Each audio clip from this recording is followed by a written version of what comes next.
The kidnapper had sent me a text. The message was full of spelling errors and insults. It was telling me to hurry up.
Birds.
No! Fuck.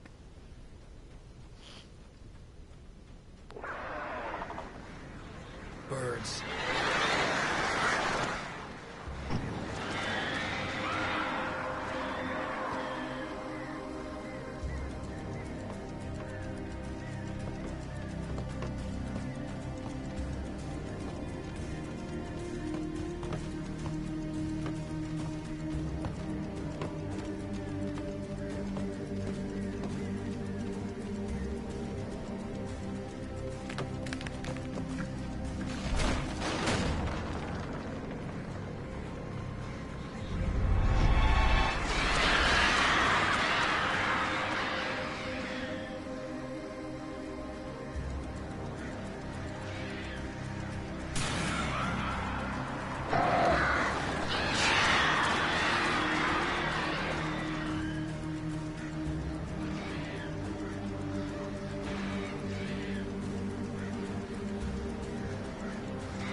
Without warning, the headache stabbed at my brain.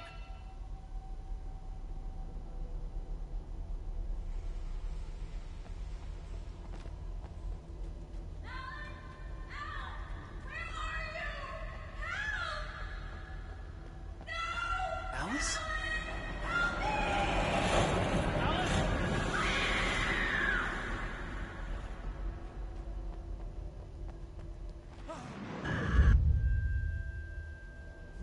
I'm losing it. I gotta get out of here.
I'd have to make my way up this mine shaft in order to go on. Maybe the machinery could help me with that.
Fuck that. Okay, let's look down.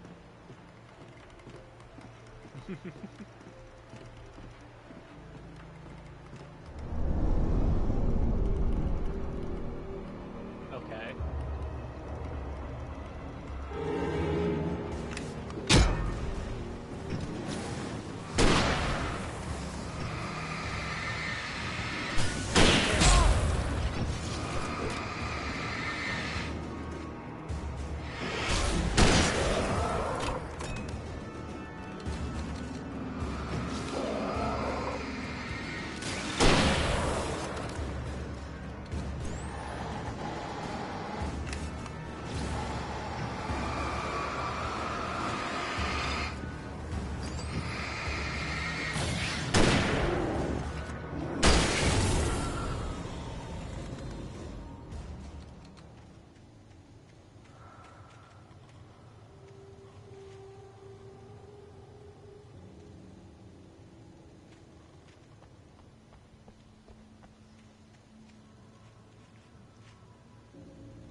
Talk to me on TV.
could see Cauldron Lake. I thought I could make out the spot where the island and the cabin had been. There was a light near it. It had to be a boat.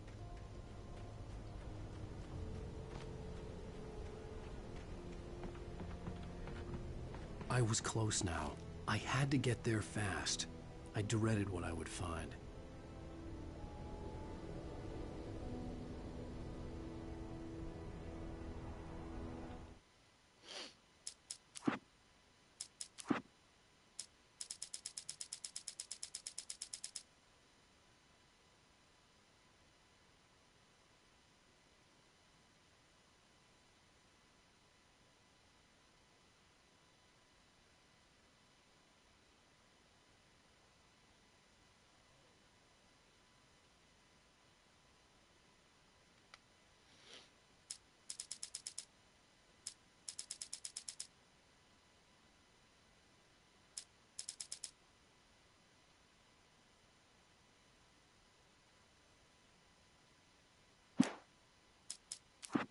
Departure by Alan Wake. The man turned to face me. His face was covered in shadows. It was hard to make him out in the darkness of the forest that surrounded us, but the axe he lifted was plain to see. It glistened with the blood of his victim. He grinned madly. The shadows were alive, distorting his features. It was a scene from a nightmare, but I was awake. The Taken stood before me. It was impossible to focus on it, as if it stood in a blind spot caused by a brain tumor and eye disease. It was bleeding shadows like ink underwater, like a cloud of blood from a shark bite. I was terrified. I squeezed the flashlight like my life depended on it, willing it to stop coming any closer. Suddenly something gave, and the light seemed to shine brighter. I heard them before I saw them. Okay. I heard them before I saw them, swooping down from the sky and screeching as they came. I spun around just as the cloud was upon me. For an instant, I stared into 100 dead eyes, black pearls glittering in the darkness. I raised the flashlight and the swarm exploded like fireworks. Feathers burned, turned into ash. I couldn't hear my scream above theirs. At first, I kept finding the pages as if by accident.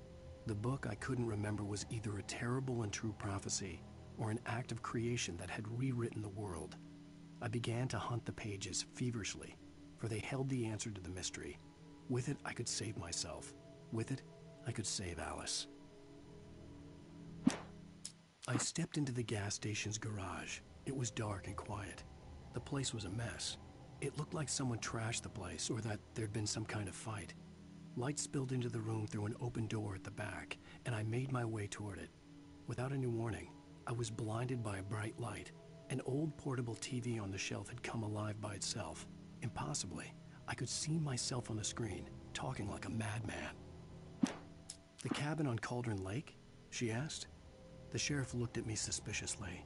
The early morning light flooded through the office windows. I would probably never have gotten out of the woods alive without her help. But I couldn't tell her the truth of what I'd faced the previous night. She'd think I was lying or crazy. She'd lock me up, and she wouldn't help me find Alice. Stucky spat on the garage floor and tried to shake the cobwebs from his head.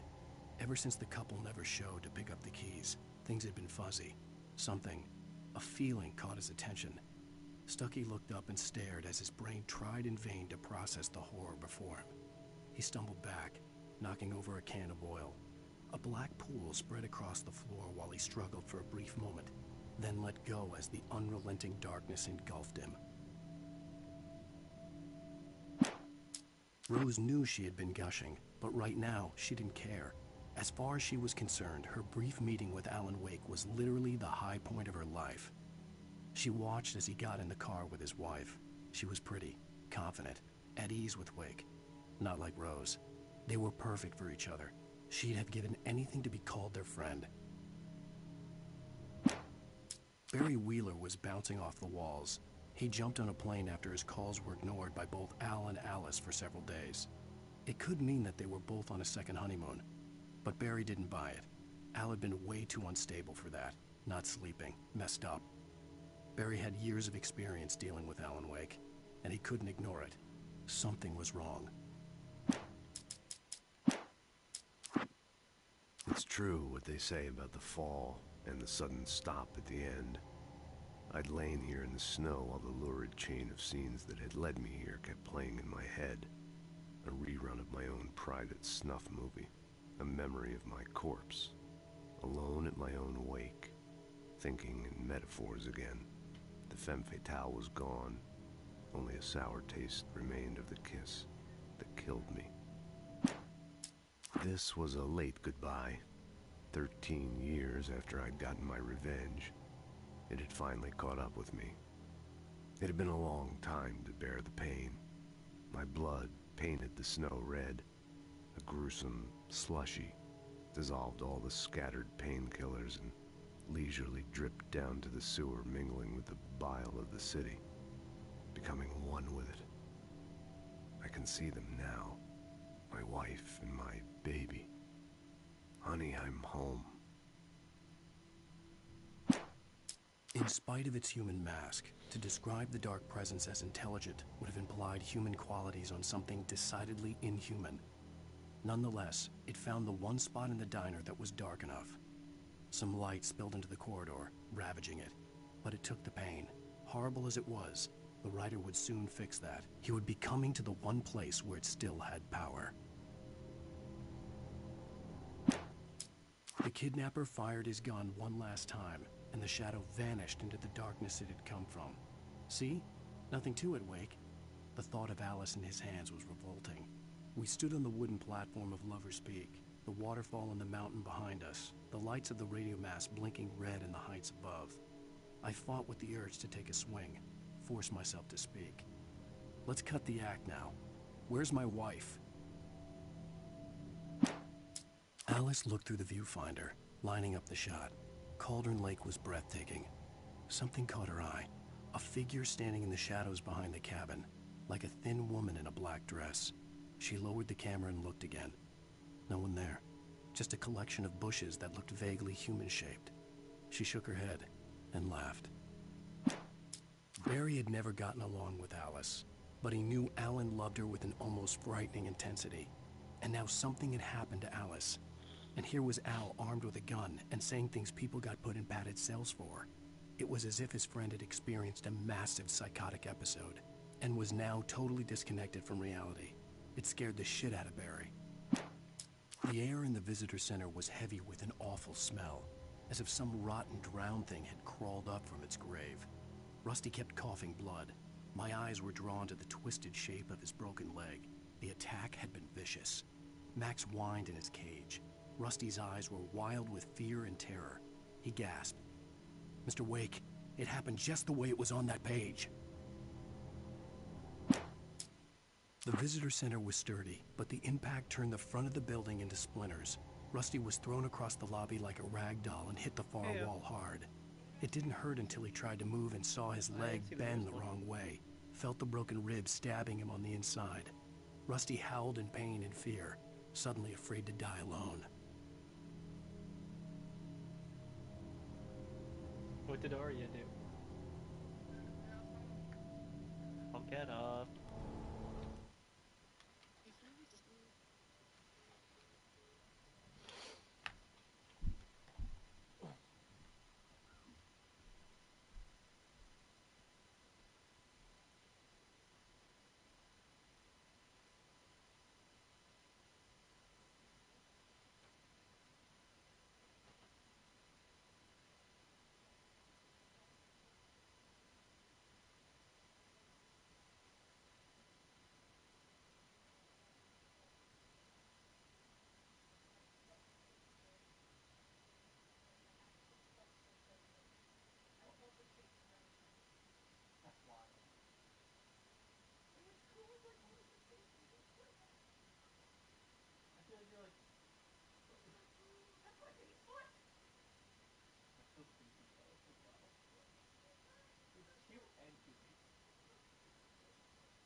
get it.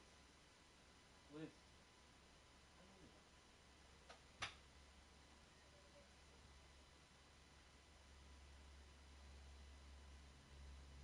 I'll leave an apple, I'll leave that there. Perfect.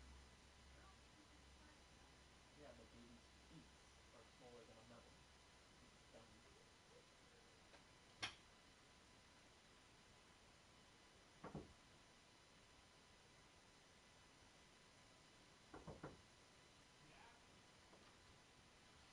Yeah, well, tiny. Dark side and different. Yeah, what's that? Well, no, they said it was evil side and different. Yeah. Don't say it in detail. Maybe share it with me. Aw. Confusingly because you guys are looking at it backwards. So it's fine.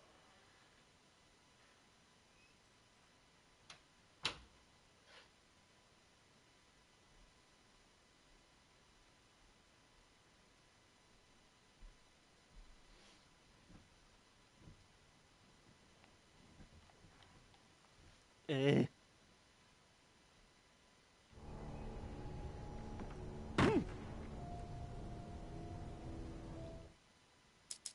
That's right, I was looking at manuscripts. The air in the visitor center was heavy. The visitor center was sturdy, but the impact turned the front of the building into splinters. Rusty was thrown across the lobby like a rag doll and hit the far wall hard. It didn't hurt until he tried to move and saw his leg bend the wrong way, felt the broken ribs stabbing him on the inside. Rusty howled in pain and fear, suddenly afraid to die alone.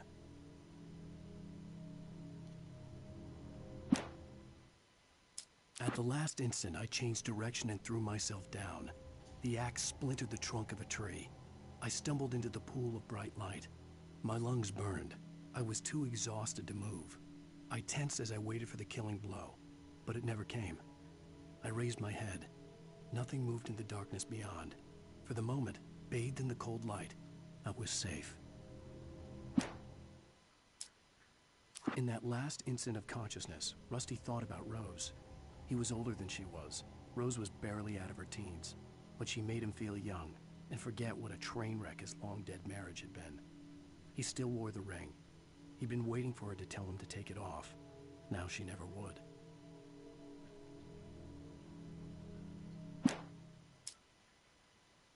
I turned the corner, afraid of what the flashlight's beam might reveal. Suddenly, a roughly painted symbol of a torch glowed in the light. Behind it, hidden by a rock, sat a battered metal trunk. It was here for a reason. Packed with supplies, batteries, flares, ammo. Things you need to make it through the darkness of the night. Something left behind by someone who knew what I knew, and more. Agent Nightingale didn't want to be in Bright Falls. These little communities revolted him, and he didn't like the trees or the coffee. He now knew that impossible horrors lurked behind the storefronts and smiles. He desperately wanted to turn the car around and just drive until he passed out or ran out of road and booze. But he had a job to do. He had a rider to catch, at any cost. On more than one occasion, Alice had tried to explain to me how it felt to be afraid of the dark. To her, darkness wasn't simply the absence of light, but something more tangible than that. It was something you could touch and feel. Worse than that, it was something with a mind of its own, something malicious and malign. For her, things changed when they were wrapped in darkness. They turned into something else, something foreign, and nothing was safe or innocent anymore. I'd never really understood what she meant, until now.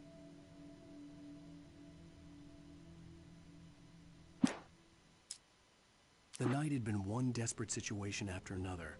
I was exhausted, and my body felt as though it had been chewed up and spat out. The flashlight was heavy in my hand, and each pull of the trigger sent a painful shock up my arm. But I was finally out of the woods, and things were looking up. That's when I heard the chainsaw.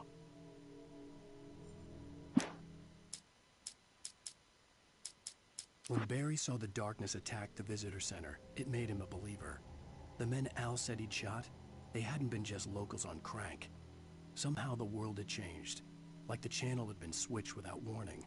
You think you're watching a sitcom, and you're really watching a horror show. When the birds started attacking the cabin, Barry wasn't surprised, just terrified. The FBI agent's command froze me in place. I considered surrender. It was all falling apart anyway.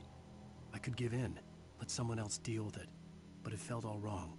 Call it instinct, his posture, the way he held the gun. He was no friend. Shots ringing in my ears, I leaped for the hole in the fence and stumbled into the darkness beyond. Rose knew that Rusty was in love with her, and she liked him too. She liked him a lot. He taught her to dance, and life had certainly taught her the value of a man who was gentle. He treated her well, made her smile, made her feel good. But Rusty wasn't the prince of her dreams, and that tended to underline the unbearable truth. She was no closer to that Hollywood magic than he was.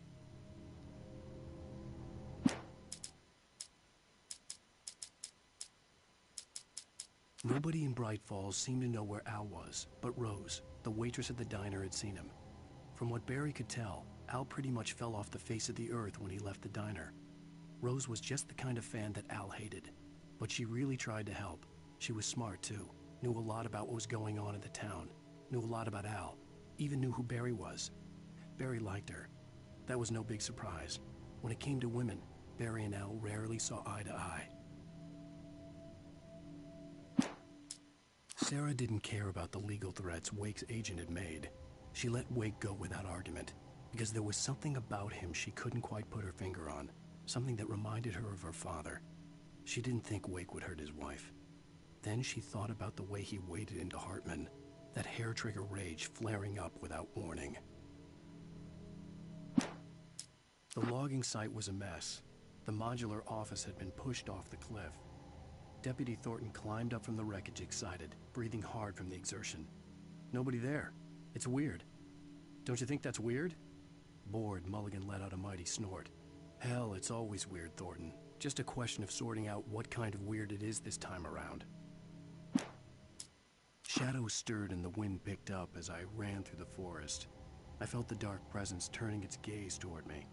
Then the moonlight was blotted out by dark shadows that raced violently across the ground, moving too swiftly to be natural. Darkness gathered between the trees and melted again to reveal the Taken. No natural path had brought them here. There was no misunderstanding. Cauldron Lake was where Alice and I had stayed, but there was no cabin and no island. I was missing a week. What had happened to me? What had happened to Alice? I had to get her back. I couldn't face life without her.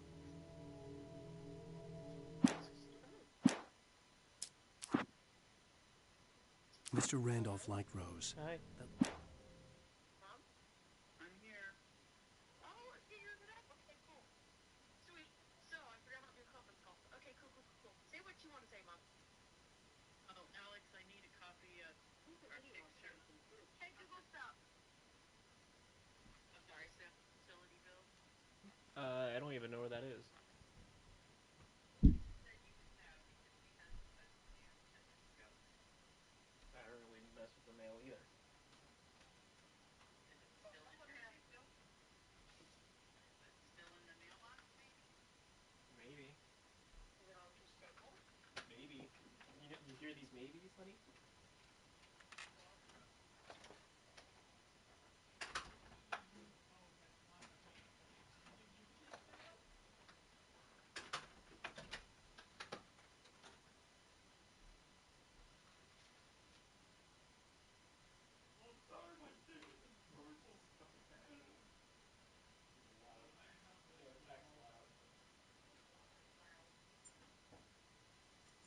I think I found it.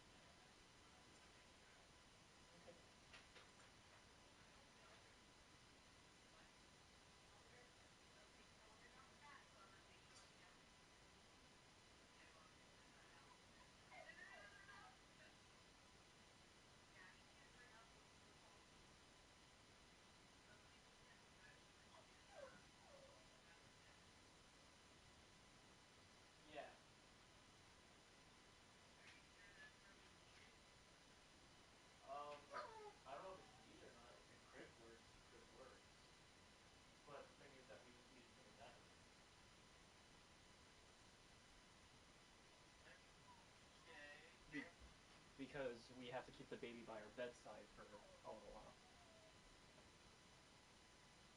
Why? Because you have to keep an eye on the baby, like, every hour or two. Okay. That's not something like I had it written.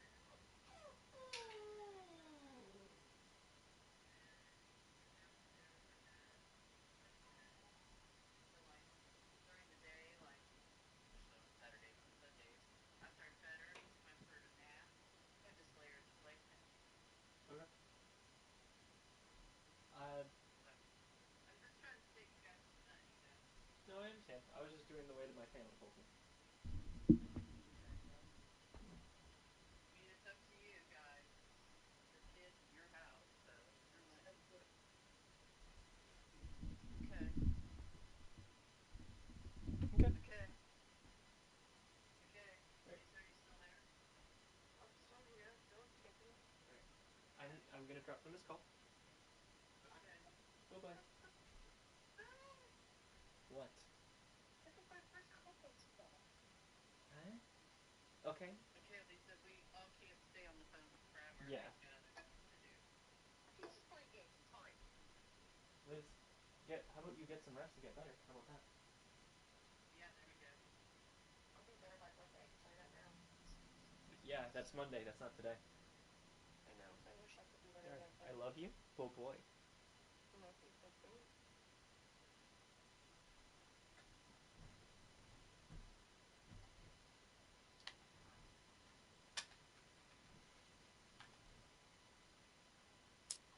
Mr. Randolph liked Rose. That little smile she had. How she was still sweet when life had tried so hard to make her bitter. It wasn't any of his business what she did in her trailer. But those strangers, the writer and his smart-ass sidekick, looked like trouble. And they'd been in there for hours, way past her normal bedtime. He reached for the phone and called the sheriff's station. For decades, the darkness that wore Barbara Jagger's skin slept fitfully in the dark place that was its home and prison. It was hungry and in pain. It dreamed of its nights of glory when the poet's writing had called it from the depths and given it a brief, terrible taste of power and freedom. The rock stars had stirred it from the deep sleep the poet had sunk it back to in the end. When it sensed the writer on the ferry, it opened its eyes. Nightingale stared through the broken studio window into the dark woods. He turned around, started to walk out, but Maine grabbed his arm. "Young man, you almost shot me. You don't shoot off rounds at people like that. What's the matter with you?" Nightingale shook his arm free, marched out. His cheeks burned with rage and humiliation. Sarah trusted her gut, and her gut said Agent Nightingale was an asshole. He felt wrong, and it wasn't just the smell of stale booze. It was in the way he flashed his badge, pulled rank, the look in his eyes when he wanted answers. Where was Alan Wake? What was this about an accident? Where was his wife? And most importantly, why did she let Wake go? He wouldn't answer her questions. Federal business was all he'd say. The pipe wrenched itself loose from the bridge's steel framework. Wrapped in darkness, it floated in midair, twitching. For a moment, I didn't understand what I was looking at. The heavy object lurched at me with impossible force. I threw myself out of the way, but just barely. When I turned my flashlight on it, it shook in a dark rage before it flew at me again. I slammed the door shut right in his smug face. He pleaded for me to open the door. True to form, the asshole actually thought I would obey. I had no sympathy left, no guilt either, not for him. I took a moment to savor the scream. I bet I had a smile on my face. It was all that I had time for. The dark presence was inside the lodge with me. Yes. You do realize what you're about to do, right? Yes, Liz, I understand. What? Did I argue with you? No. Did I say that it was wrong for you to do that? No. So why are you trying to convince me? I'm not. You are. So, you know that walking dad scene? Yes, honey. The ending is fucking sad. Okay. And you didn't spoil it?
No, Liz, I've been wanting to do my stuff because I'm actually able to do it for once.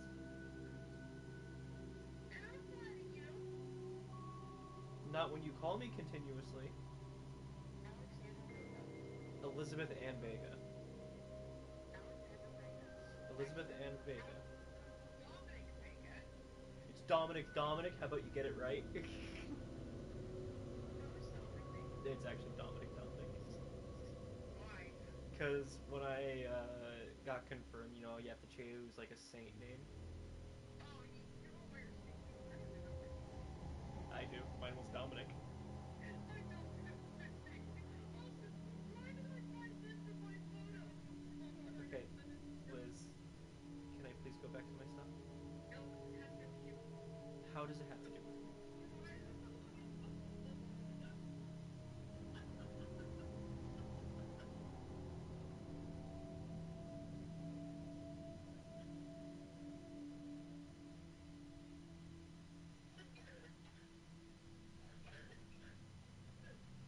Oh, I took that picture when you wanted me to take a picture or something.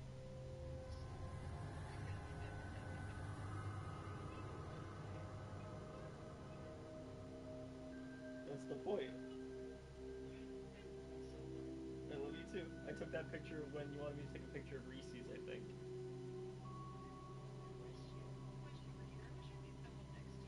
I know. When you get better, then we can. Promise. I love you. I know.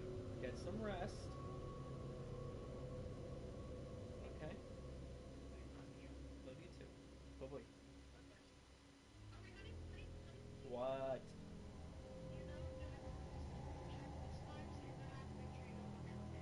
Liz. I know. Please cut it out. Yes. I love you. Bye bye.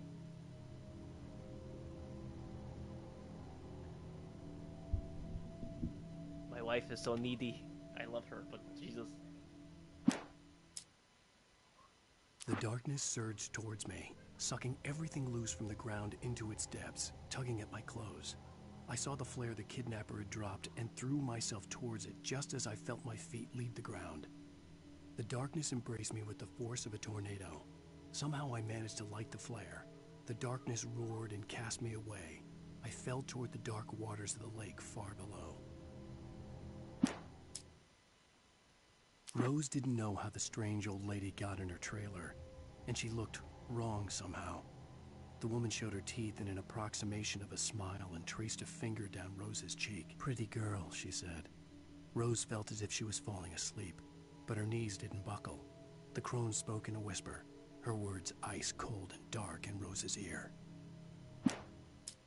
Touched by the dark presence, Rose was lost in a dreamland where everything was drawn in black and gray crayons. The old lady had promised her that all her wishes would come true. She would be Alan Wake's muse. She was smiling so hard it hurt her face. She crushed a bottle full of sleeping pills into the coffee. Deep down inside, she was screaming in terror. Danny had stepped out, but what stumbled back in was something else. Something alien. A monster. Walter tried to kill it, first with his fists, then a chair. It wouldn't die. Instead, it kept coming, unaffected by the beating it had taken. After Walter managed to kick it down the cellar stairs, fear took over. He ran, got behind the wheel, gunned the engine. The booze wouldn't make him forget, but he knew he had to try. The bulldozer's engine roared to life. Mud and rocks flew as it fought for traction. It crashed through the concrete wall and landed heavily in the yard. If it were an animal, it would have shaken its head after the impact, fixed its eyes on me, and charged. Of course, it had no head, nor eyes. Shadows crawled on its form, twisting it into a monster. Then, it came for me. With Nightingale gone and the night wind blowing in through the broken studio window, Maine stared at Sarah. The sheriff looked away. Maine's voice shook with barely controlled anger. "That boy's doing more drinking than thinking. I hope you know what you're doing, Sarah. He's got a sickness in his eyes. You take my word for it. He wants Wake for a reason, and it's not for anything good." When Thomas Zane fell for Barbara Jagger, it happened fast. She was young, vibrant, and beautiful, full of life. He had never been a very happy man, and without any seeming effort, she had changed all that. Zane felt good for the first time in his life. Everything she did was another piece of a jigsaw puzzle he hadn't even known he'd been missing. And best of all, she made the words flow, strong and sharp. She was his muse. Some of the Taken retained echoes of their former selves, but these were just the nerve twitches of a dead thing. Nothing remained but a shell covered and filled with darkness. In most cases, these puppets were enough for the purposes of the Dark Presence. But for anything more elaborate, as with the writer, it was different. It needed his mind. And so rather than taking him over completely, it merely touched him.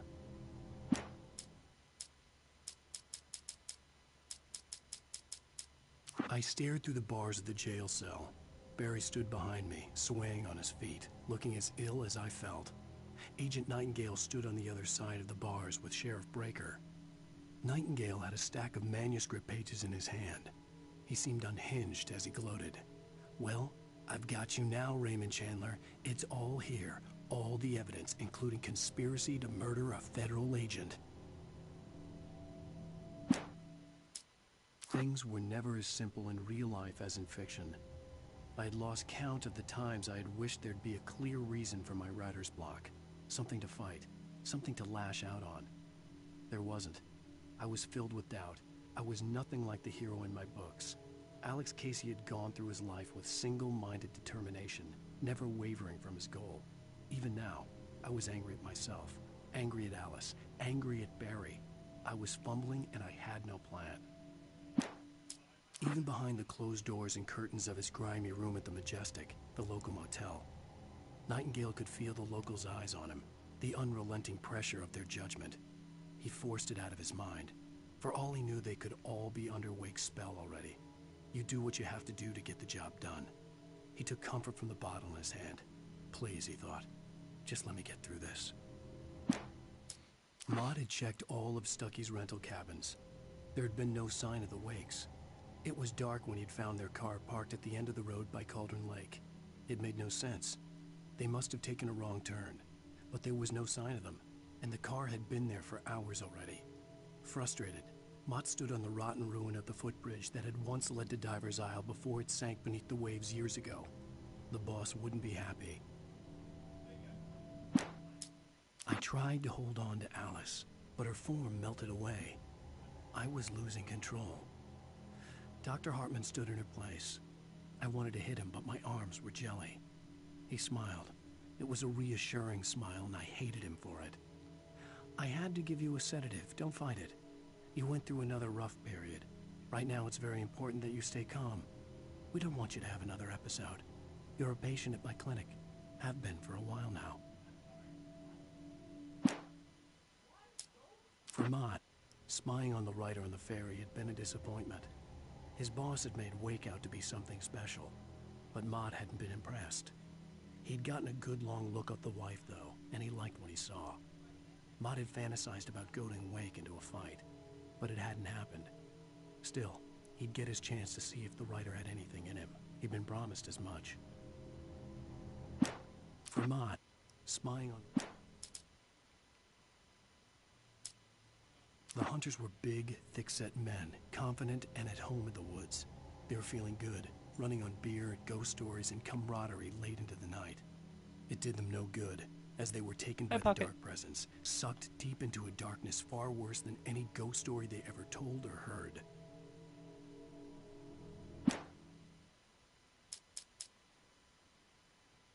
Lightning flashed behind the windows of Cauldron Lake Lodge.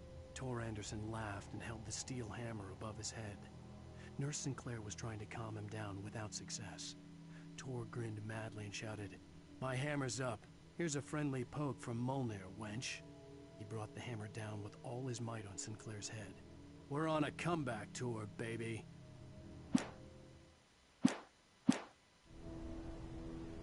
That's all the manuscript so far.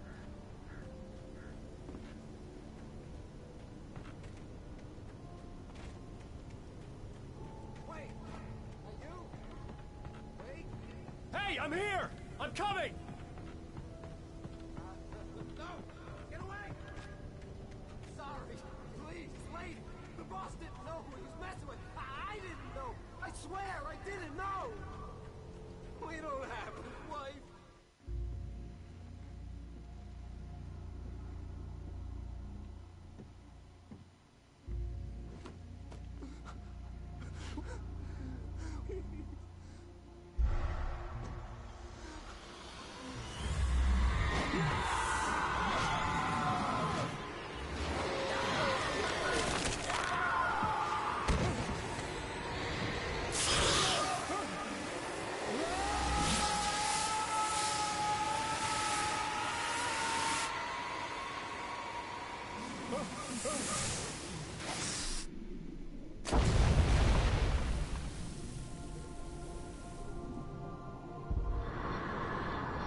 Yeah? Just the intro?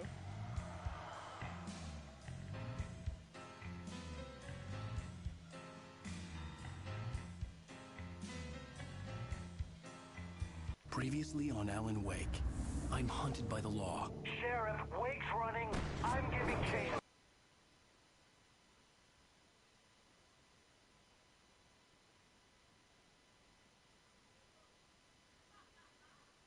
Are you seriously telling me seriously. that writer just took out my deputies? A thriller I supposedly wrote is coming true. The genre of the story seems to be shifting. It's turning into a horror story. I was told that Alice had been kidnapped, but that was a lie. We don't have his wife.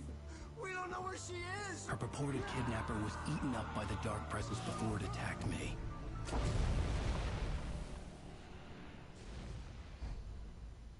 The truth. Alan, shh, baby.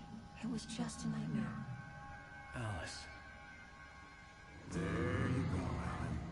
Hartman. I fell. I had to give you a sedative. Don't fight it. You went through another rough period. What? Right now, it's very important that you stay calm. We don't want you to have another episode. You're a patient at my clinic. Have been for a while now. The shock of your wife's death triggered a mental illness. No, you're lying. You're suffering from various symptoms of undifferentiated schizophrenia. Bastard. It's okay, Alan. Just let go.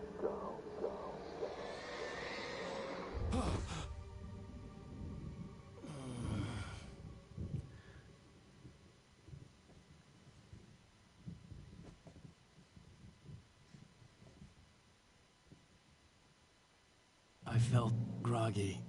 Whatever Hartman had bumped in me was making me numb. I felt like this was happening to someone else. Someone I was watching on television. I couldn't think. Couldn't focus. The door was Seriously? locked. I was a prisoner here.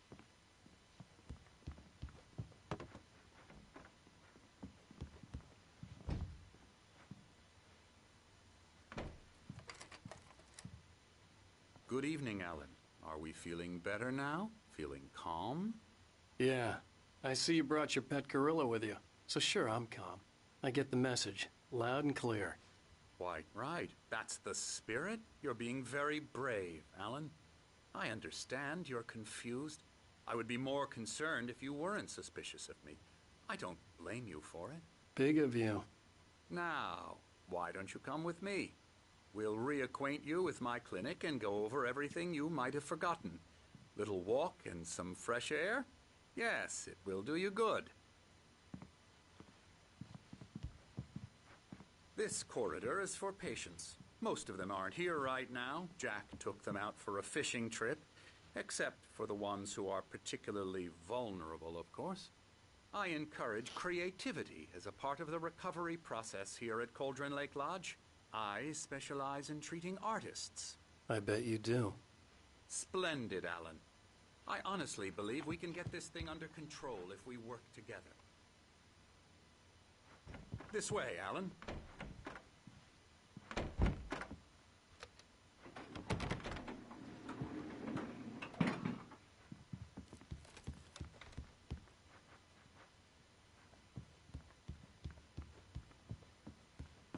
Yeah, right. Now, Alan, from past experience with you, I know I need to get right into the heart of the matter as quickly as I can after an episode. So I'm just going to say this. Alice is dead. No. You're in a very vulnerable state until you understand and accept this. Alice drowned, and you couldn't face that. You're suffering from hallucinations, paranoid delusions, unusual thinking, an obsession about light and darkness, a feeling that everything revolves around you, your thoughts and dreams.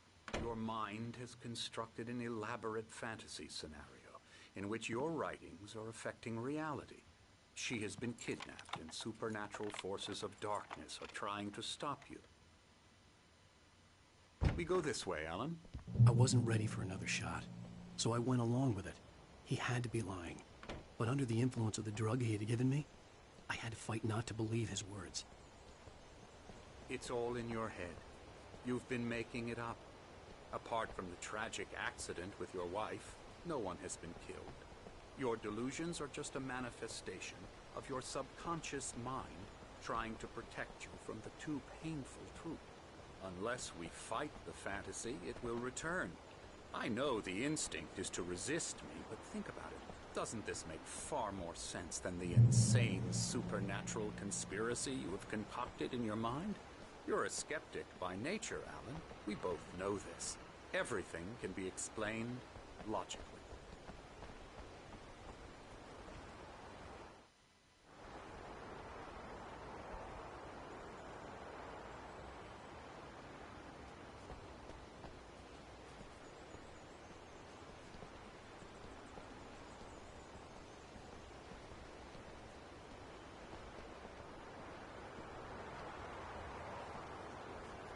I never get tired of this view. Very inspiring, isn't it? Cauldron Lake spread below us.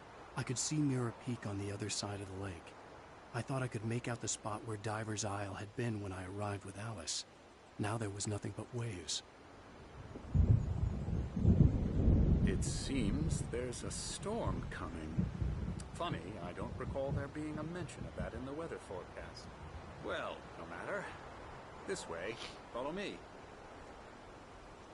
Alan, what I'm telling you is good news. Right now we're in control. Every time you have a relapse, it gets more and more difficult to resurface from the dark depths of your imagination. Not surprising, considering your profession. Imagination is what you work with. After all your nightmares, this should come as an immense relief to you. If it doesn't, why is that? Because I'm lying? Or because you don't want to admit that you're not well? It's very natural for you to think of me as your enemy. It's part of the illness. I let him talk. Hartman obviously loved his own voice. His words echoed madly inside my head. I dug my nails into the palms of my hands to stay You need focused. to work with me. Once you accept that, we can begin the journey towards your recovery. Come along. Let's go inside.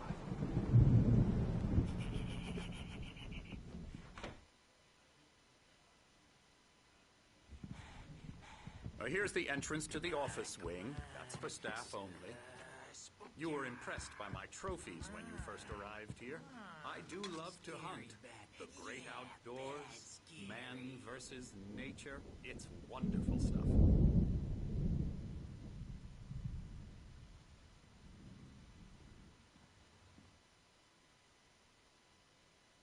Scary, scary, scary.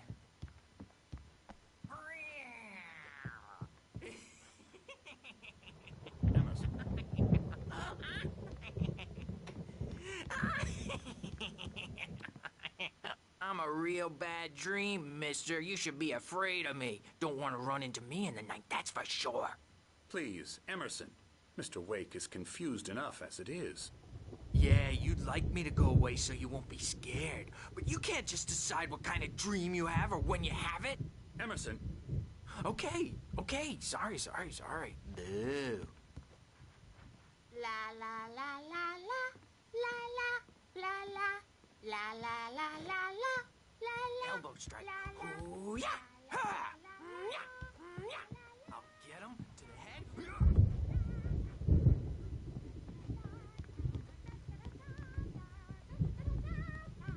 Now, you might have noticed the typewriter in your room.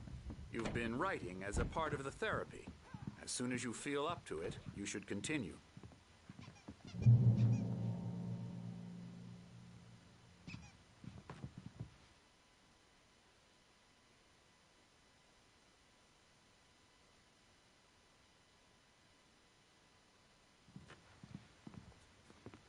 My rheumatism's killing me. There's a storm coming. Oh, what a storm. I hope it wipes this place off the face of the earth. And these two are the Anderson brothers, Odin and Tor. They had how should I put this? A heavy metal band in the 70s and 80s called Old Gods of Asgard.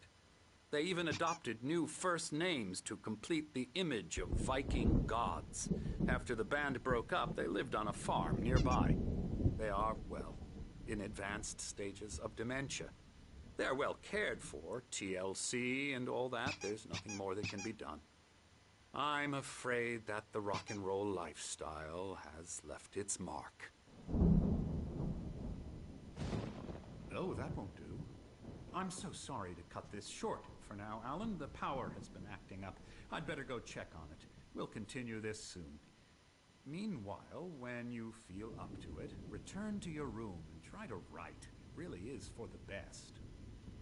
Don't you think?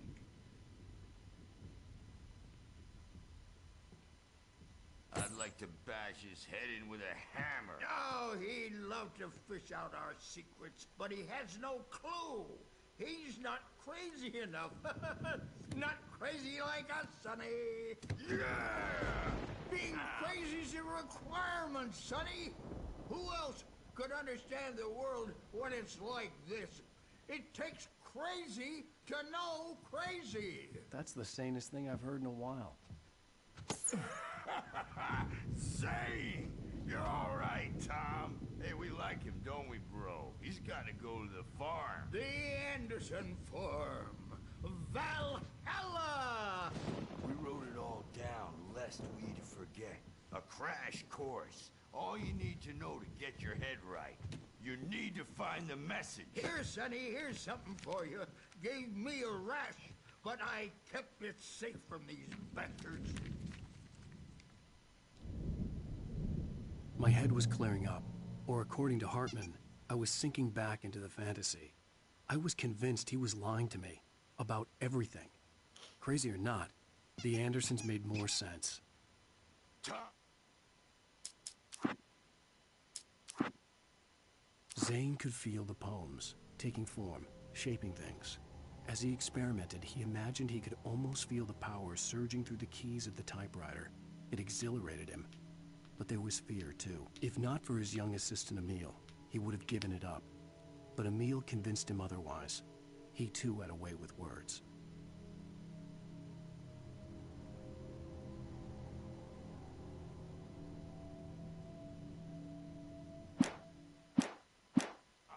Got any booze on you? Yeah, no. We Sorry, have a guys. stash of the special stuff at the farm. Our own formula. Local ingredients. Medicine. Clears your head right up. Makes you remember like moonbeams on the brain. Oh, I just noticed. Leather patches on the elbows? That's not very rock and roll. Tom just lost is all. Baba Yaga got to him too, the damn witch. She used us all. Taken from all of us. Took my thunder, the witch. And my ravens. What were they? Memory and thought. The hag. She took something from you too, didn't she? That's what she does. We're better off. This place, the lake, it gives you power. If you're a creator, an artist, a god. Nightmares shifted in their sleep in the darkness of the lake. Yeah, that's the one. She makes sure it comes out twisted and wrong. Just ask the lamp lady. She knows what happened to that other writer. She's been using you, boy, and you let her. You went and opened the door for her, didn't you? Now, it was already open a crack. And whose fault is that? We're morally corrupt, disease-ridden, old and stupid. Doesn't mean he had to open it all the way, goddammit.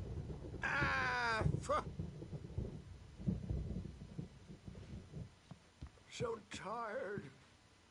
Built the farm close to the lake.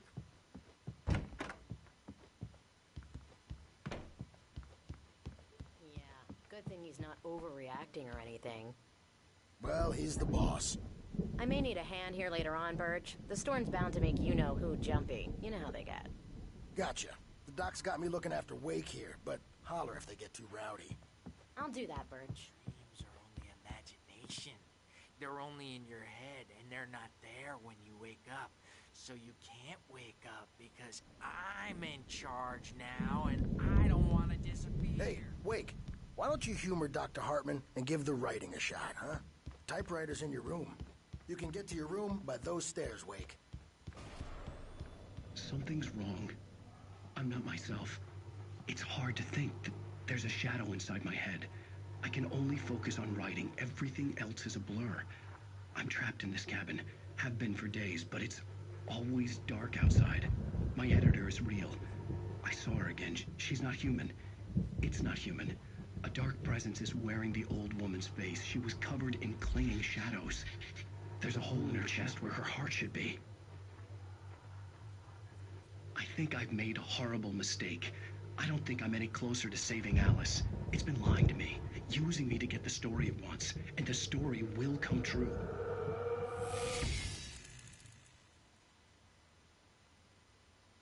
QR code.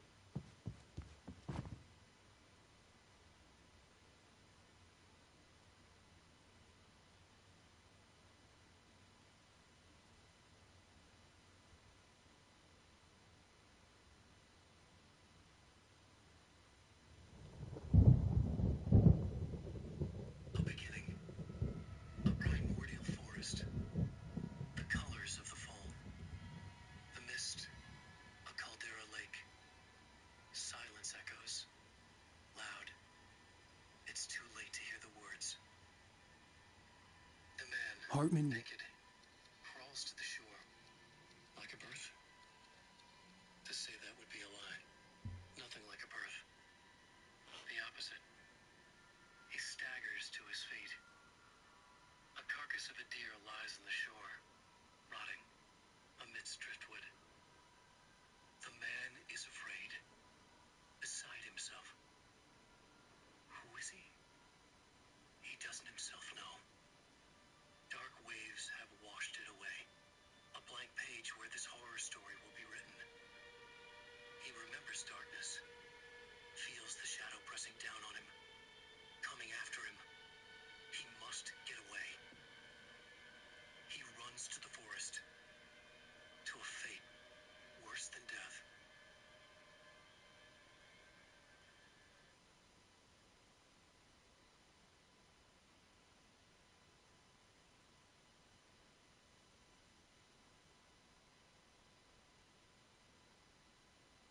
wanted me to write.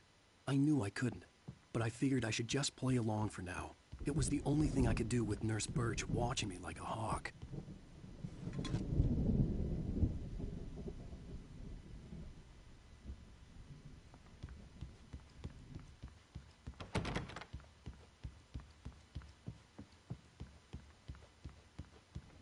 Hartman had mentioned that the power had been acting up. Maybe that was the reason for the generator and the work light on the balcony. The generator hadn't been activated, and there was no key.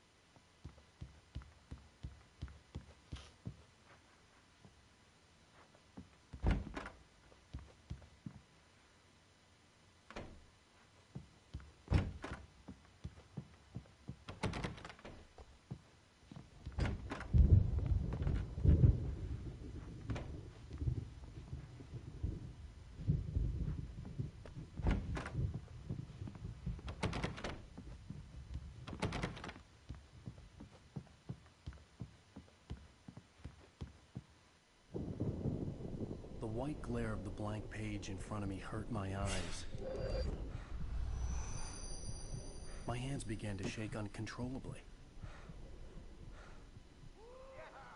Everybody calm down. Put that down.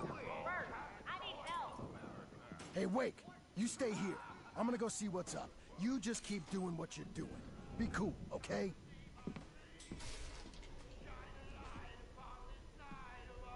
I didn't know what the chaos was all about, but it could be my only chance of getting out of here.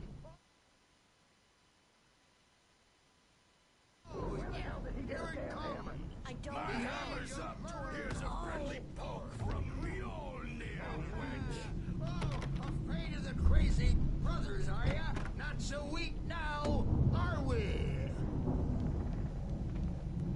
Well, things are unraveling fast.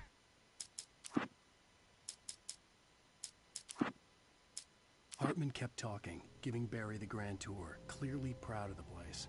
He went on and on about his hunting trophies, and Barry was impressed. But he was here on business.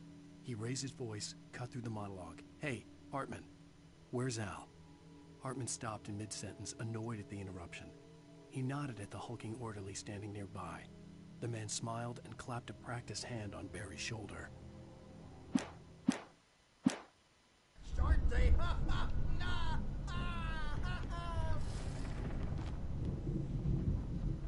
It's my store. I'm taking it. Sinclair looked bad. The That wasn't a love backstage is tap. all The yours, crazy old Tom. fart hit her hard. Seize your And if she was one of destiny. Hartman's goons, she had it coming. I could get the key to the office wing from Sinclair. Come out and face the music. I had to get to It's Hartman's time to office. pay the He had taken piper. all my manuscript pages. That's where he'd been keeping them. Maybe you could come out and beat our wrinkled adult diapered asses for us, since you're so tough, Bert. We were on the road, man. You think we haven't seen bugs like you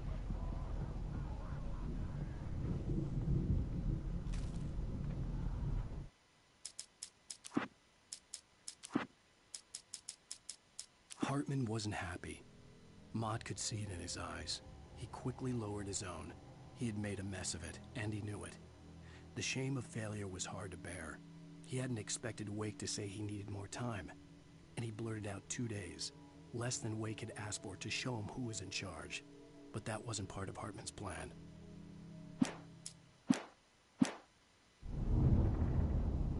The markings on the tape said they were recordings Now, Hartman Mrs. had Wake, made of the sessions can with you his tell me patients. about Alan's I saw Alice's name on one of them. For a moment, I couldn't breathe right. The parties, he's so angry all the time. He's getting violent. Do you mean with you? No, not with me. No, never.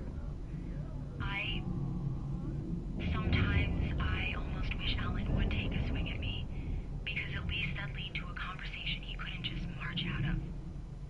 But no. Alan doesn't really sleep. And the work, well, he's not writing at all. He sits there for hours and just gets more and more frustrated. And I can't talk to him. Yes. Tell me, Mrs. Wake. What would you say to him if he'd listen? I don't know. I want to say, I look at you, and it's not you. Just some stranger who resembles you. Looking out from behind your eyes. And I don't like that guy much. And now it's all gonna go to hell. But you don't ever say this. No. I've tried, but he's not listening. He's too deep in his own problems. Always going on about something else. I'm so afraid I'm gonna lose him. And we're not even talking anymore. He doesn't let me in anymore. He just keeps me in the dark. I'm so alone here, even when he's home. Please help me, Doctor, because I'm at my wit's end. Well, if you can just get him here, I'll absolutely do my very best. Yeah, but Doctor, you need to be careful with him. He's not just going to listen to you and cooperate. He's the most stubborn man I've ever met. Well, I'll be sure to bear that in mind. Hearing her voice, what she was saying made me happy and sick and guilty all at once. Worst of all, I recognized the words. The phone call from her. It had been a cut-up of this. Just a recording. The photo on the wall caught my attention. In it, the clinic staff was standing outside the lodge. I knew the man next to Hartman. He was the kidnapper. Hartman had been playing me all along. Let me out of here! Hartman, do you hear me? I'm gonna sue your crazy quack ass to shreds! Barry? Ow! About time! Barry, man, am I glad to see you. We need to get to Hartman's office. It's right next door. You okay? Yeah. I mean, no! The cops found me at Rose's trailer, but they didn't hassle me too much.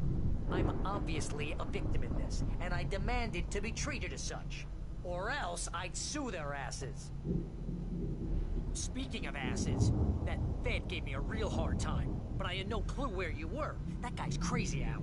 but he let me go, and then I get a call from Hartman, that son of a bitch, who tells me you're here, and I should come pick you up, but when I got here, 2 goons clobbered me and stuck me in there. What's with the cutout? I stole it from the diner to piss off Rose after what she did to us. That'll teach her. Yeah, that's a harsh punishment. Come on, pal, we gotta get going.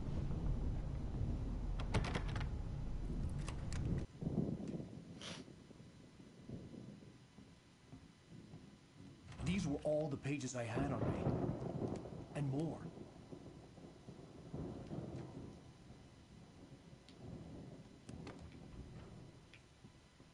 Alan, please. You're sliding back into the... Tell me one more lie and I'll shoot you in the face. God damn. Ah, well, it was worth a shot. Really, Wake, come on. Let's work together on this. You have no idea... Hartman, shut up! Barry, get out of here. I'll catch up with you. Get a car. Oh, Al, let's just... Go! Wake, listen to me. This is a mistake.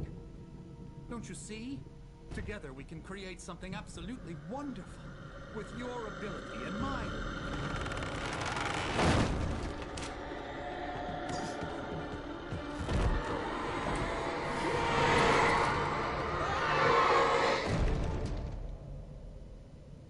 I deadass let that man get eaten.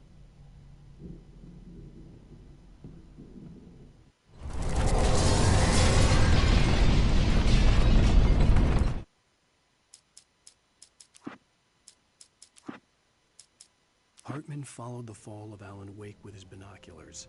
When the rider hit the water, he ordered Jack to take the boat to him. The spot was easy to see in the dark, even with all the extra lights in the boat. The flare floated and kept burning, even in the water. Jack turned the radio louder as the engine sputtered.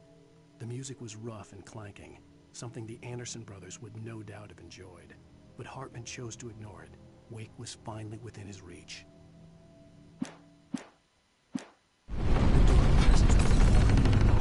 I had to find a way out.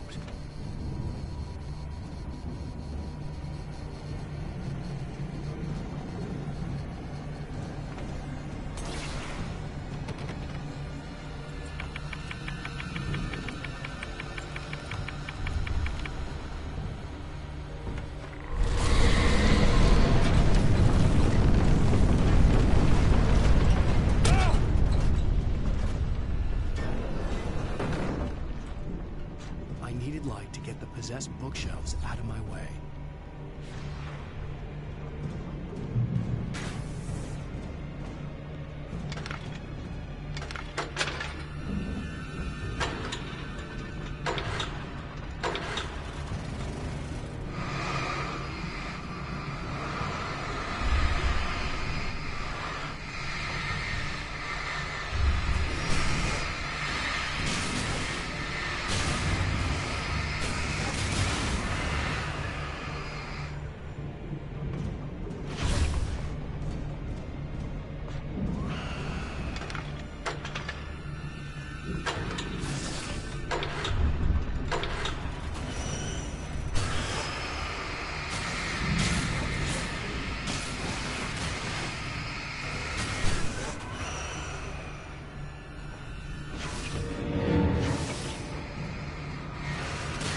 Hartman knew he was no creator.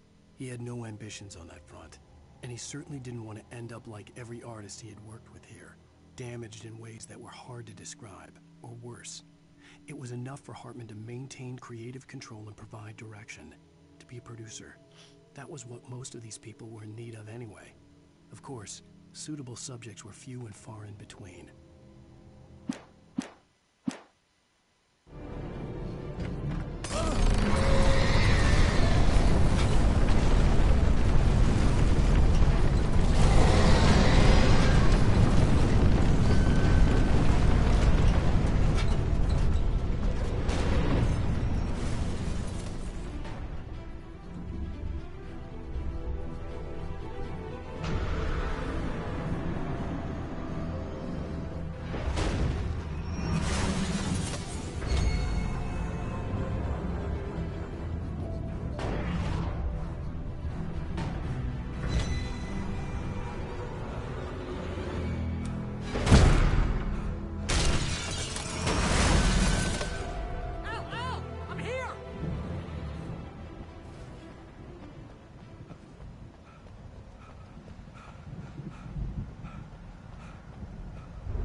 The car, but the gate's locked. You're gonna have to go through the hedge maze over there. Barry, I don't have a light. Take this, Al. Oh, God! Look at the house, Al!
Al, hurry up! I can hear those evil guys moving around!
any fighting. It makes me...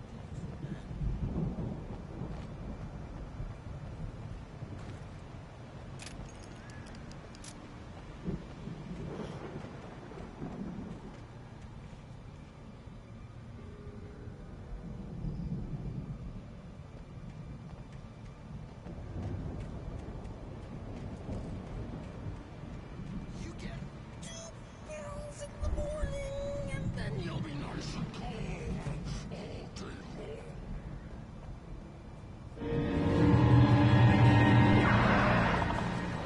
You get 3 pills in the evening, and then you'll sleep like a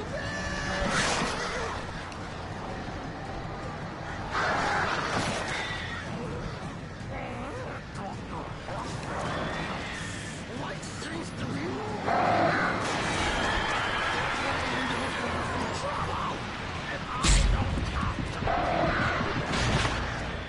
Okay, so that's annoying.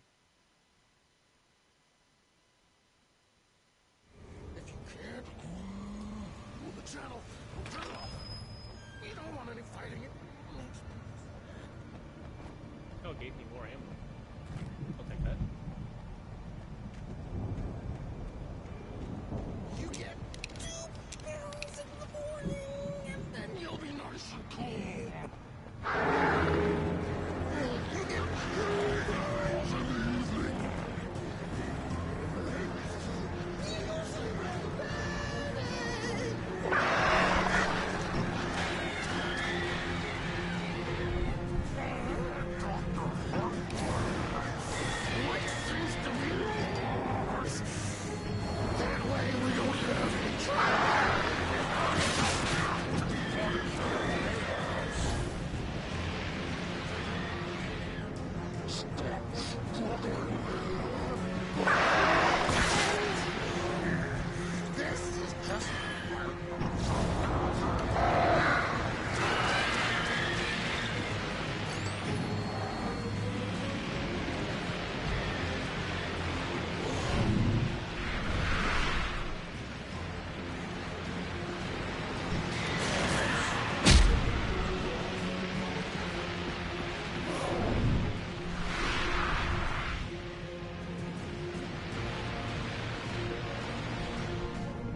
trophies that involve the fucking guns? Let me find out. Holy shit, there's a lot of trophies in this game.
People with the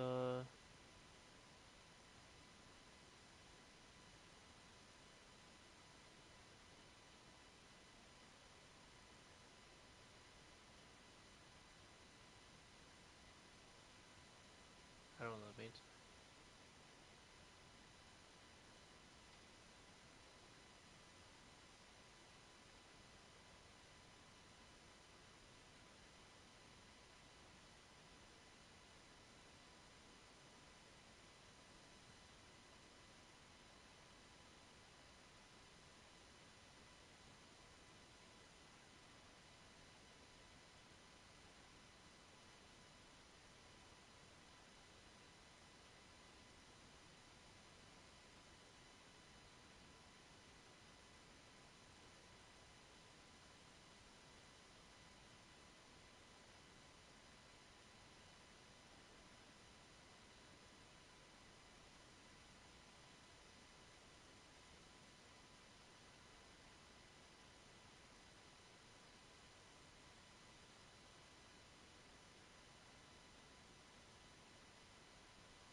I stared at the Viking paraphernalia that littered the area, surrounding an unlikely centerpiece.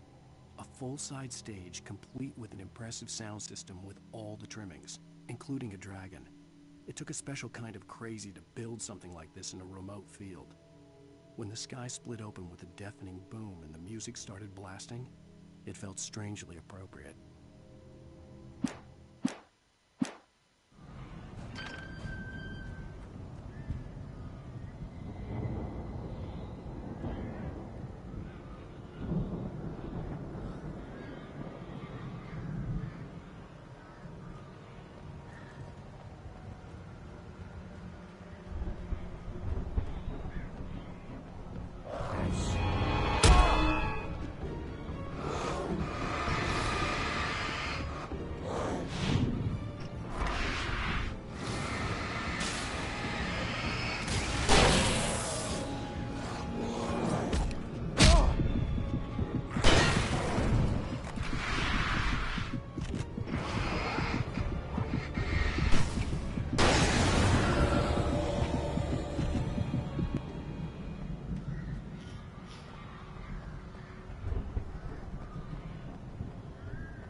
was instant death.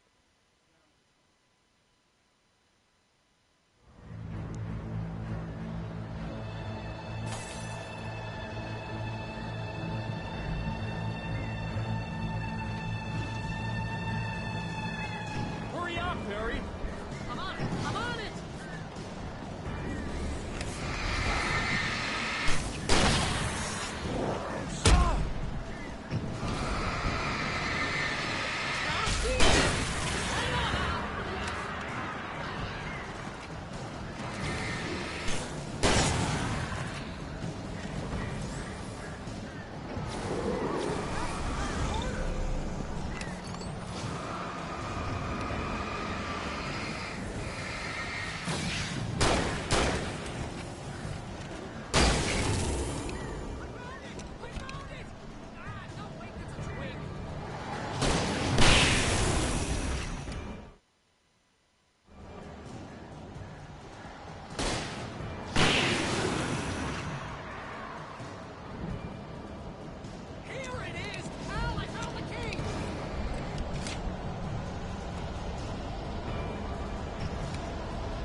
Please tell me we're headed for the nearest "You're now leaving Bright Falls. Come back soon" sign.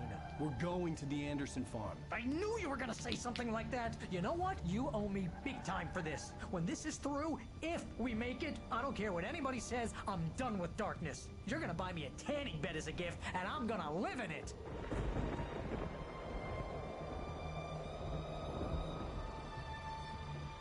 I feel like that's fair.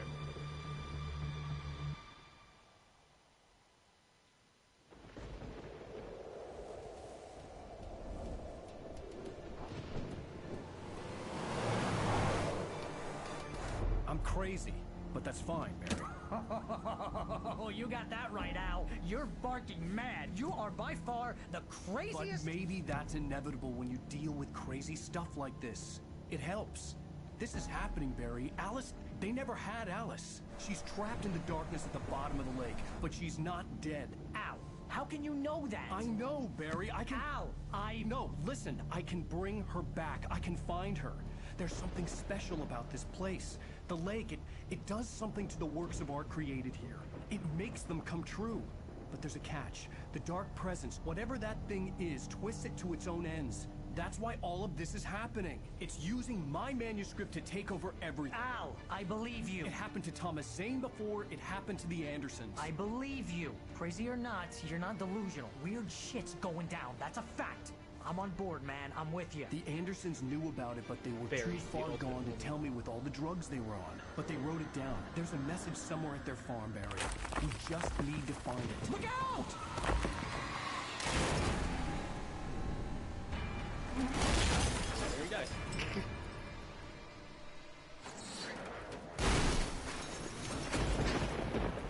Al! Oh no, he's fine. Thank God. God damn it, Al! Talk to me!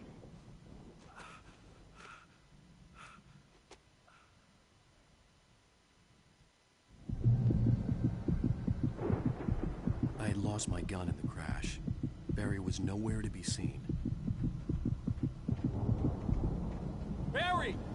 Barry! Oh, man, you're okay! Jeez, it's good to hear your voice! I was trying to get out of the car, but the ground gave way! Man, what a drop! Don't worry, your cutout is fine. Forget that! Are you okay? I hit some bushes, didn't get a scratch. There's no way you can climb down, though. It's like a sheer wall.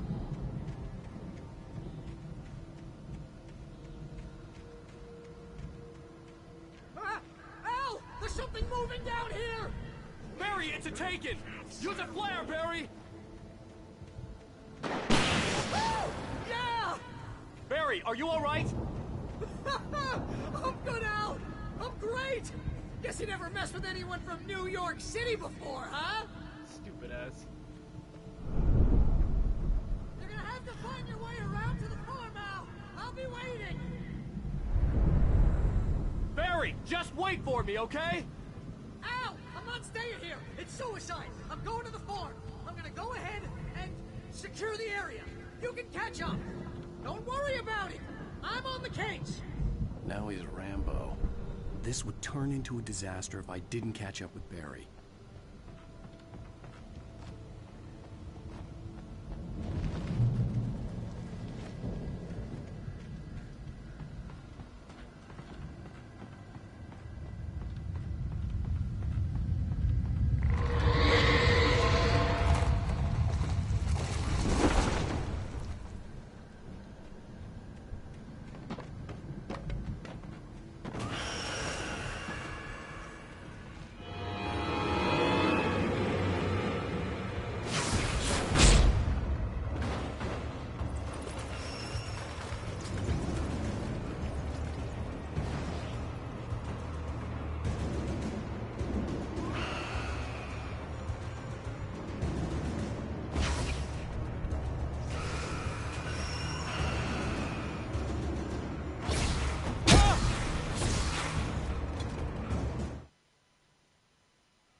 light to destroy them to get through.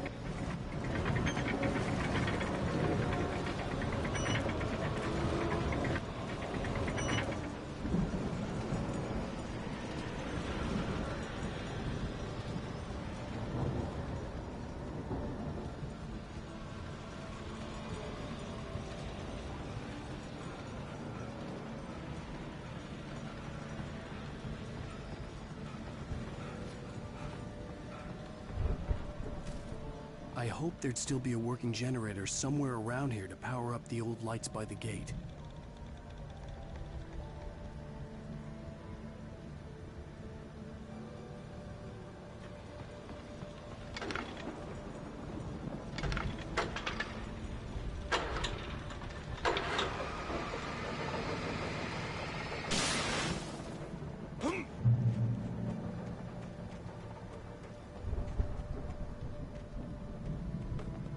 could sense the movement in the woods ahead. Facing the enemy without a weapon was dangerous, but I had no choice.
That was annoying.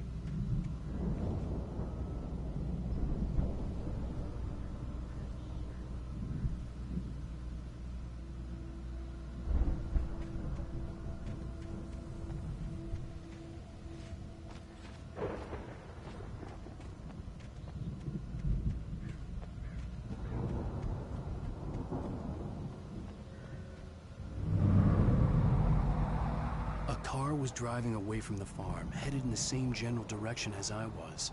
For all I knew, it was Barry, caught in the consequences of leaping before looking.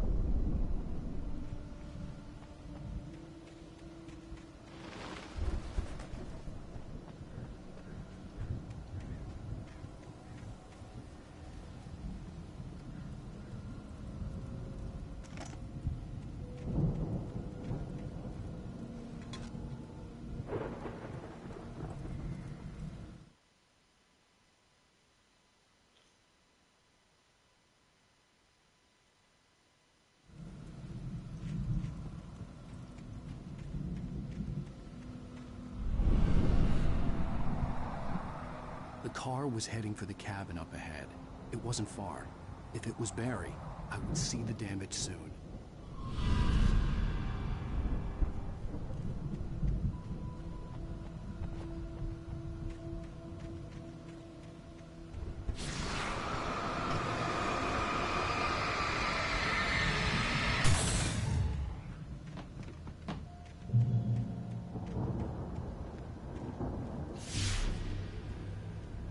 I'm trying to deliver each page to the right time and place.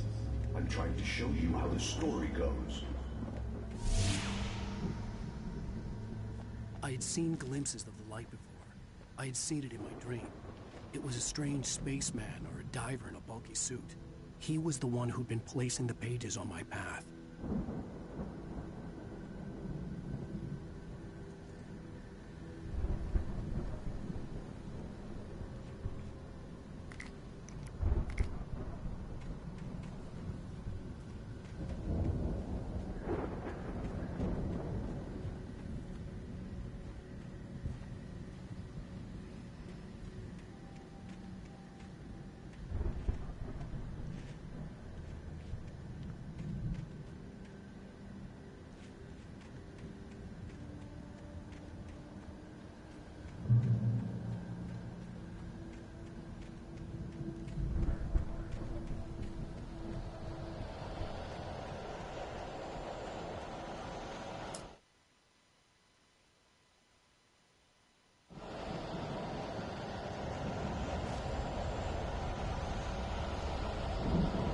Someone had left a gun behind. Now I had a fighting chance of reaching the farm.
I could see the car, but there was no sight of the driver.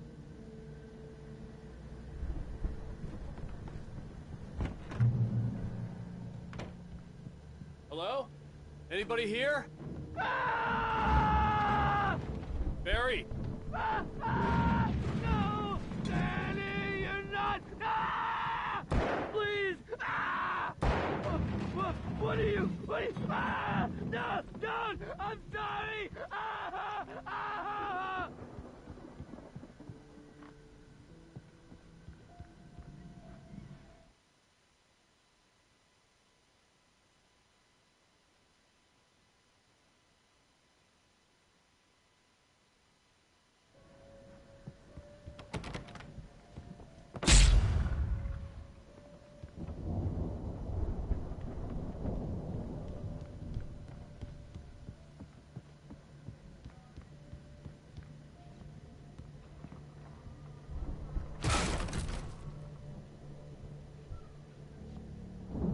Ah!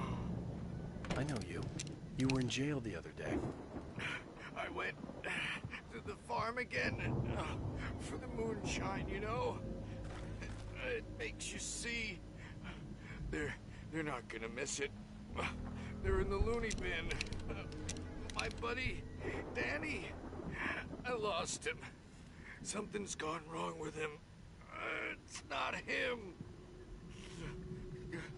Like a real bad follow-up to a real good movie.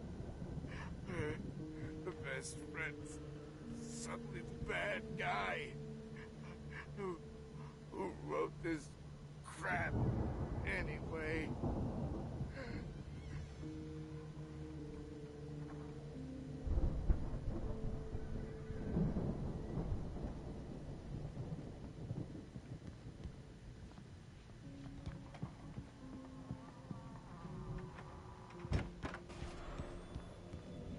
I've run through every possible course in my head.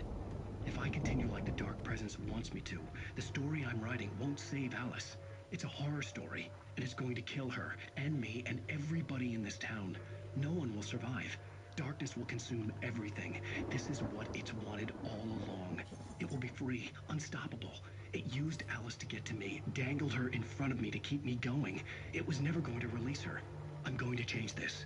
I'll escape. I've written myself into the story. I'm now the protagonist. This feels like a terrible risk, but it's the only way to save Alice. I'll be bound by the events of the story just as much as anyone else who's been woven into it. The story must stay true for this to work. There have to be victims along the way, near escapes, cliffhangers. In a horror story, it can't be certain that the hero will succeed or even survive. He almost has to die. I'll write my own escape into the story next. I need help. Zane's going to be the one who'll help me. I'll make it happen.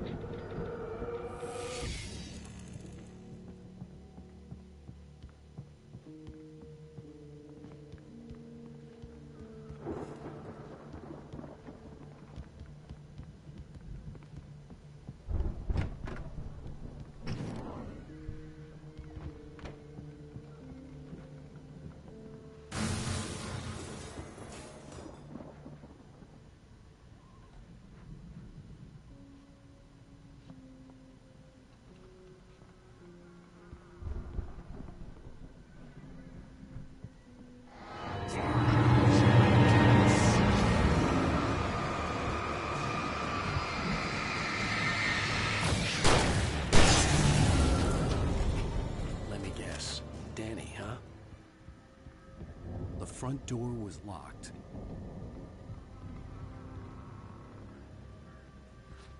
The farm was still a good distance away. I'd need a car to get there fast.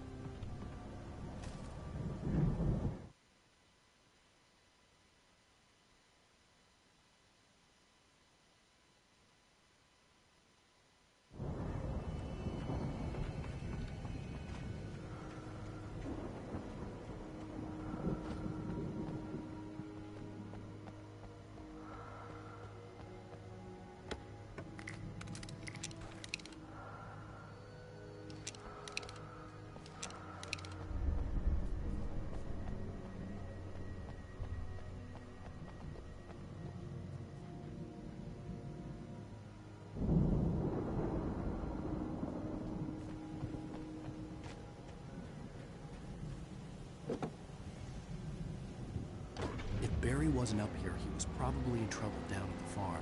For a moment, I felt bad for doubting him. After all, I'd made it this far myself. But Barry was Barry.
Well, as I'm sure everyone's noticed, that storm we all felt coming is finally here. The boys at the Weather Service reckon it'll last until morning at the very least. Pertaining to that, let me read that missing persons alert again. The Sheriff's Department's still looking for a Caucasian woman, 30 years old, slim and blonde with blue eyes. She may be lost in the woods, and it's possible she's been injured in a car accident. If you see her, please make sure you get her indoors and call the sheriff. It's bad weather to be caught out in, so if you see someone in the area who maybe looks a little confused, give them a hand, all right? This is Pat Maine on KBF FM, hoping you're all safe and warm tonight.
I'd known the brothers used to be some kind of rock stars, but it hadn't really sunk in until I saw the stage.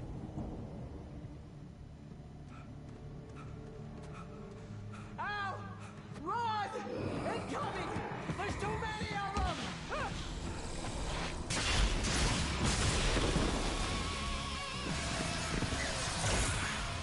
God damn.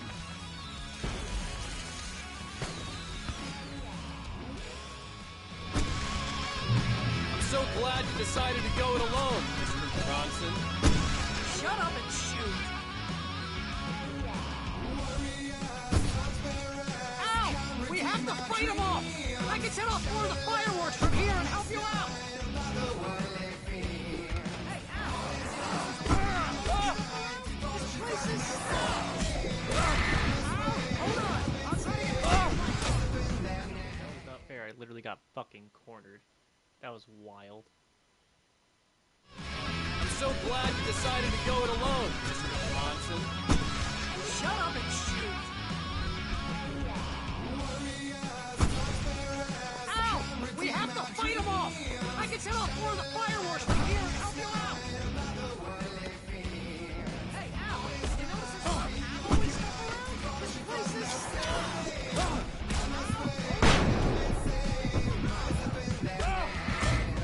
Okay. What the fuck? I'm so glad you decided to go it alone, Mr. Bronson. Shut up and shoot! Ow!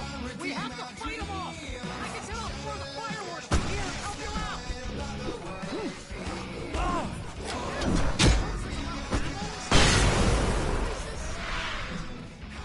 Hold on! I'll try to get the stage lights on!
Falls, rock and roll capital of America.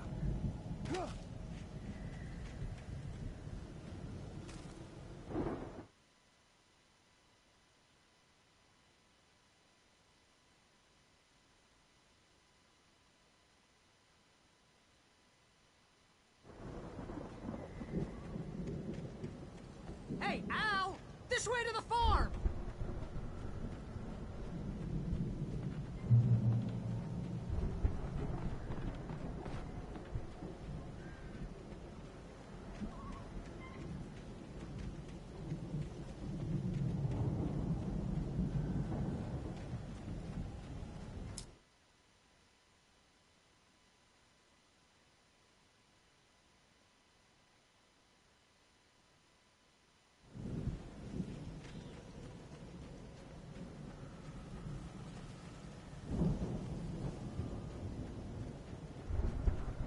See, bestseller, no reason to worry. Your cutout's good as new, right where I left it. I'll come back for it once we have the place secured. Yeah, that's been my biggest worry all this time.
Hey, I think Alan Wake here has something to say. What's that, Al? Ooh, I'm Alan God Wake. damn it. I'm always right about everything. And if I don't get my way, I'll sulk all day long. I'm always intense and moody. It makes me very attractive and mysterious.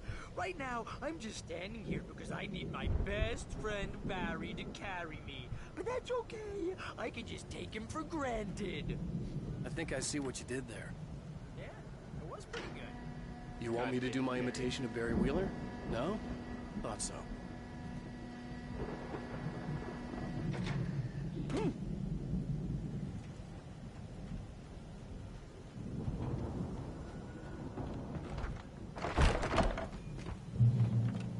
Wow! You look at that thing, Al! They really went all out with this Viking crap, didn't they? It's kind of badass. Look at all this stuff! They must have... Sleep. We all spend the third Oh, of our Night dreams in Springs! its soft embrace, Man! somewhere Brings back between memories. fantasy and Hey, reality. remember when I got you that gig? Your Dreams first don't real appear writing to job. What got you themselves started? in life. Was this one of your episodes? Vice versa. In Night Springs. Tonight's episode, The Dream of Dreams. That's by someone else. We join Mr. Jones as he explores the endless dreamscape, only to be brought to a sudden stop by a decidedly mundane situation. A long line of people. Hey, Jones, right? Listen, we're gonna have to wait until His Highness over there is good and ready. Oh, wow. Who's that? You don't know him? What are you, new? He's the guy dreaming us. Well, not just us. He dreams everything. All of this. But wait, no. I'm the one who's dreaming. I'm asleep. Isn't this my dream? Oh, yeah. Sure. Get real, pal. You're just another dream. I'm a dream. You're a dream. The weirdo in the diving suit is a dream. And the girl made of smiles and sunshine is definitely a dream. But I'm pretty sure I'm dreaming this. Well, maybe you're a really confused dream. What am I, a shrink? All I know is I'm going with the smart guys. And they say that's the guy doing the dreaming. Right there. I don't know what that means. It means we keep him happy. No sudden falls. We make sure he has his clothes on when he goes out in public. No chases where the monster is nipping at his heels and he runs like crazy, but his legs don't seem to get him anywhere. None of that. Because if he wakes up in a cold sweat... Oh... Yeah, precisely. So we wait till he wants to move on. Keep things nice and calm. Hey, something's happening here. Yeah? What's that? What? Can't you hear that? Oh, God help us, it's an alarm clock. Oh, it's you, isn't it? Please, man, I got a wife and kids. Please don't wait.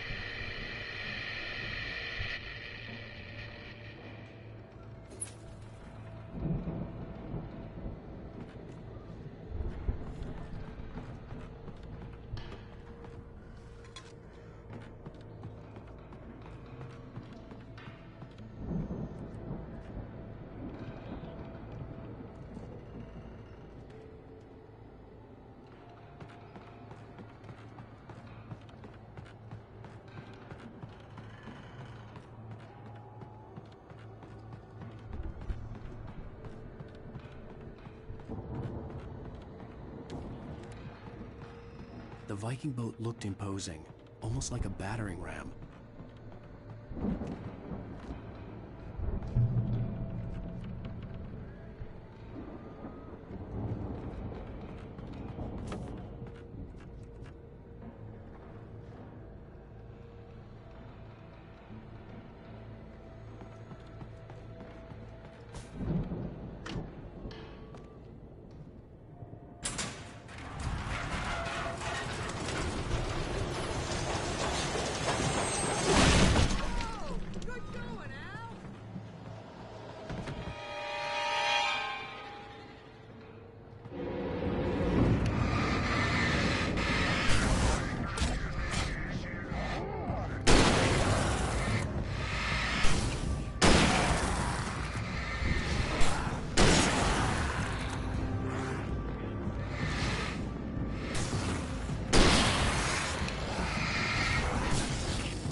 Those geezers had quite a production going on. Ooh, you know what, Al? If we make it through this alive, I'm gonna start representing them. Yep, sell this stuff online, maybe get a reality show going, release a new single. Good luck with that, pal. Hey, you find us a way out of here, okay? I'm gonna take a closer look at this stuff.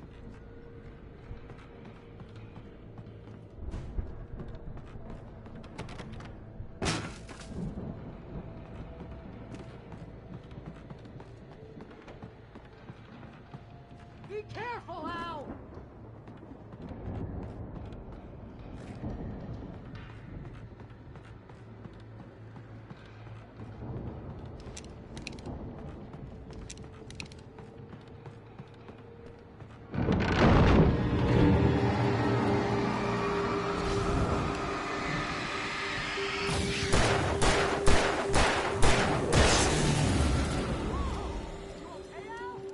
I'm good. Keep your eyes open, okay?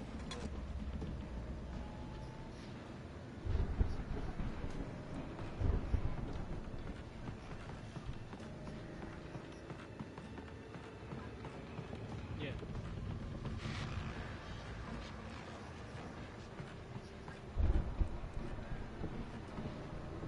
Gross.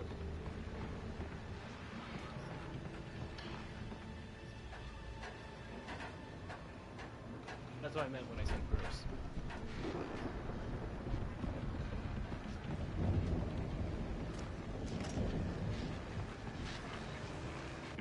As you regular listeners know, I tend to work through the night, but I'm not the only one. Deputies Mulligan and Thornton are taking a couple of moments off their busy schedule to join me here in the studio. Boys, how busy are you now? Deerfest is almost here, isn't it? I bet that keeps you in business. Pretty busy, yeah. Actually, Pat, we've been real busy with other stuff, which concerns an ongoing investigation. We can't talk about that, Thornton. I wasn't gonna say anything. I was just saying we got, other irons to fry. And how would you compare your workload to last year's? Things have seemed relatively peaceful to me, but people do tend to get a little wild this time of year. Oh, it's wild, Pat. It's pretty wild. There's been all sorts of trouble this year. Vandalism, fighting, public disturbances. A lot of people gone missing, too. Yeah, it's pretty much the usual stuff, Pat. Just, a lot more of it. Now, is it just me, or does Deerfest get wilder every year? People seem to be more drunk, at least, or they start earlier and younger. Oh, it's definitely not just you, Pat, but... Definitely, Pat. Hey, I'm talking here, Thornton. Oh, shoot, I lost my train of thought. Not just me. Oh, yeah, it's wilder, Pat, but actually most of the trouble seems to be coming from grown men. People who ought to know better, Kids are doing fine this year. Well, that's nice to hear at least. Boys, I want to thank you for stopping by. I'll let you get back to your patrol. Sure thing, Pat. Yeah, sure thing, Pat. No,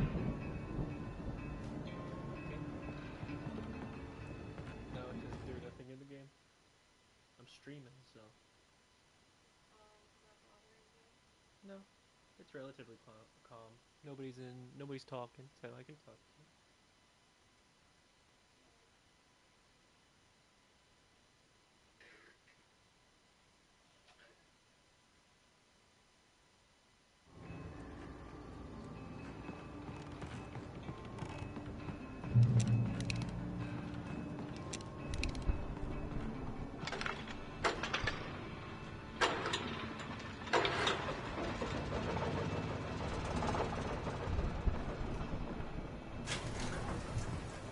I could see the building that had to be the Andersons' home on the other side of the field. It wasn't far now. I wasn't worried about trusting the ramblings of two burned-out geriatric wrecks. They had the goods.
Is that you out there, buddy? Yeah, it's me. Hey, let's go, man.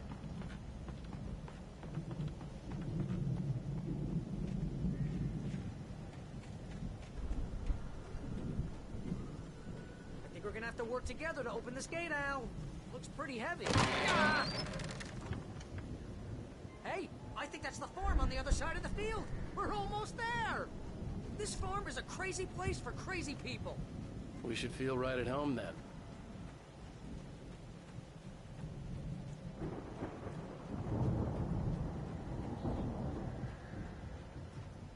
Come on, one more thing.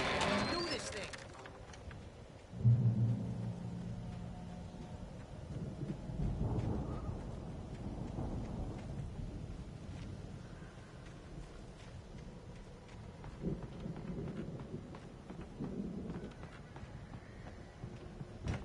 The lights are out. Guess we better check the fuse box.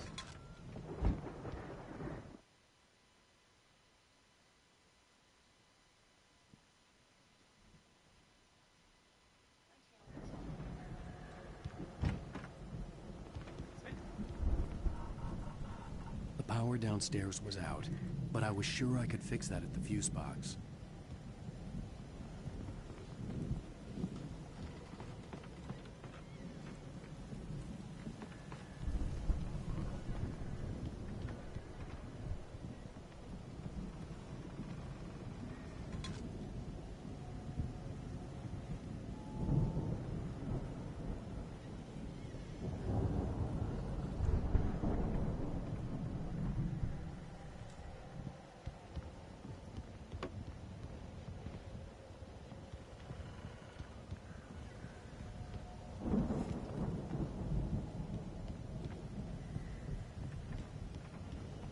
You know, this place looks kind of lived in. I thought the Andersons were in the booby hatch.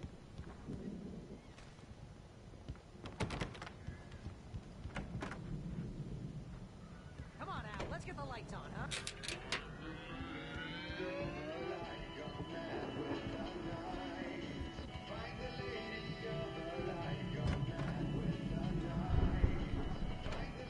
Can you hear that, Al?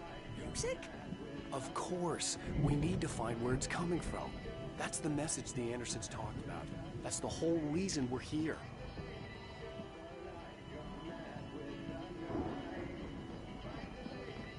Lady of the Light? Oh, that's gotta be what's-her-face, the crazy lamp lady from the town. Cynthia Weaver. Right! Must be.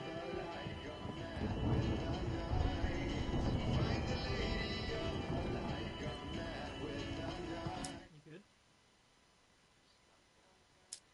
I understand, hon.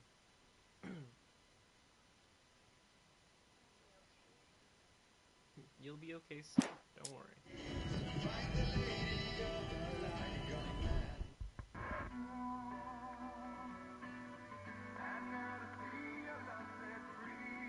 be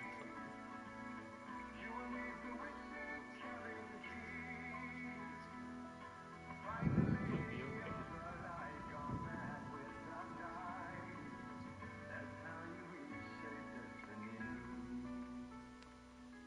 Okay. We need to find Cynthia Weaver. We'll stay here for the night and head back to town as soon as it gets light. Hey, Al. Lots of hours before dawn. Might as well get some rest. And by rest, I mean drunk. Come on, Barry, this is... Yeah, what the hell?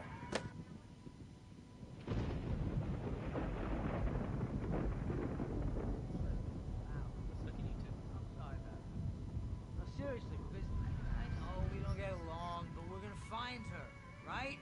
Even though you're a crazy bastard, I'm gonna stick by you, no matter what, ever, Al. Sure, like a brother. I'm a writer, goddammit. Correct. If I just wanted to, I could write 10 books a year. And they'd be the best books that year. No, you couldn't. That's right, I couldn't. But I could, because I'm a writer. What? What do they put in this stuff? I feel like my brain is coming out of my nose. I'm gonna get the recipe off those coots and be a booze millionaire. I just miss her, Barry. I just want her here with me. I know, Al. I know. It's gonna be okay. We're gonna make it okay.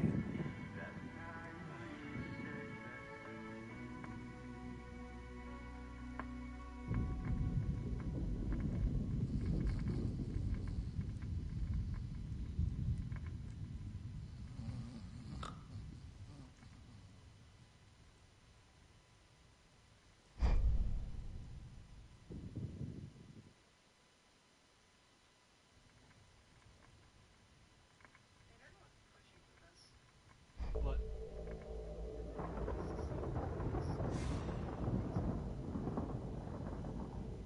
Because Pokemon Red and Blue.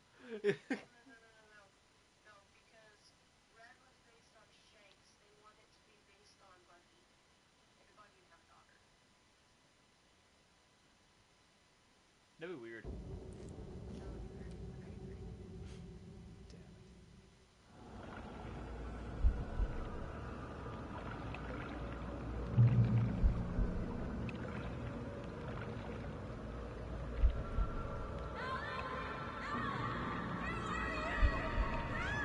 Alice, I'm coming. It's all right. I'm coming. It was a crazy drunken dream, and yet it was more than that. It was the truth, a suppressed memory unearthed by the Andersons' moonshine. I was there, an out-of-body observer. This was the night Alice and I had arrived at Bright Falls, the night Alice had disappeared. I had a chance to find out what had happened. I remembered being surprised to see the cabin dark. Alice would have never turned the lights off. Alice? Alice!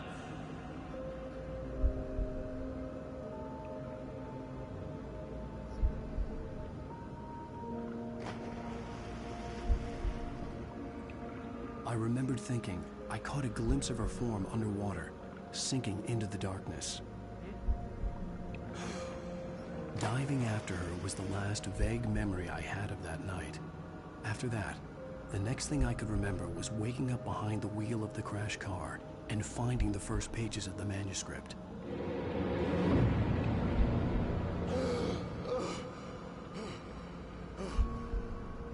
I couldn't find her in all that blackness. I must have thought she drowned.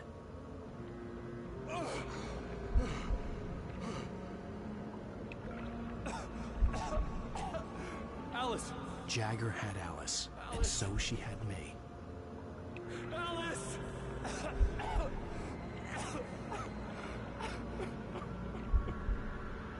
I'd been easy prey.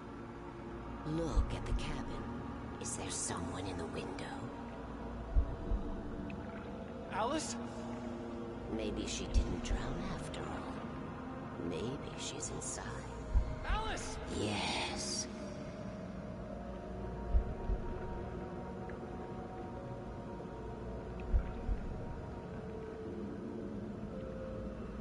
The dark presence had touched me. She had dug her nails into my brain and used me, made me her puppet.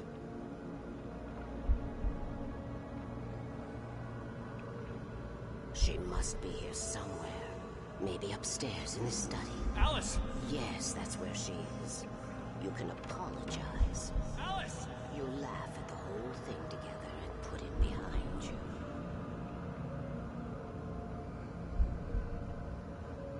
Alice? She's not here. You were foolish to think so. No, she's dead. She drowned. No, no, no! It's your fault your wife is dead. You are guilty. All she wanted was to help you right. You killed her. Oh, hush. There's still hope. Cauldron Lake is a special place. Here, you have the power to change things. She wanted you to write. I will tell you what to do.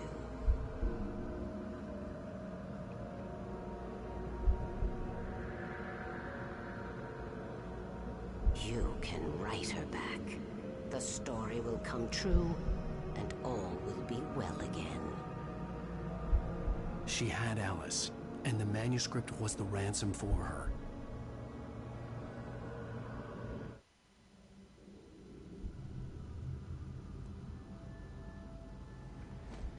Yes. All right. I'll fix it. I'll bring her back.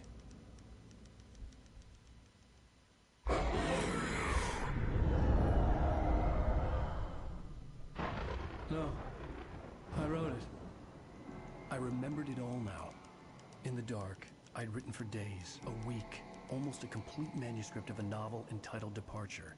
Jagger had been my editor, whispering in my ear, making sure that the unfolding story would make her more and more powerful. I thought I was saving Alice.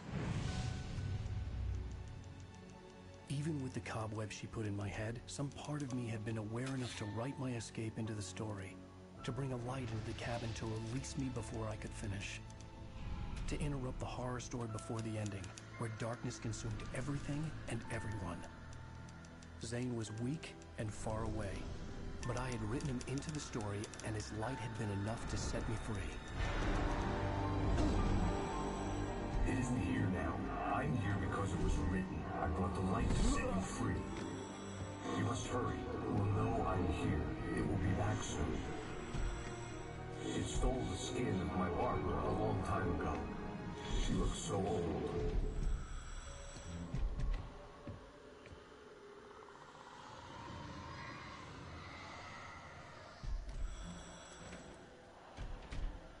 I had woken up, confused and groggy, my mind consumed by darkness and fear. All I could do was to escape.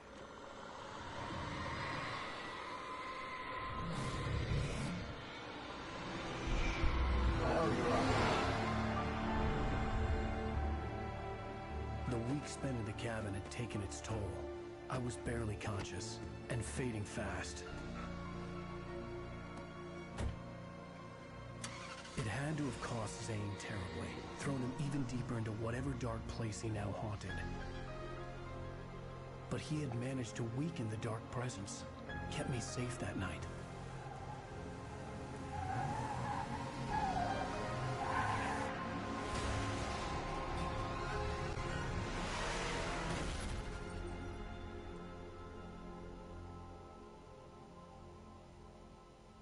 I wrote it. It's my fault. That's right, James Joyce. It's your fault, and you're gonna pay for it. What are these names you are throwing out, you stupid detective fuck? Previously on Alan Wake. Under the influence of the dark presence, I wrote a horror story that is coming true. Jagger had been my editor, making sure that the unfolding story would make her more and more powerful. Some part of me had been aware enough to write my escape into the story. Together we can create something absolutely wonderful. The lake, it does something to the works of art created here. It makes them come true. My mom gave me this old light switch. The clicker. Alice is being kept in a dark prison. I need to find Cynthia Weaver to fix this. It's your fault, and you're gonna pay for it. Well, we're expecting a record crowd from the neighboring counties. Naturally, we hope to break the record set by last year's Moose Fest in our neighboring town, Watery. Ladies and gentlemen, some people have asked me, what's the big deal about Deer Fest? And I think that this sums it up.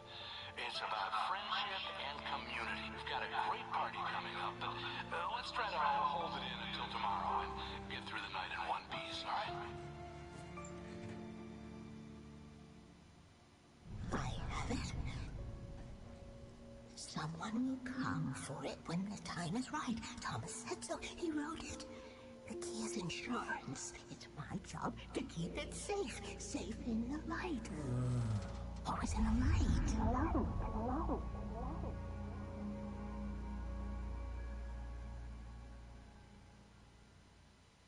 All the manuscript pages were gone. The FBI agent had taken them. I think my tongue just took a crap in my mouth. Ugh. Oh, wait, we're in jail now? Al. Al, this is not good. That about sums it up.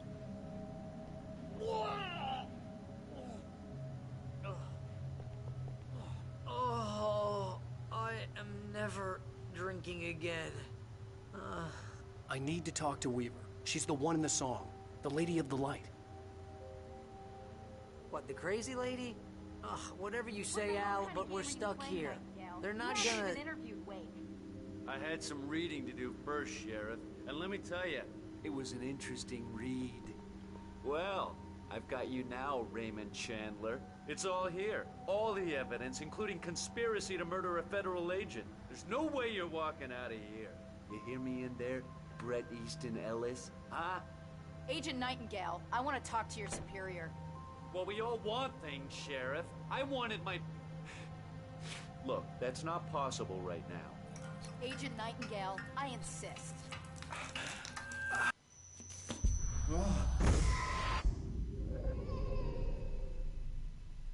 Wake, what's wrong? Lady, are you stupid? It's a trick. It's an obvious trick. Okay, I've had enough of this crap. Wake, I'm gonna trust you with this. You're joking. Agent Nightingale, your opinion would matter more if you were sober and if I actually believed you were here on official business. Whoa! Get back in the cell, Stephen King. The only way you're leaving this place is over my dead... Wait a minute. I know this... Oh my God! Light. We need light. It's the only way to fight this thing. In my office. I've got your things there. Follow me. Oh man, we're sitting ducks with the lights. For the moment, Barry was just glad he had survived the fall. He had been separated from Al, and there was no easy way to climb back up. He told himself he'd be okay in the gloomy forest at night. He would just have to wait for a while for Al to find his way down. Barry turned when he heard the heavy footsteps and saw the movement. The man-shaped shadow lunged at him from the bushes, an axe held high. Barry screamed and threw up his hand. The world exploded. Mott knew that Wake was smarter than him.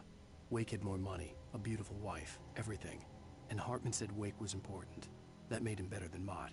But Mott was calling the shots now. He'd expected Wake to whimper and grovel, but instead, he seemed willing to fight. Mott knew he'd gotten under Wake's skin. If only Mott actually had his wife. The thought made him shiver. Hartman hurried down the corridor. He had disliked leaving Wake when he was surely at his most susceptible to therapy. But this was not an ordinary storm. Wake had been writing, and he had woken something up in the depths of the lake. Now, it was coming for him. Hartman had naturally prepared for a situation like this. The idiot brothers would keep Wake distracted while Hartman double-checked everything, just to be sure. Hartman watched as Wake's features slackened. The man was bullheaded, no doubt. Even lying on the bed, he'd almost broken Hartman's nose the second time. But with a little time, he could break Wake down, give him proper direction. Wake was easily the most promising subject he had had. Well, since Tom, really. Sleep well, Alan, Hartman whispered with a smile. Let me take care of you. He sniffed hard to clear his throbbing nose, swallowed blood, and barely tasted it. Agent Nightingale stared at the passed-out rider. The man was sleeping off one hell of a night. Nightingale felt a stab of envy at Wake's oblivion, but he had a job to do. He put the gun to Wake's head and almost became a murderer. His hand shook and his throat felt tight and dry. Biting his teeth, he tried again to pull the trigger. He lost the nerve. Wake stirred. Nightingale would have to settle for an arrest. The storm raged on as the Anderson brothers walked unsteadily away from the clinic with the other patients in tow, knowing that this time they wouldn't return. The darkness around them seethed with horrors, but Tor and Odin were unafraid. Their eyes glinted with guile. They knew every secret path, and there was blood on their hands. They had fought these shades before. The dark presence followed the choreography laid out to it in the manuscript, growing stronger and stronger, moving like a storm from one scene of destruction to the next. But it was still bound to follow the story and chained to the dark place it came from. When the story reached the end it longed for, it would finally be free. It's 1976. Madness reigns at the Anderson farm. Contrary to all logic, the headiest ingredient of their moonshine is unfiltered water from Cauldron Lake. The Andersons feel like gods. Odin can't stop laughing. He contemplates cutting his eye out. Tor runs across the field, naked, shrieking, hammer in his hand, trying to catch lightning. Their songs have power. Something ancient is stirring in the depths. coming back.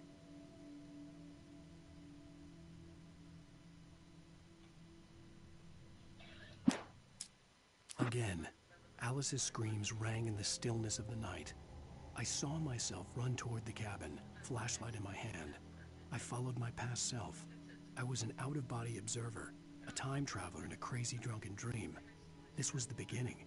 The night Alice had disappeared. The mystery of what had happened during the missing week was about to reveal itself.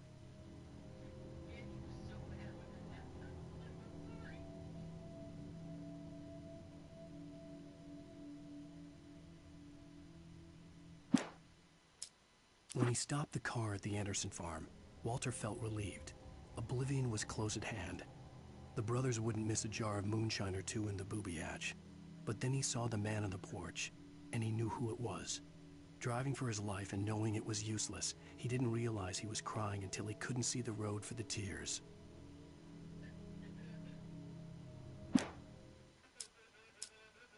For a moment, Hartman considered strangling the idiot. Mott was mean-spirited, but easily manipulated, an emotional infant who lived for his approval.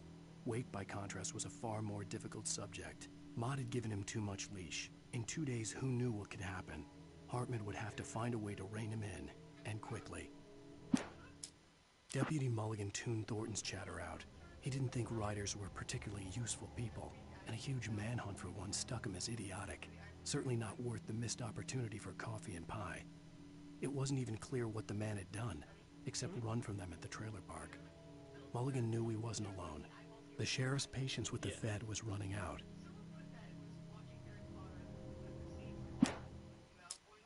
I've seen that. I've also seen them do it with Edward and Bella in Twilight. As the deputies hauled Wake and Wheeler away, Agent Nightingale eagerly examined the stack of papers Wake had been carrying. It was incomplete, a collection of random pages, but there was enough. He saw his own name in there, among others. His hands shook with emotion. Finally, it was proof. He had been right all along.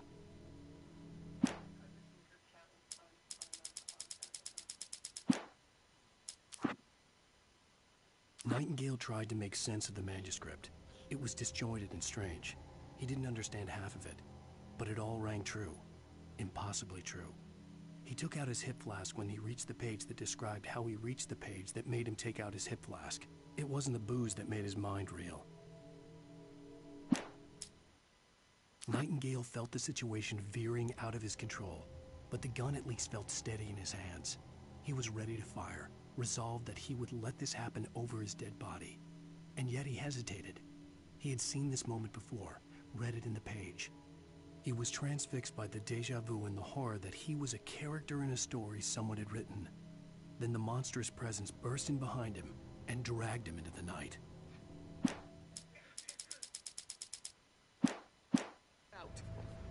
Stay cool. I can get the emergency power on.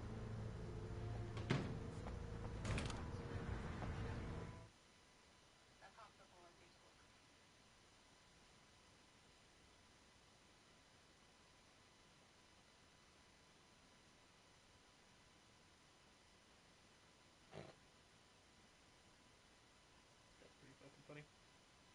No, it's not.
things. Wait, what do I need to know? What do you need from me? They can be hurt in the light, only in the light. And I need to find Cynthia Weaver. She can help me stop this. Light. Check. Cynthia. She lives in the old decommissioned power plant. I can get you there pretty quickly in the rescue chopper. Come on, let's get back to your friend. Wheeler, I need you to stay here. What? No! We're going to fetch our ride, but I have friends who need to be warned about this, and I can't be in 2 places at once. I need your help. Well, okay. Here's a list of people and phone numbers. I need you to call them and tell them you have a message from me. Night Springs, okay? They'll know what to do. Night Springs? Like the TV show? Gotcha.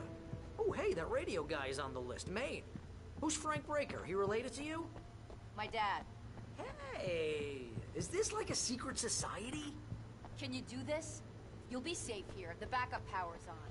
These guys need to be alerted, just in case we don't come back. You'll come back for me though, right? As soon as we get the chopper ready. Thanks, Wheeler. I owe you one. Okay, let's go, Wake. Through the back.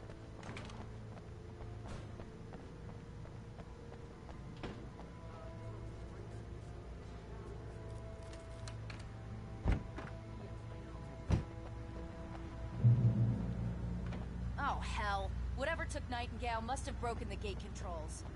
We can't reach the gate's control box from here. We need to get to the other side over the rooftop. I'll go. I'll open the gate for you once I'm across. You stay here in the light and cover me, Sheriff, okay?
Hey, Sheriff! Your password. Night Springs? What's that all about? It's a stupid joke we have. That Bright Falls is the original inspiration for the TV show. This town can get weird at times. Never this weird, though. You need to bypass the damaged control box. What am I, an electrician? Hold on!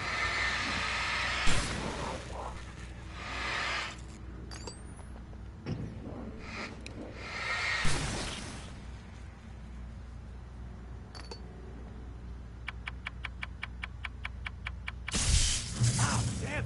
That's smart. Good job, Wade. Okay, stick close. Our first stop is the town hall. The keys to the chopper are there.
The air smelled of fish. This was Bright Falls industrial area. There was probably a cannery nearby.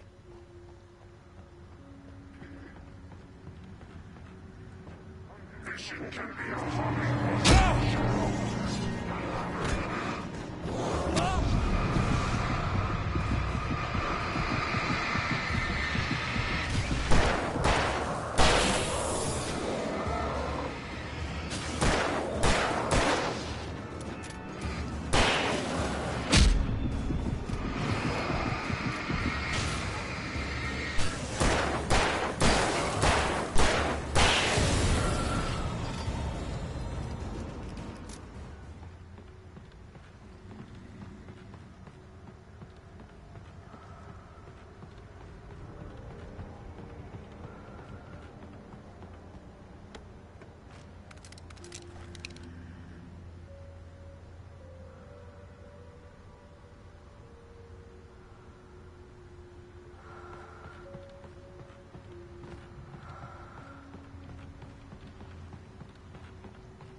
I'm gonna want explanations, you know.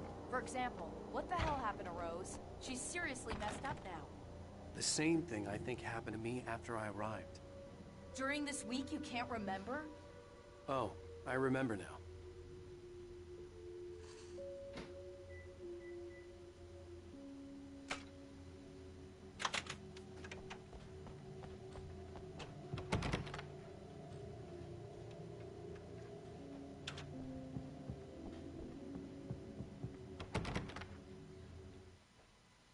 God damn it, I got a trophy for activating the jukebox and it's playing, Coconuts.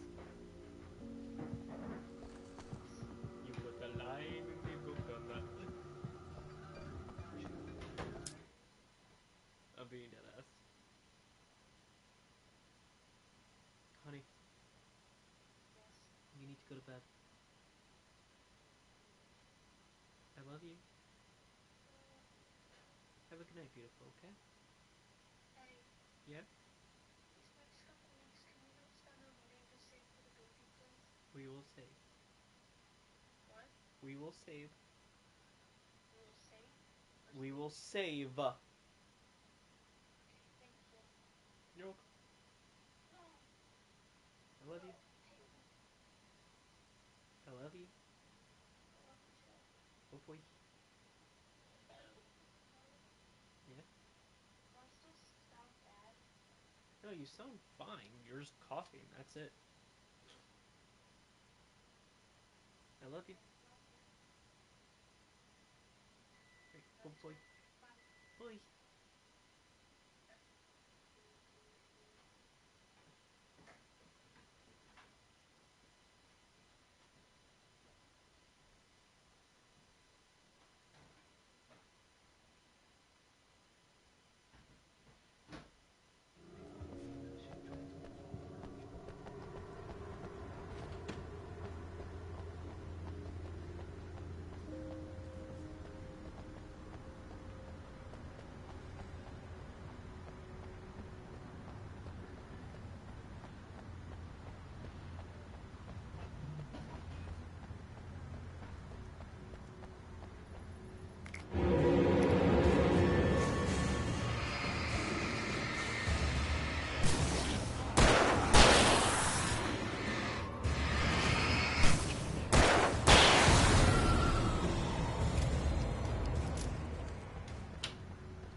You have the right to.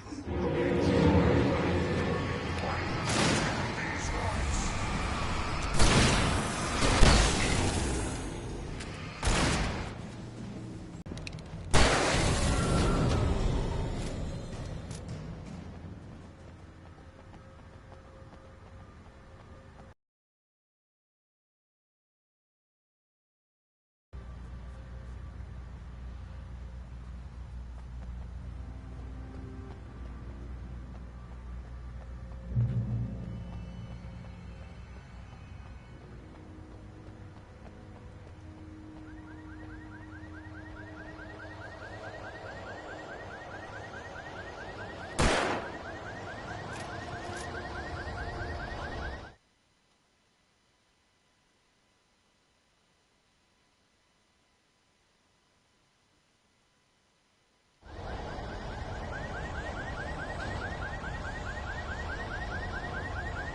Over here! There's light!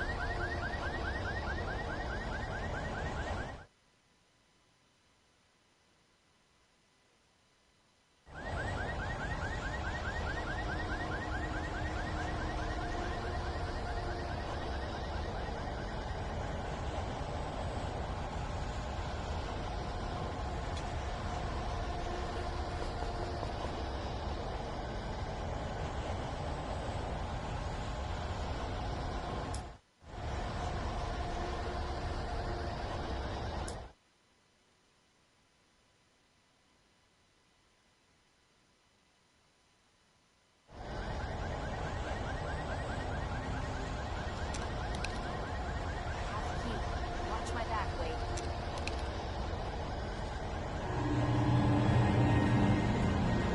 It's an ambush.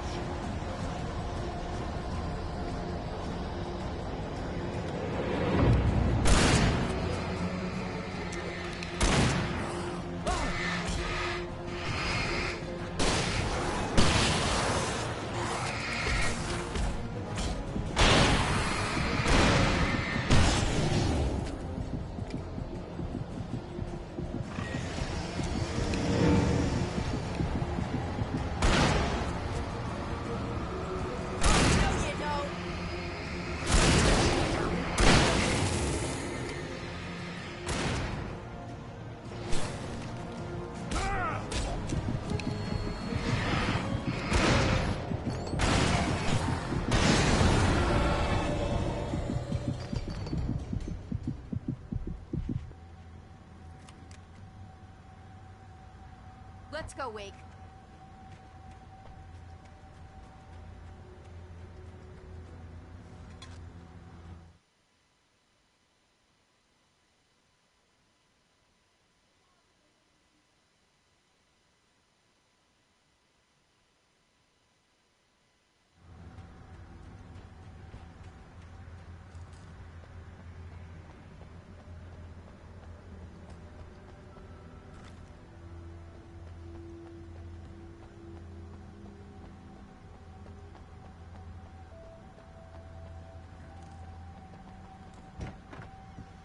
Okay, someone's messed with the fuse box here, but you should be able to jury-rig it while I find the keys.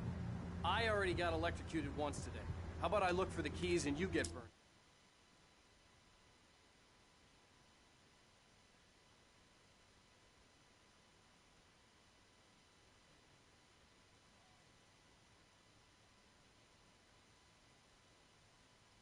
For change. The keys aren't upstairs, Wake. I'm just gonna take a quick look. Freedom. A fusion of vigilance, conscience, and uncompromising clarity of vision. A need so fundamental, it permeates our very being. And yet, a man may be brought to his knees in a single heartbeat. In Pine Springs. Tonight's episode, taken in his prime. For young Manny, the night hasn't been kind. He's a maniac, selected for a lifetime of servitude after answering a ad in the newspaper. But first, a little field surgery is required. Well, well, look what I found.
message was from Barry.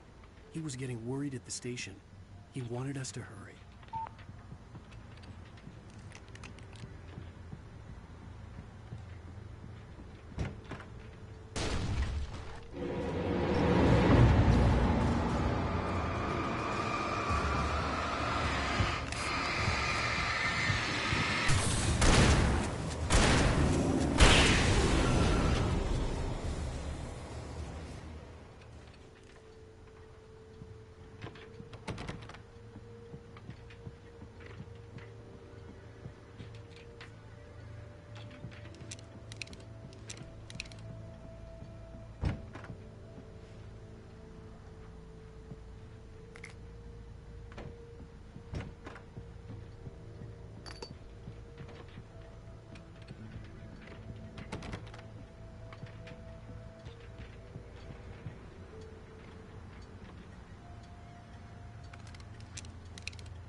Okay, Sheriff, I got the keys.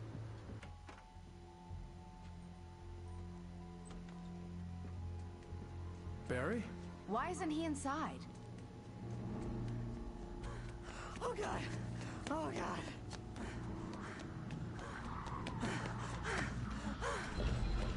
Barry! Look out! Barry, move!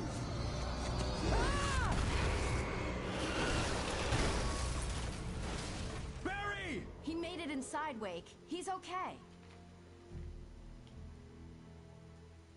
The storefront's blocked. Come on, Wake. Let's go around. We can meet him in the back.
We can make it through the bookstore. Wheeler should be waiting for us in the backyard. Keep the hell down or I'll call the sheriff. Oh, hi, Doc. I've got it. Don't worry about it. Sarah, about time somebody showed up. All this shooting in the air is idiotic. One of these days they'll kill somebody. And over Deerfest. I know. Go back to bed. He's got a point, Wake. Look, this town can't take this. It's me they want. The sooner I get out of here, the sooner you can all get back to life as usual. I hope you're right. Come on, let me get this door open. Wait, you got the keys to the bookstore? Perks of being the sheriff. A girl needs to get around.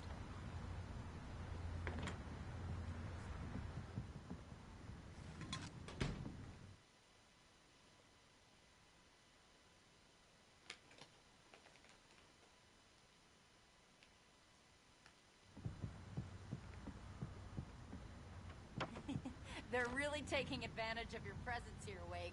I heard they're selling a lot of your Alex Casey books. Right now, I'm not a big fan of my own writing.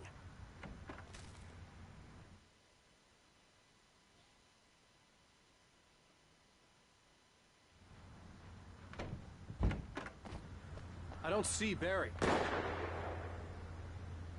Look! Wait! Maybe that's him. That's the way to the chopper.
I'm gonna give Pastor Howard a piece of my mind about this lock. Ugh, I told him to get it fixed. Physical labor. Let's take a break.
Okay, it's open.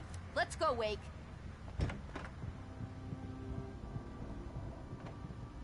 Wow. We keep them lit all night long on the night before Deerfest. Why?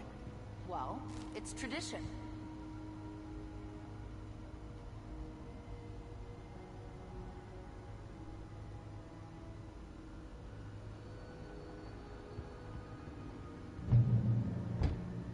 We're almost there. We'll have to go through the basement to get to the parking lot. Yeah, there's no way going through the crypt will turn out to be a bad idea.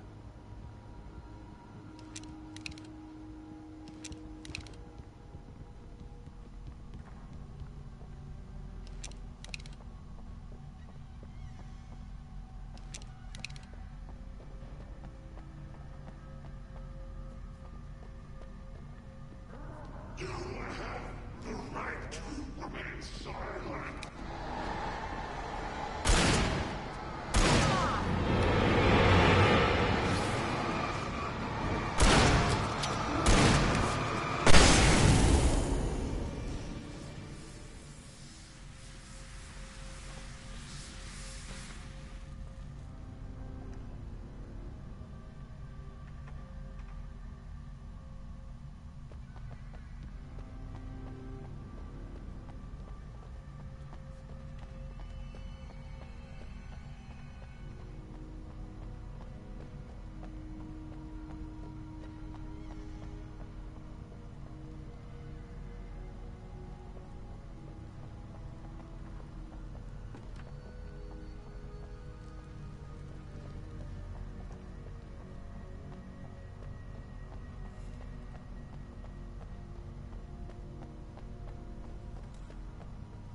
Guess that one saw the light, huh? You didn't like that one? A tough audience. Well, I got plenty more. What are the Christmas lights for? Protection, man! Like garlic against vampires? Vampires. The helicopter's just across the parking lot and up the hill. Come on! I love Barry.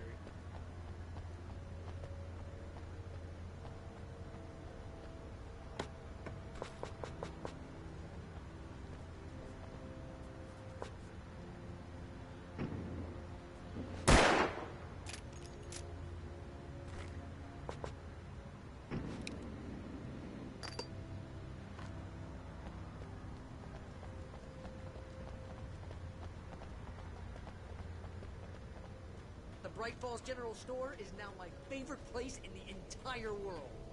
See this headlamp? It's like a superpower. I can just look at one of those things and they die. It's my flaming eye of Mordor.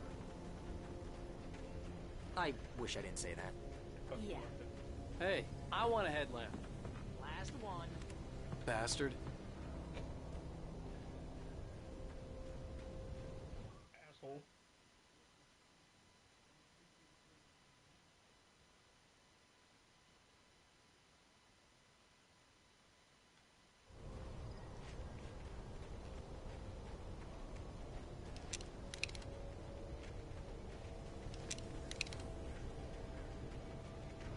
Someone throws a damn school bus at your head and you're about to take a helicopter ride with someone who may or may not have a pilot's license, you're cleared for departure to Night Springs.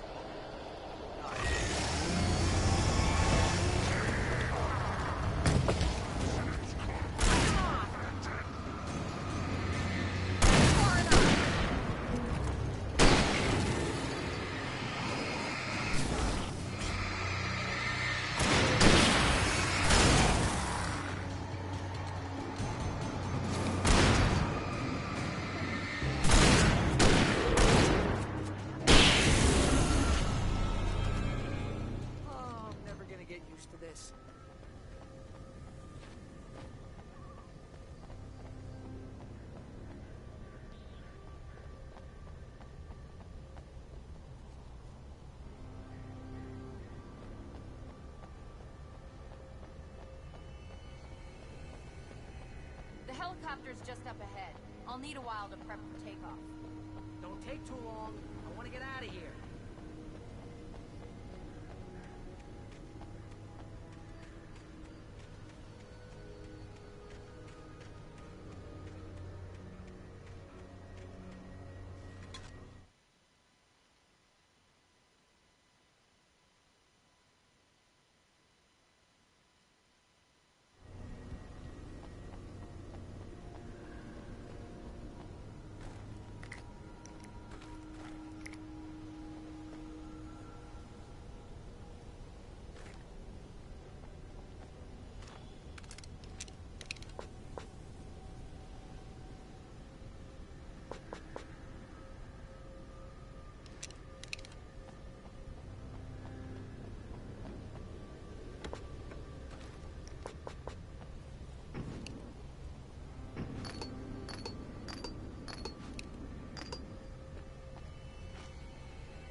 this. Just get me to Weaver, Sheriff. You're taking a big chance on a local crazy lady, Al. I hope you're right about her, or we can kiss this town goodbye.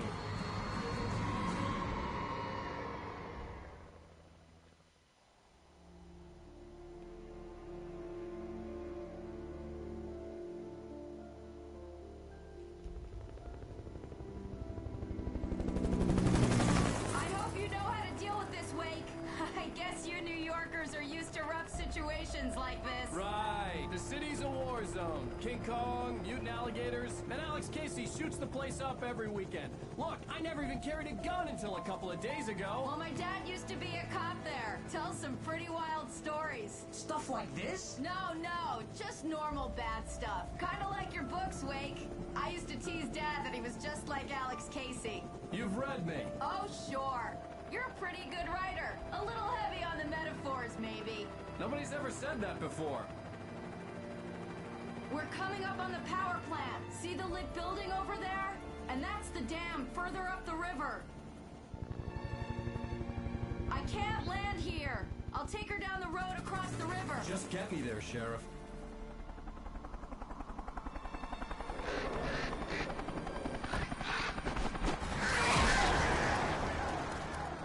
Hold on!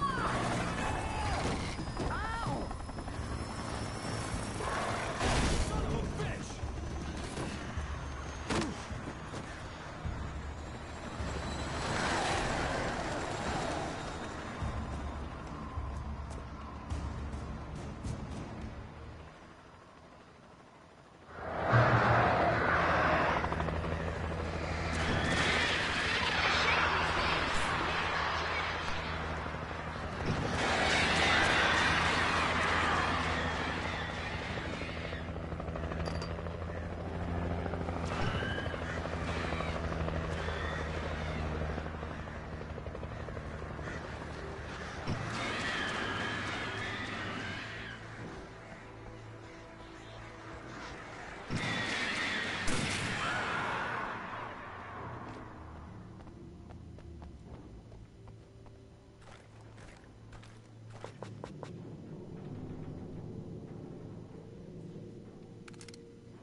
I had to do something about the chain for the door to open.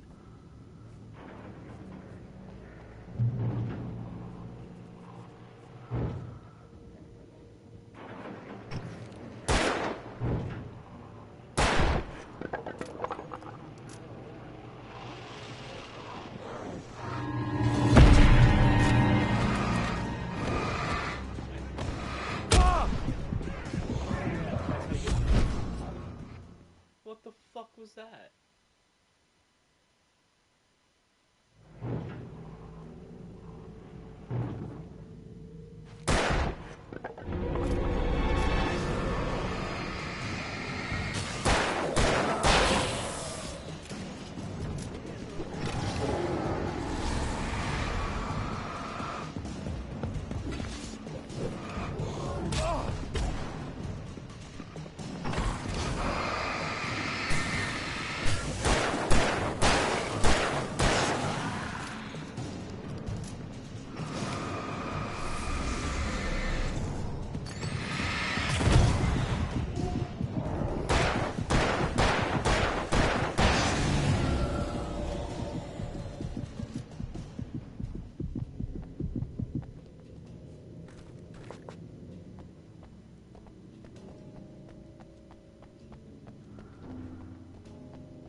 here's a new song from a band that they always remind me of our local rock legends, the Old Gods. This is good.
The power plant glowed in the night. It was close, but I had to find a way across.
butterflies or butterflies that dream of being men.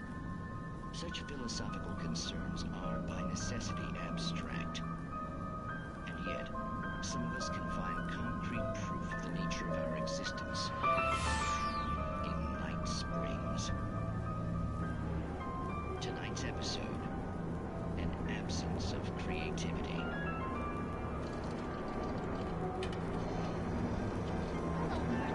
What did you want to show me? Lydia, thank God you're here. Please, it's in the basement.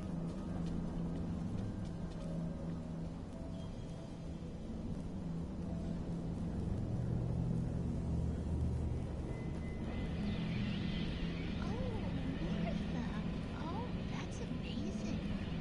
Isn't it just? I found it here this morning.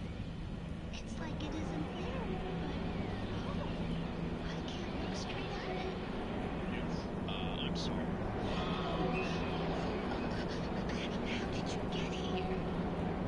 Well, I'm trying. Did you put this thing here? No way. To be more precise, I put everything here but that. Really? But what is it? I guess the temptation is to call it home, but it's really an absence. Profound lack, yeah. In Martha's basement? Yes, I was doing so well, too. I came up with 2 old ladies and put something really weird in the basement. It was a great start. I completely loved that. I can't imagine what I was up to. Surely it's just an ordinary basement. Is it? Why did you call your friend here, then? Well, I don't know. Oh, well. Couldn't you just ignore it? Oh, no, I couldn't do that.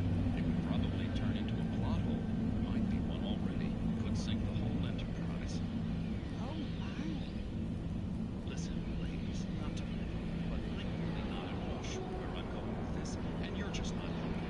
You should just go back upstairs for a cup of coffee while I try to figure out what I'm up to. If you think that's best. Maybe I should just stop here. Or is that too moronic? Is that too moronic? Indeed. Who can tell?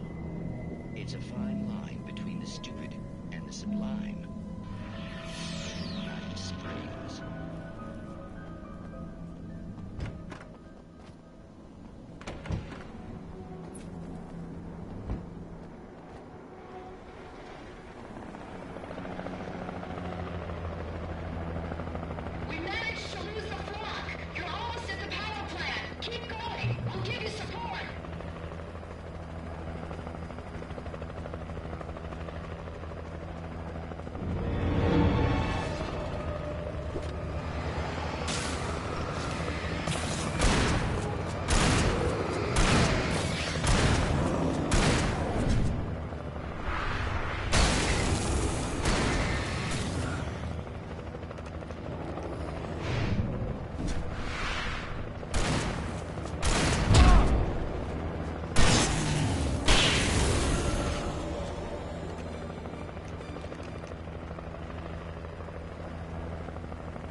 I recognized the logo on the power plant sign.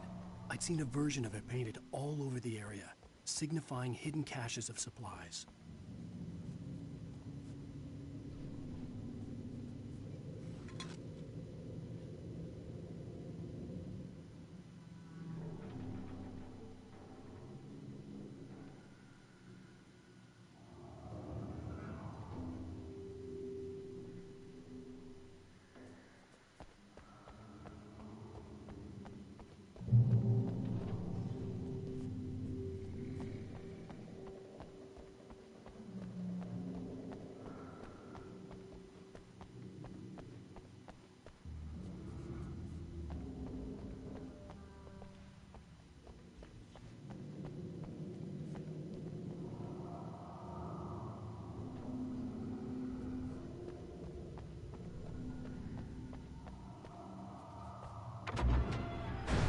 Hold it right there! Miss Weaver, Cynthia, I'm a friend. Prove it!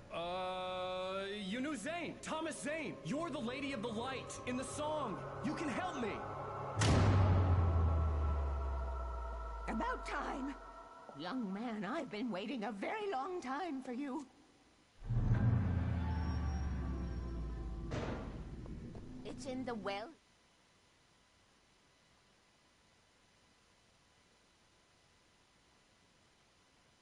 Lit room. Excuse me? What you'll need to drive the darkness back. The well-lit room's at the dam. I built the room to keep it safe. Will it help me find Alice? Will it get me back to the cabin? Fine, let's go. I can get my friends to come back with the helicopter. Oh, we won't go outside. Never at night. That's rule number 1. You've been breaking the rules, young man, and where has that gotten us, Secret route. A lit route. Old water pipe. Something was damaged at the transformer yard. It's drained all the reserve power. Without it, the pipe will go dark. The power to the yard must be cut.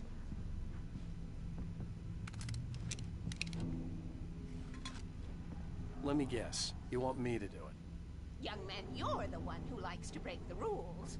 I can't be outside in the dark. The kill switch is outside.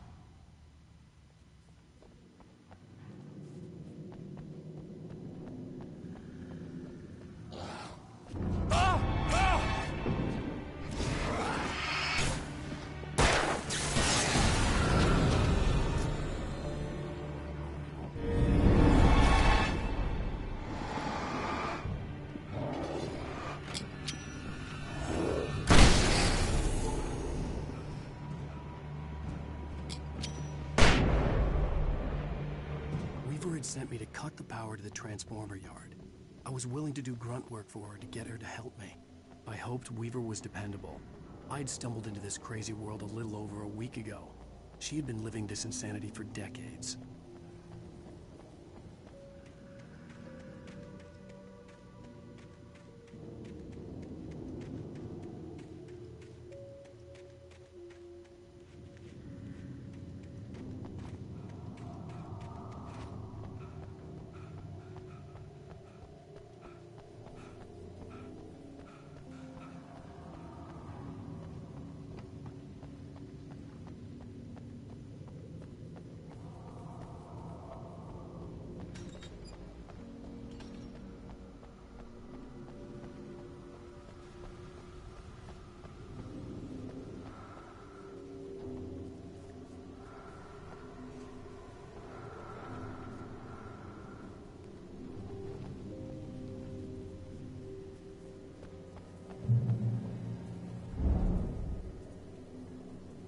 I could see the kill switch that would cut the power to the transformer yard. Now I had to find a way to reach it.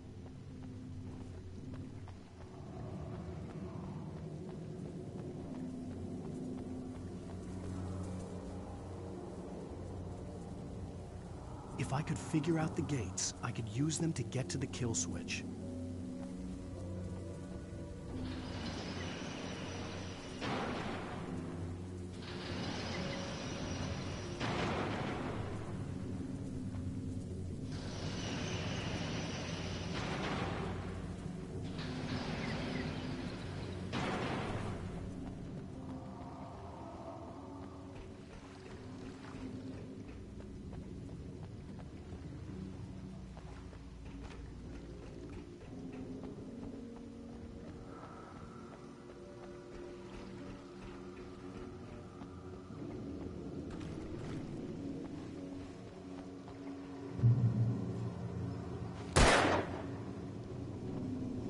Designs these things.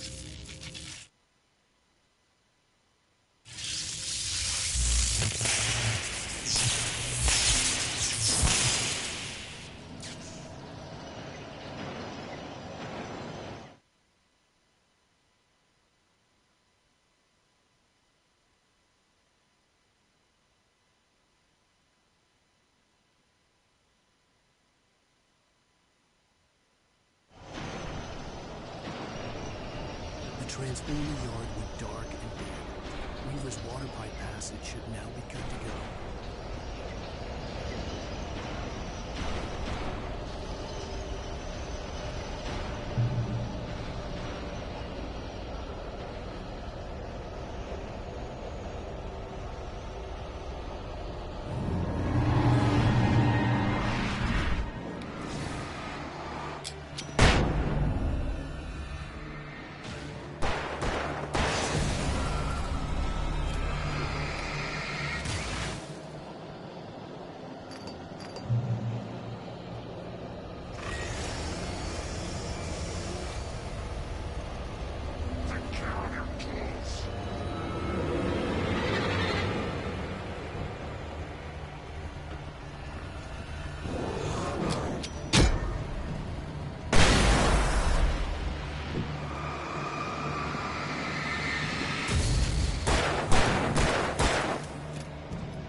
This way, young man. Follow me. Come, come. The pipe's empty now. We're ready to go. This way. We need to go. I knew them both, Tom and Barbara. I had such a crush on him. Such a beautiful man. I was jealous. There was a part of me that was maybe a little glad when she had the accident. And then Tom started writing and woke the darkness up. He tried to bring it back, but you can't do that. There are no free rides like that. I'm starting to realize that. In that case, young man, perhaps you're a smarter man than Tom was. The witch looked like her, but it wasn't. Barbara was sweet. He didn't understand until it was too late. He tried to undo it, wrote himself, her, everything he'd ever written out of the world. Oh, he was so famous. And afterward, no one knew. Oh, Tom. He left only one thing behind in my game, in case it happened again. Insurance. He trusted me. Or perhaps used me a little. Tom knew how I felt. Knew I wouldn't refuse him. I built the well-lit room and put it there. It's been waiting for you. We are characters trapped in a story you have written, and none of us will survive to see the end of it if the darkness isn't stopped. She'll twist the story to her own dark ends. How do you know all this? Tom, that's the way he wrote it. He still talks to me, you know, in television, from beyond, from below. We have both been touched by the darkness, young man. He saved us both with light, but the darkness stays with you. Leaves a stain.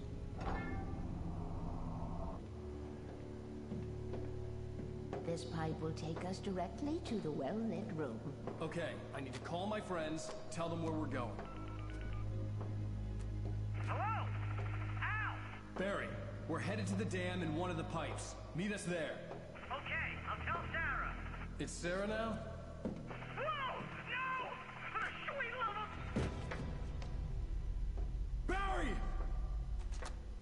Barry! We gotta go see if they're okay. They're probably dead. You must reach the well-lit room.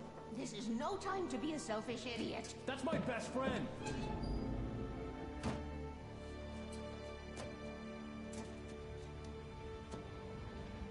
Well, be a fool. I'll use the pipe. I'll meet you at the dam if you make it.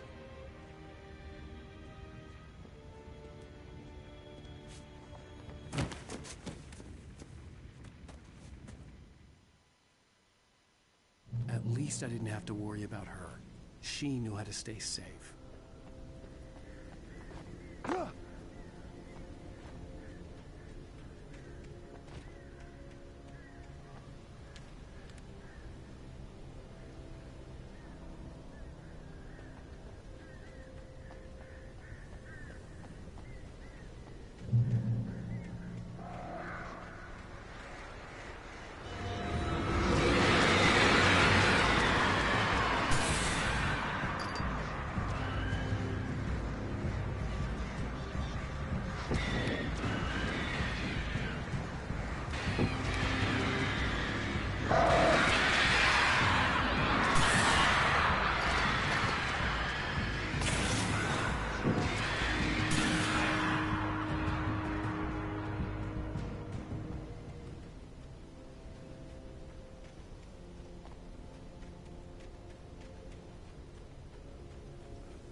The crash site looked bad, but as far as I could tell, the wreck was empty.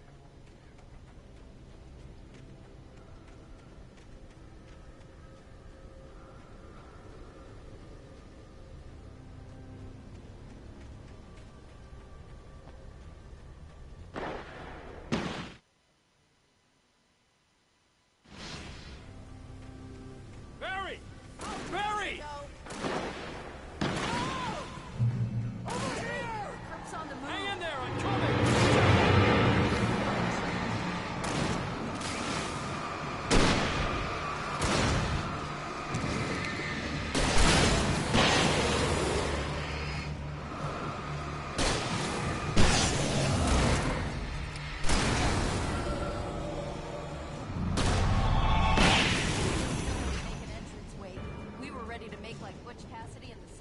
kid.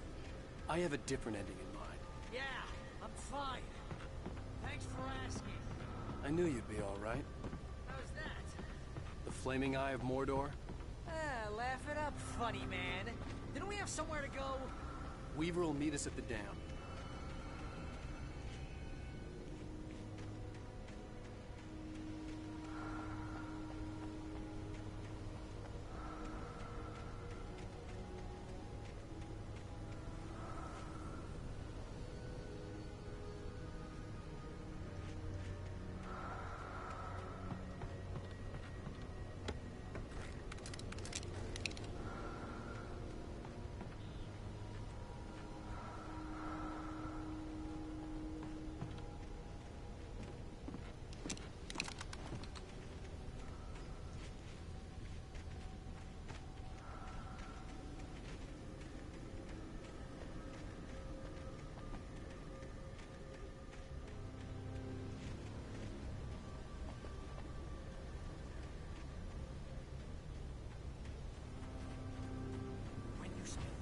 Most of your night running uphill while a crazy bunch of demon hicks try to take your head off with an axe. You know your helicopter crash landed in Night Springs. Ooh, I should have kept that gym membership. You see those lights? That's the elevator we need to take.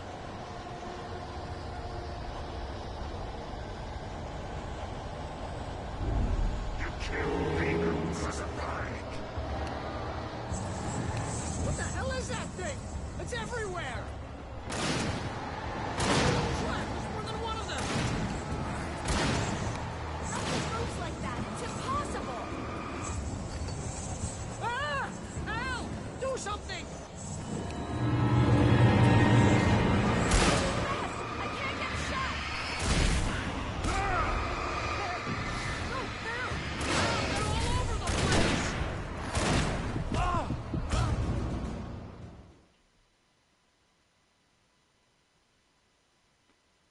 With an axe. You know your helicopter crash landed in Night Springs.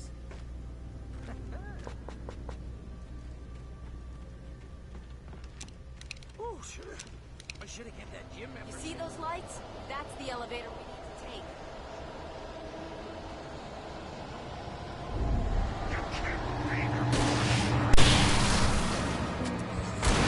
What the hell is that thing? It's everywhere! Oh crap, there's more than one of them! Nothing moves like that. It's impossible. Do something! Was that it? Are we safe? That was... wow. I think... okay. Hey, Al, I got a feeling. Let's keep our eyes open.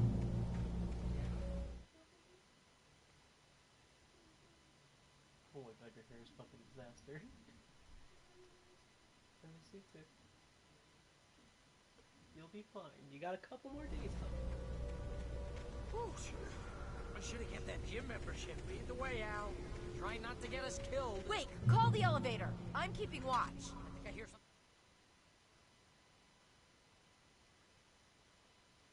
moving around.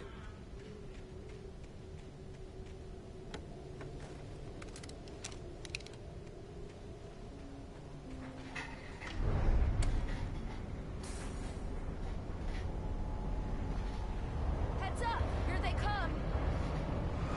Oh no! Oh no!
Well, Weaver's crazy, but she's got something Zane left behind.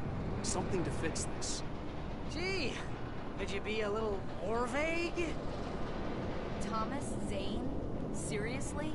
Might as well be Paul Bunyan or Bigfoot. Yeah, well, he was real.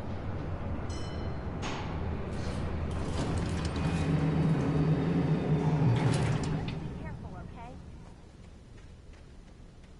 Oh, jeez, I hate this.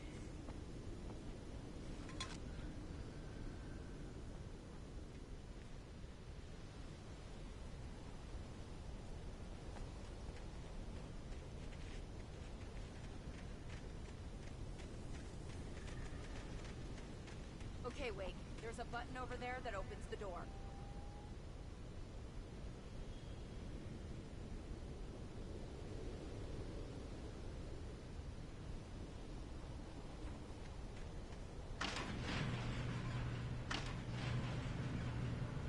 I think something's broken. Hold the button down so we can get in.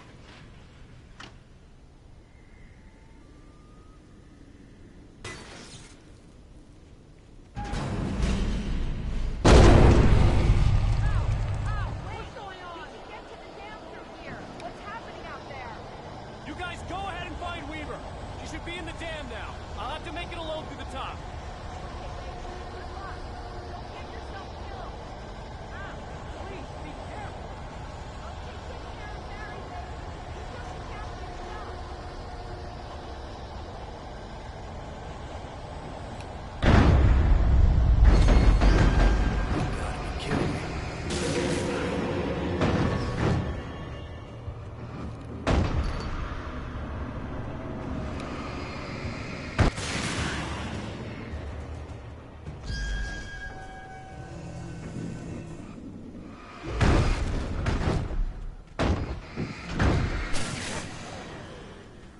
Down, boy.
I was ridiculously outnumbered.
Yes. You're fine. Go. I know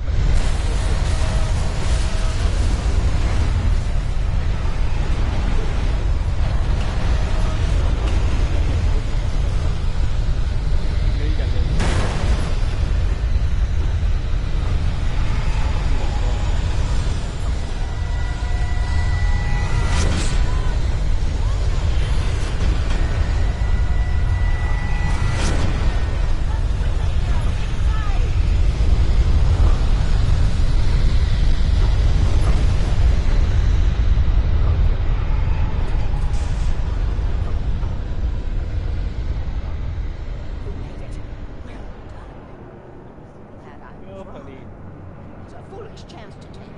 Don't worry about the noise. We're safe. I have looked after the Wellgate Room for many, many years now. There is no shadow in the Berlin room. The hour is fail-safe, for the bulbs are numbered and changed regularly based on their make and model. Right.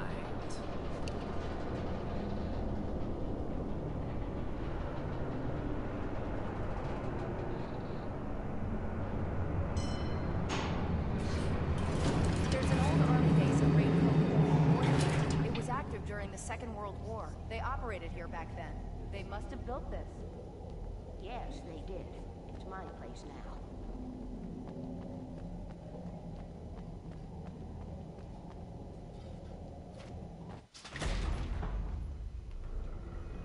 Take it, and I won't need to worry about the room anymore, because 6 and 33 and 118 need changing soon, and I don't want to climb up the ladder to change them because it's very late, and I'm tired.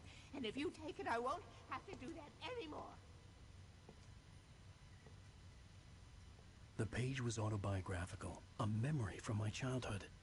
But I didn't write this. It was a page written by Thomas Zane. None of them were supposed to exist anymore. Alan, 7 years old, would fight sleep to the bitter end. When he did sleep, he soon woke up, screaming, the nightmares fresh in his mind. One evening, his mother, sitting by his bed, offered him an old light switch. She called it the clicker, and flicking the switch would turn on a magical light that would drive the beast away. To imbue the talisman with all possible power, she added that it had been given to her by Alan's father. Alan never knew him, and anything of his took on mythical proportions in his mind. With the clicker firmly in his hand, Alan finally slept like a baby. Now, almost 30 years later, Alan thought of this as he stood on the rim of Cauldron Lake, the clicker in his hand. He took a deep breath and jumped. My mind swirled. I'd given the clicker to Alice, yet it was here. Zane had written it into existence, in a story I had written. I can get to her now. I can finish this.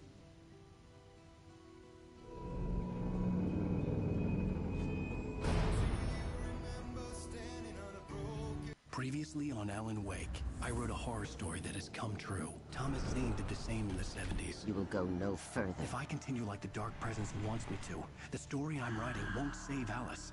It's a horror story. No one will survive. You knew Zane! Thomas Zane! You're the Lady of the Light in the song! He left something behind to help me. The clicker. Alan thought of this as he stood on the rim of Cauldron Lake, the clicker in his hand. He took a deep breath and jumped. I can get to her now. I can finish this.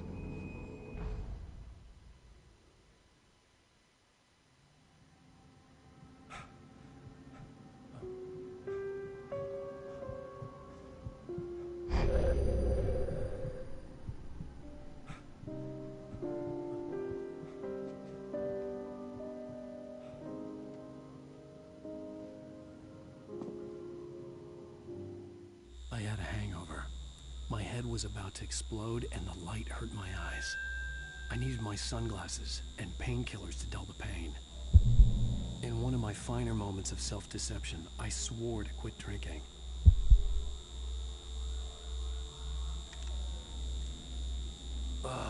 The sunglasses made the world look bearable. Now I could keep my eyes open without feeling like a vampire in the sun. I wasn't sure I'd make it out there without some painkillers.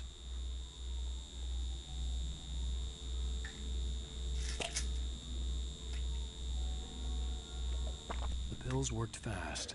The prospect of being awake started to seem bearable again. There was a message waiting for me on the machine.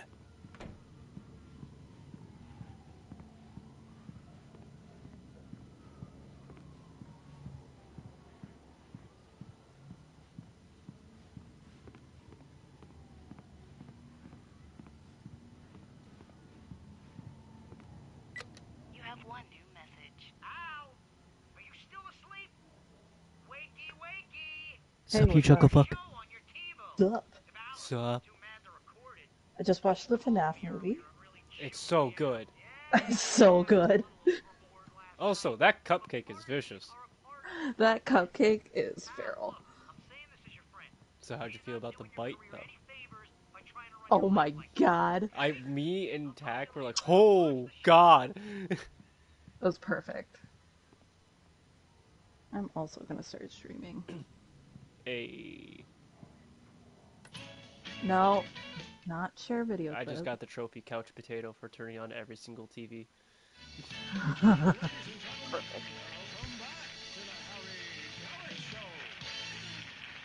Thank you, everybody. We have a great show tonight. I've been talking with the best-selling author Alan Wake about his new book, The Sudden Stop. Yeah, good read. Go buy it. No, it is a good read. Look, I'm gonna be honest here. Is that wise? No, but I'm gonna do it anyway.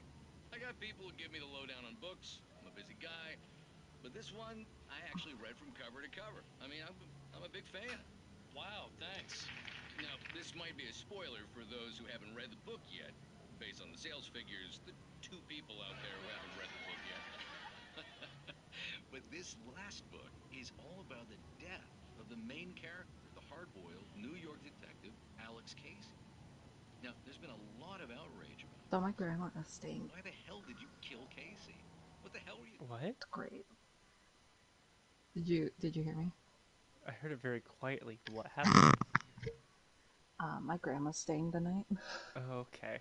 Thinking, man. Yes. Good riddance. It's the Seriously though, 7 years and 6 books is a long That's my time. dad's mom. He was a gloomy guy to spend all your working hours with. So that's fun. And it was a good run. But it's time to explore new things. My next book will be a departure from the old for me. You selfish bastard. Always thinking of yourself. Well, you've certainly given us a lot of entertainment over the years. And now that you mention it, Casey was a gloomy guy. Never had much luck with his love life with the ladies. Was that autobiographical in any way? Yeah, no kidding. Casey's lady friends tended to die on him. With Casey, it was all about his pain. No, nothing autobiographical about that. I'm a happily married man. My wife is my muse. You know, you were really right. Ashley is not useless in the new Resident Evil. I fucking told you! Oh my god! She's so great. She's so great. She's amazing. She does so much. Yeah. It's great. The only thing that's like annoying is like the small bits where she's alone and you have to protect her from like a long distance. And, you got into a fight with some paparazzi. Oh, man. Well, that guy was really in my face. I lost my temper. I know that wasn't cool. Well, you are What? famous for that temper. How do? I did How also does one? write several books. Well, your latest novel is called The Sudden Stop, and it's in bookstores now. Go get it. That means 2 of you out there who haven't bought it yet. Ladies and Don't. gentlemen, that's all we have for you tonight. I want to thank all our guests for the evening. Alan Wake, Sam Lake. Once more, do the face for us. There it is. And our musical guests, Poets of the Fall. Thank you, and good night. At least I'd been funny. I told myself I could live with that. I didn't say anything stupid, if that's what you want to know. Okay, Grumpy. You want an aspirin or something? Are you going to start with me about drinking now? You know what? Go back to sleep, Alan. Is there anything else in here? Let's find out. What? There is something to kick. Well, this morning I was angry because you said you'd be home at midnight and you showed up at 7 a.m. Hmm? There was a vase that I could kick. What? Make sure you guys get dishes on tomorrow, please. Okay. That Liz? I don't want him touching them either. You should wash your dishes. That is Liz. Hi, Liz. Ray says hi. Hi, Ray. Oh, you bitch. Where is it? Liz, if it's your stuff, neither me or nor him should do it. Then start putting clean ones where, right? You need... Okay. We can put the clean ones away, yes. You need... If I you're don't dirty... put the cups away because I know the cups are Anything that is your dirty dish, you should put... Some of that's his. Okay, what was the phrase I just used? Any answers you do. There you go. I don't have that many plates in there. It doesn't matter if there's not that many, it's still plates that you touched. Liz, you know the rules. Sunday I'm gonna get tested. Sunday? This weekend I'm gonna get tested. Can you even get tested on the weekend? Yeah, they make kits. Okay. How much was your CVS kit? Like $25. That's not bad. Okay, just making sure. Oh. Okay, you're gonna start doing the thing that I've been telling you to do for the past hour and a half? My bed? Yes. You're welcome. Love you too. Good night. Ray says hi. Hi, Ray. She says hi, Ray. Hi. Oh, I don't think I can go down there yet unless I My poor am sicky for lady. sure that there is a way up. Liz, you're fine. Jesus Christ, go. I've been the one sleeping in this room. No, I'm still on the portable. Love you. I love you too, beautiful.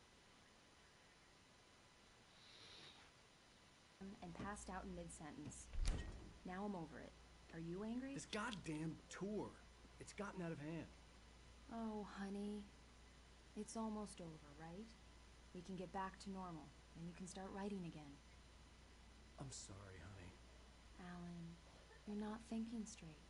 Just take a shower and go back to bed, huh? Yeah, you're right, honey. I'm sorry. Once this is over, let's go away together. A vacation. Just you and me. Some peace and quiet.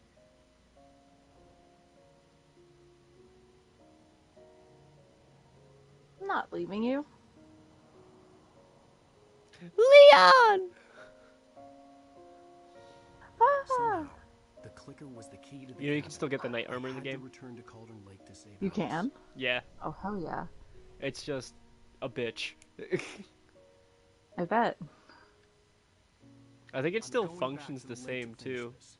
I'm going to write an ending to the story in the manuscript on my own terms, to make it all right. Why can't you just write it here?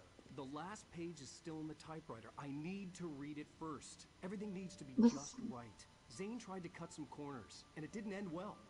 Okay, ready when you are. I'm sorry, Sarah, but I need to do this alone. Barry, take her gun. Miss Weaver, close the door when I leave.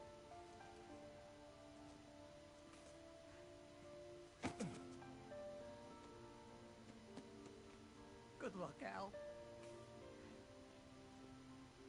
See you later.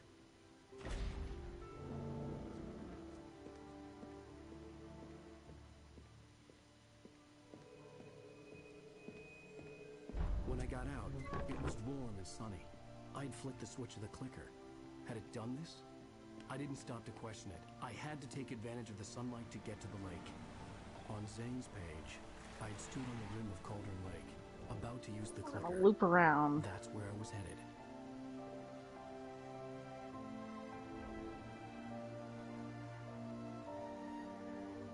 I need to go this way.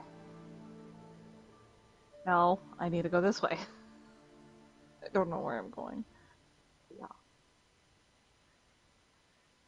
Alone, in daylight, surrounded by the beauty of the Pacific Northwest landscape. It was hard not to let doubt creep in one last time. I could still chalk everything up to a dream, a delusion. I had enough imagination to make up something like this, having been in the cabin all this time, trapped in a story inside my head, gone mad from grief over Alice's death like Hartman had claimed. There would be no way of knowing. I told myself it didn't really matter. My course was set.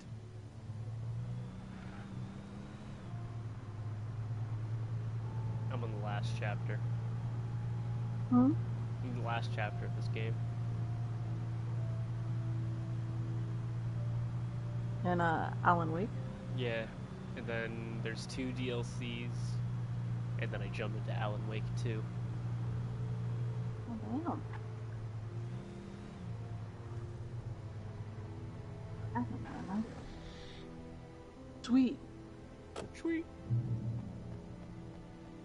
Here's this, have the ability to control their hose as it knows one.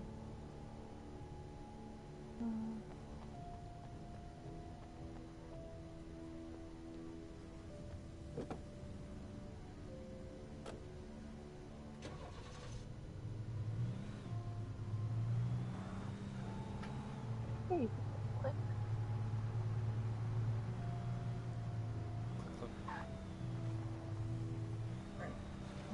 Look over here.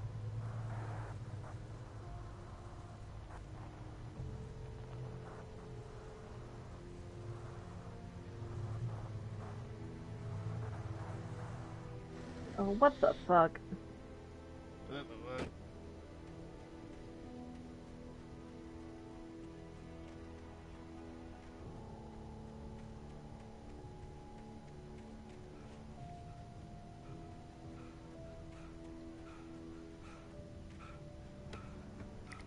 I see.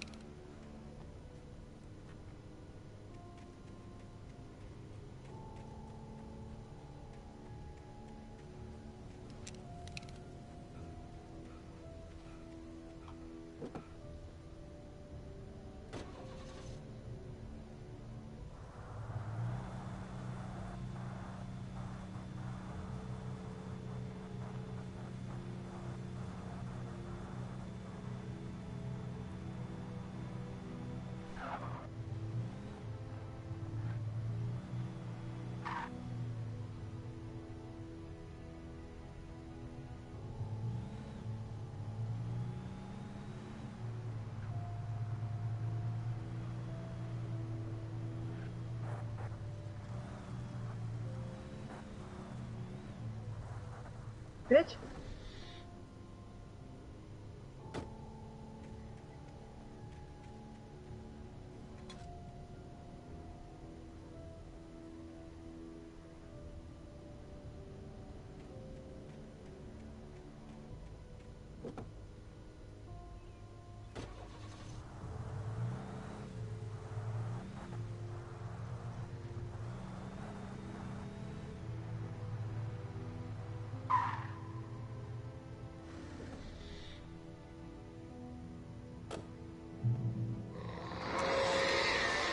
The darkness had touched me.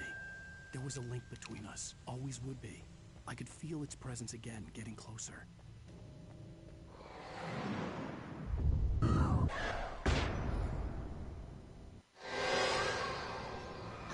Kill your wife.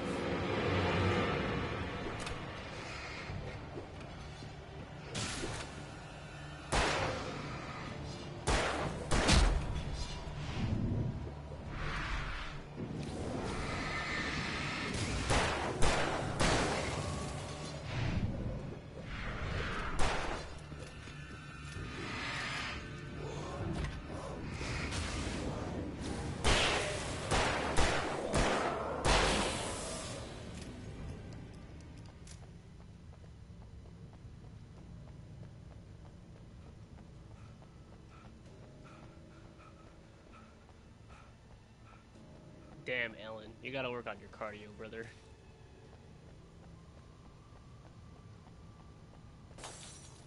What if he doesn't want it? Just gotta learn.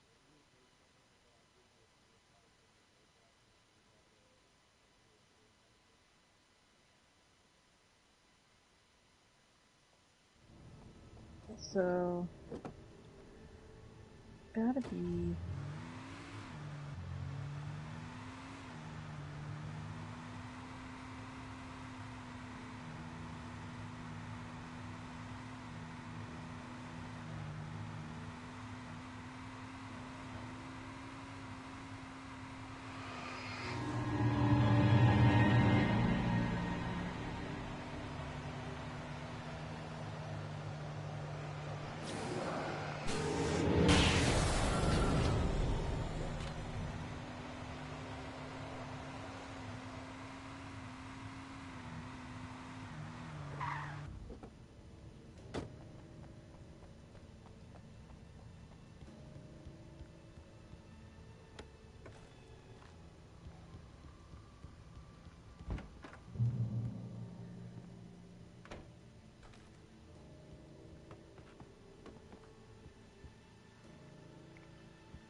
This had obviously been the room where Agent Nightingale had stayed when he hadn't been busy harassing me.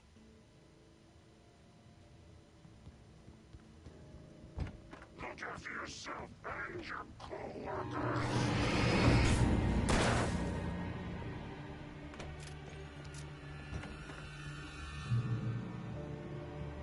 Oh, hell no. Based on the signature in the motel register, Agent Nightingale had stayed here, in room number 2.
I hate this place.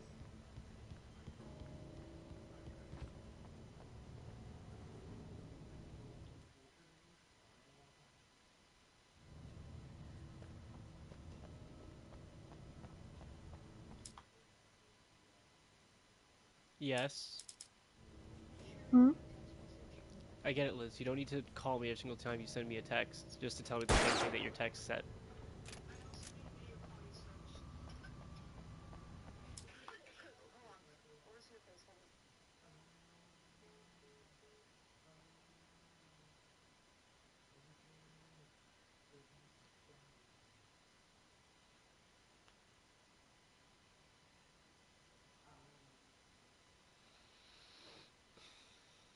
Hi. Hi, I can't even see you. I'm in the dark. Yeah, I can see that. I'm sorry. I wish I had a light. You're fine. I just wanted to see your face because I really love you and miss you. I love and miss you too. I'm gonna kiss the phone now. Okay, weirdo. I miss kissing you in real life. I know. I know we can do this because we still live states away, but I miss you. I miss you too. And I love you. I love you too. Hey, Liz. Yeah? Go to bed. Okay, I love you. I love you too. Good night, cutie patootie. Good night, beautiful. Tell Ray I said hi. I will. I love you. Love you too. Love you. Night. Love you. Good night. Love you. Love you. Jesus Christ. That girl.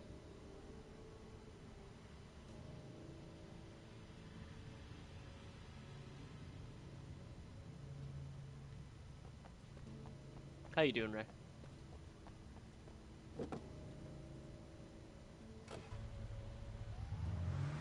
Is Ray muted, or did Ray disappear?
God damn it.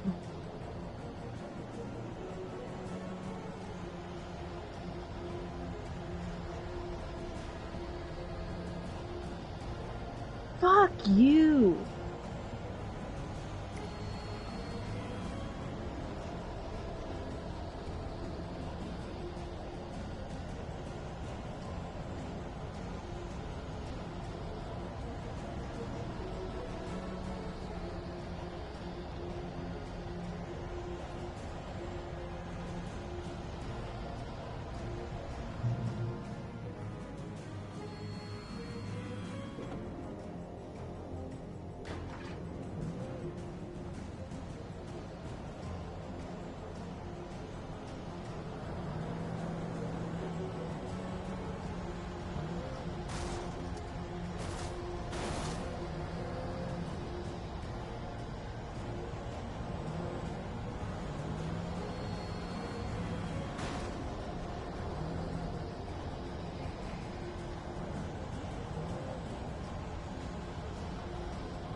Bitch.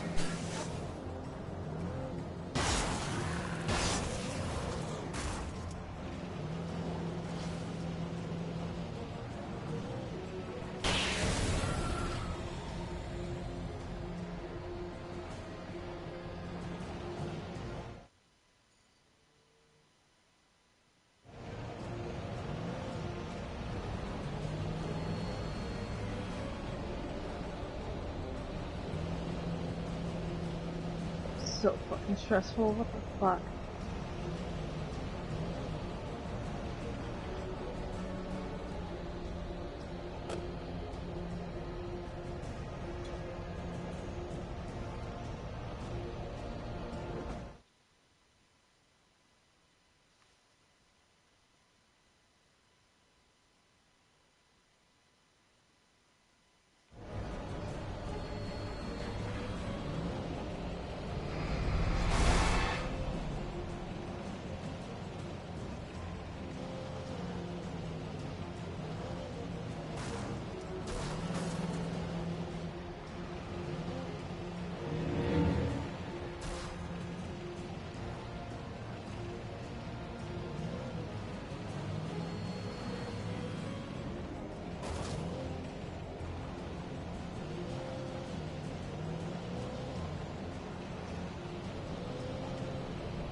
God damn it.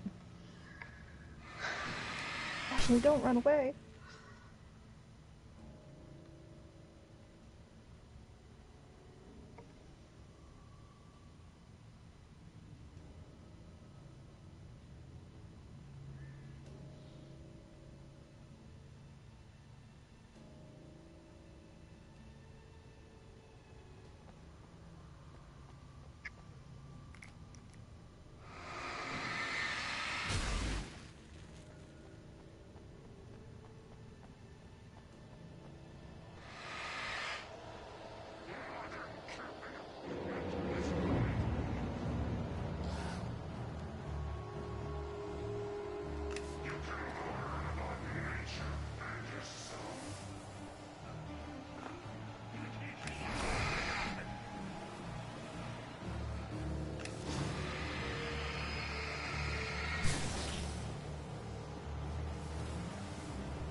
Also, I think you're still muted. What was that?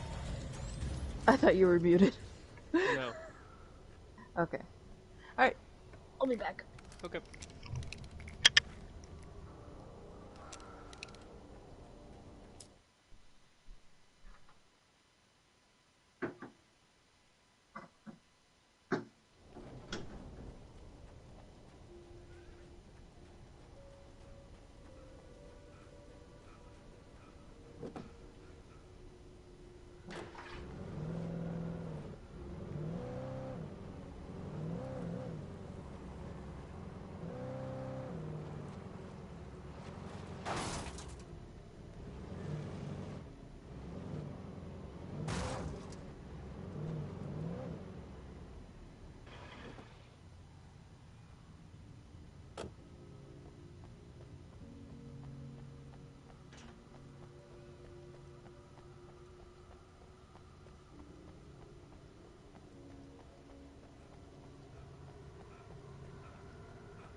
Not a fortune teller.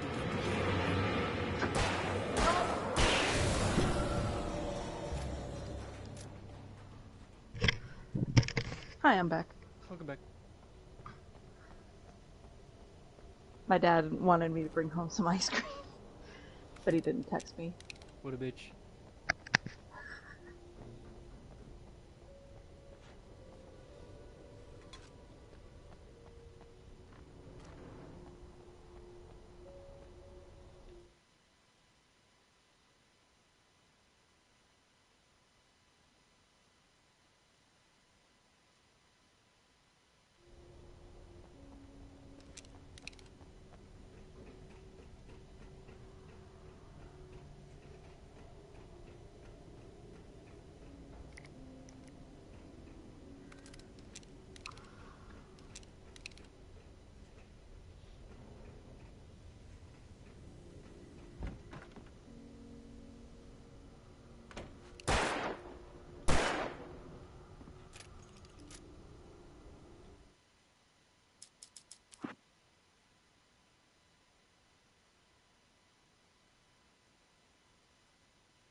I hear Tax suffering in the other room and it brings me life. What? I hear Tax suffering in the other room and it brings me life. What happened? No, he's complaining about something and I find it hilarious. I gotta turn you up because you were very quiet. What up, motherfucker? Now I can hear you. No worries.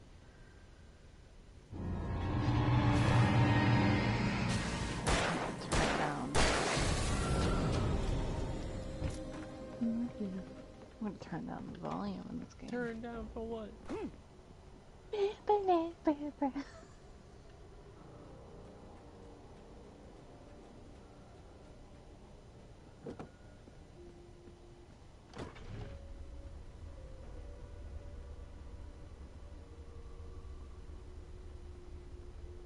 Yeah, that should be better.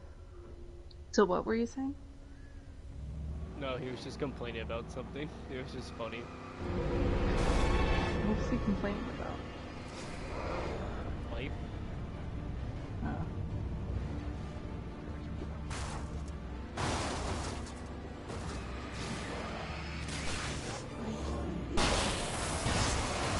Ooh.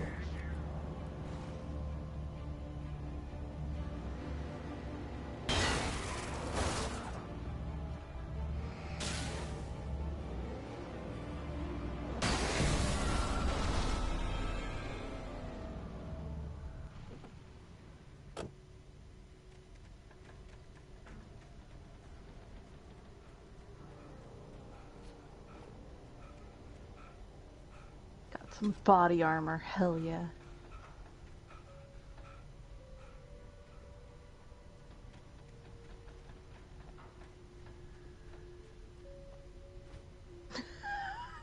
I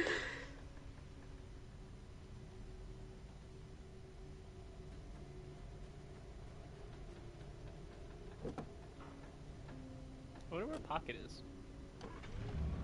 I don't know. Maybe they don't even know that the stream's happening. Did you put it in chat? No, I did not.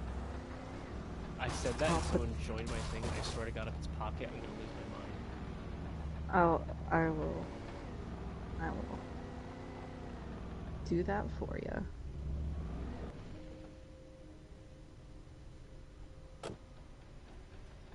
It's been a while since I've used my money. My mod powers.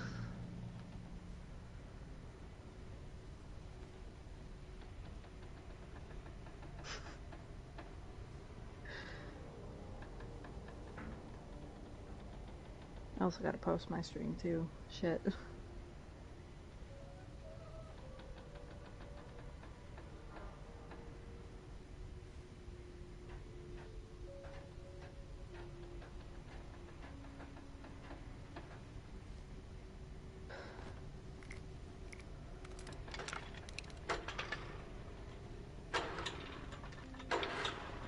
Did you see the clip that Pocket put after you got off stream? No, I didn't. It was me and Elijah talking about Matthew Lillard's whiskey. And how it's $150. I can see that. Yeah.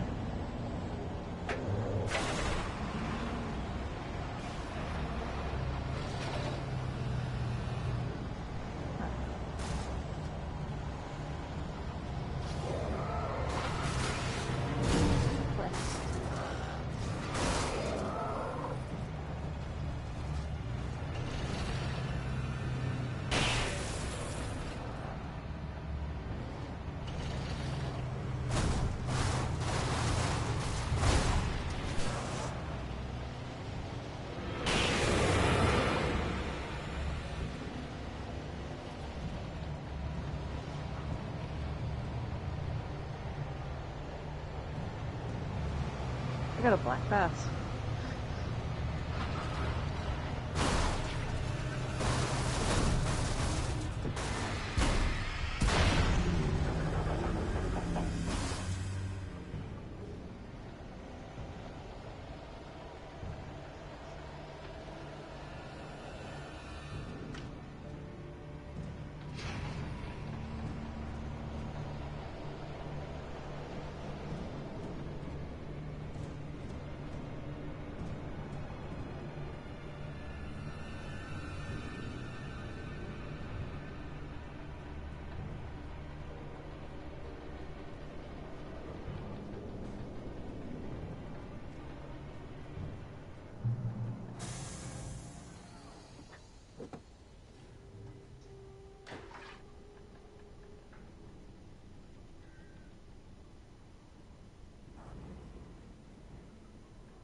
When I told Barry my plan back in the well-lit room, I'd acted as if I knew what I was doing.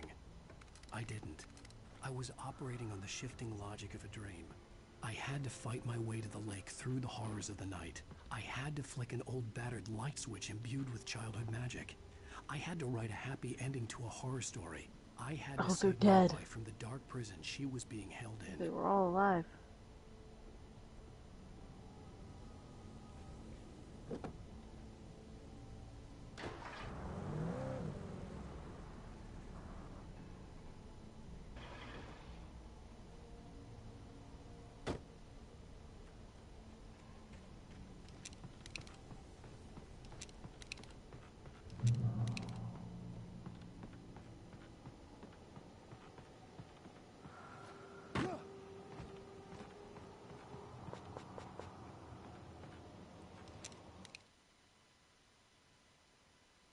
Yes. Yes, honey, please quit it. Is it on? No, I didn't even go over there yet. Well, it's 37. Okay, I get it. Can you not be this controlling woman, please? Alex, I'm in the controller for a bill of $300. What is... He isn't bitching for the electric. Elizabeth. You're not fixing the electrical mailwoman. Love you, bye. I'm not doing all these bills by myself. I get that. Do you even know what I'm asking you? Leave me alone. No. Don't be rude. That's what I'm asking. Just don't be rude. I'm just asking if someone turns it off. No, Liz, you are not just asking. Keep on asking. Yes, I will tell him to turn his light off, but don't be an ass. That's all I'm asking you. Thank you. Love you. Night. You too. Bye-bye. Gotta learn to be nice. You catch more flies with fucking honey than vinegar.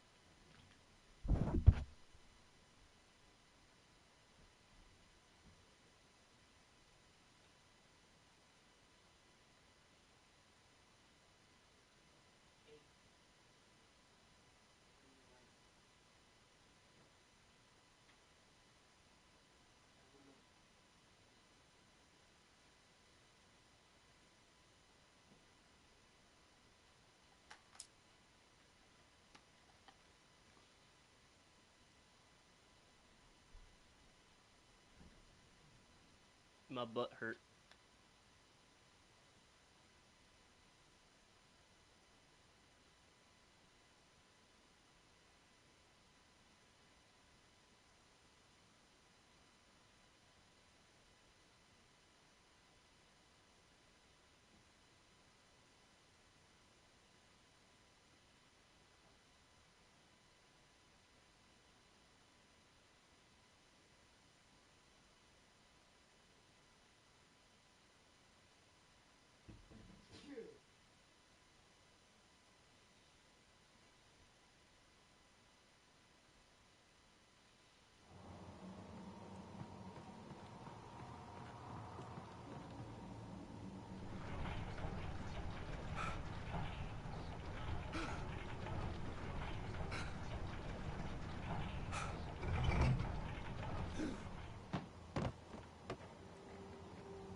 I will never give her to you.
I will never give her to you.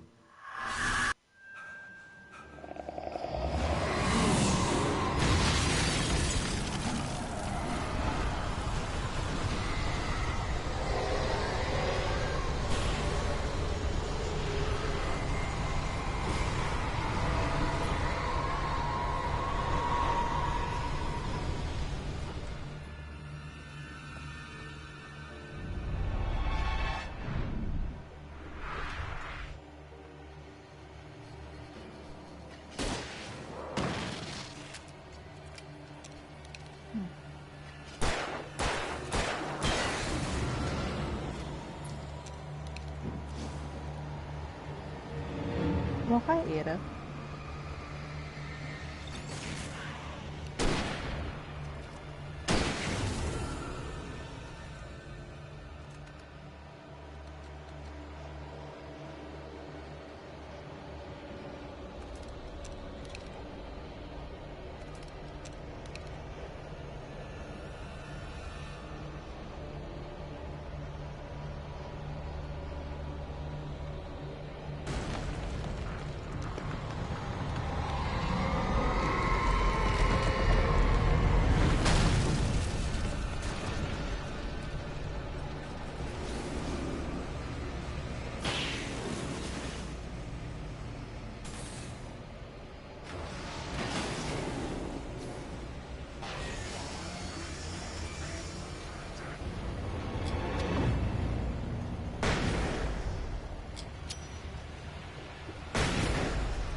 I could see Mirror Peak in the distance. That's where Cauldron Lake was.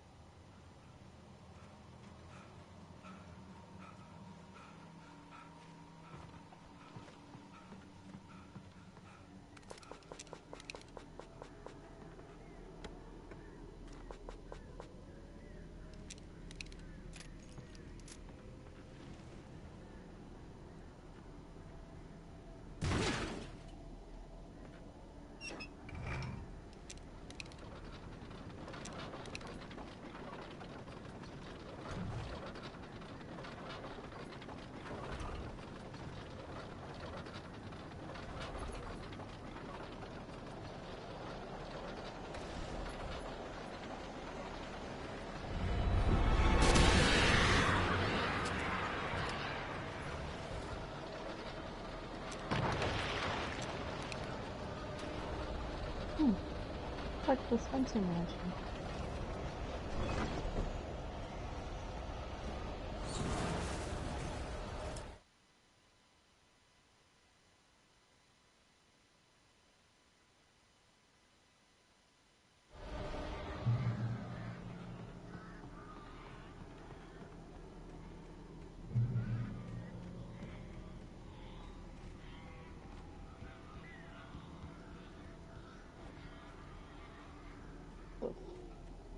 Oh, what the hell?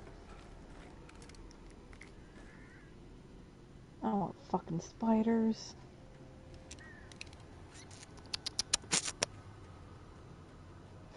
Cough. Don't you dare.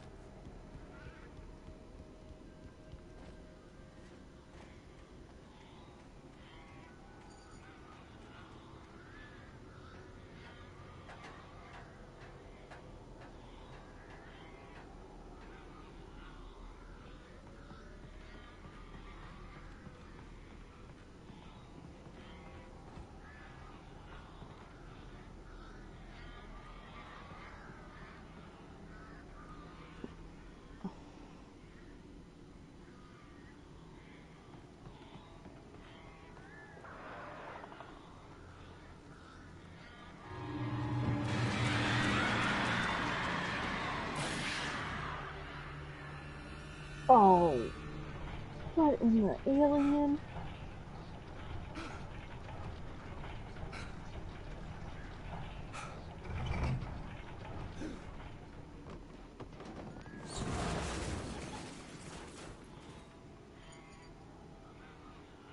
Nope.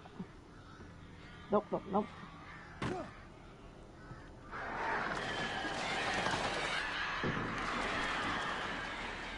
Ew. I hate it.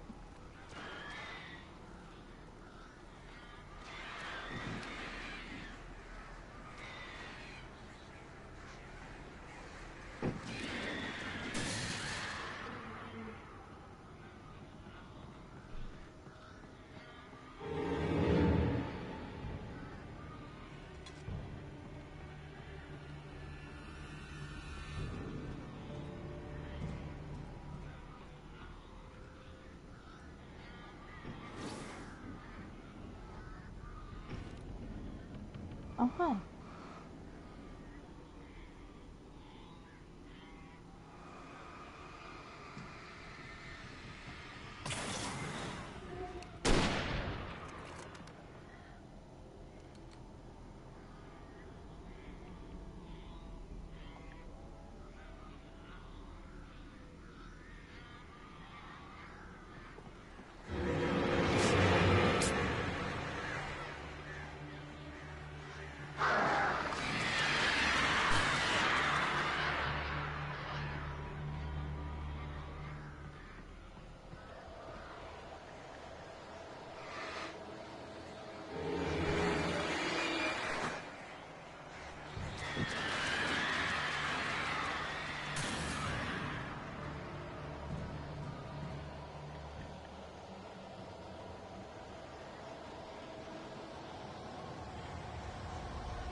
What in the face, Hunters?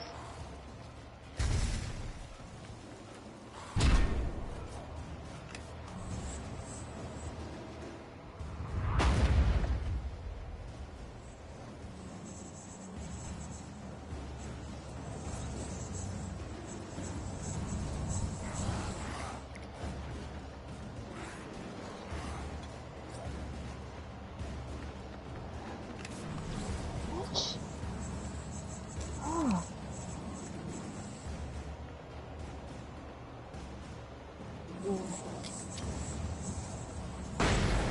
I do hate bugs.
I need to lay on, but okay.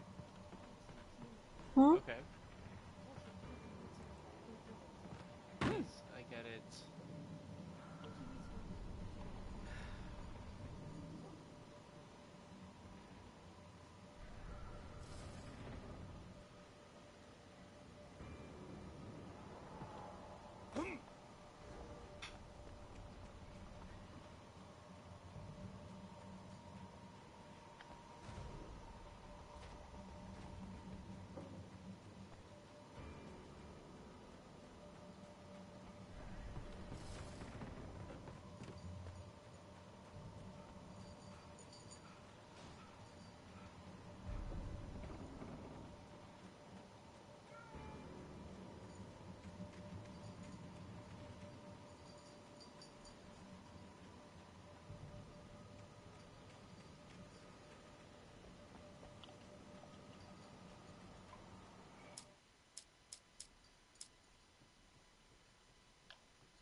Oh, what the hell?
Turn back now.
Do as you're told.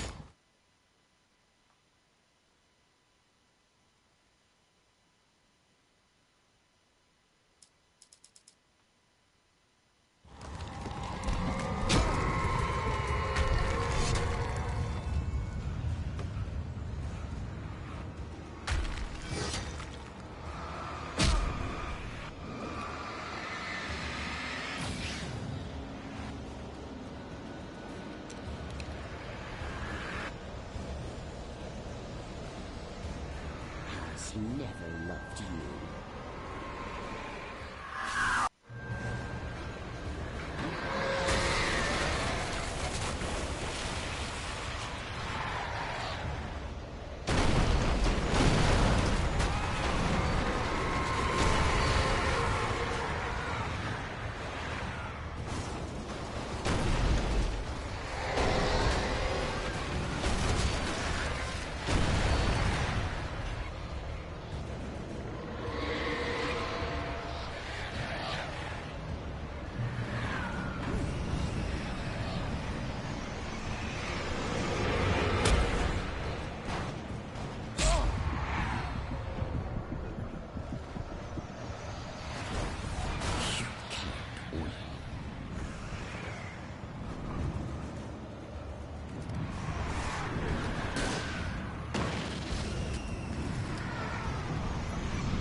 Pizza.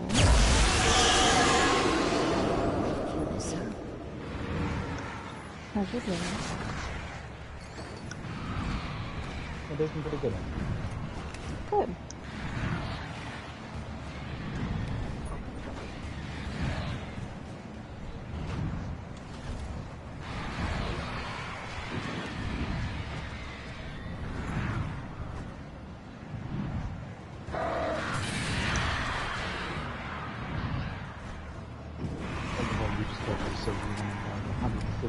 Fucking whiskey. I want it. Yes, I would. Do you drink whiskey? Do you I drink like whiskey? whiskey, yes. Are you sure? Yes, I am sure. Okay, sure. What, $150? I would like some whiskey. Shit, for that cost, I could brew it myself.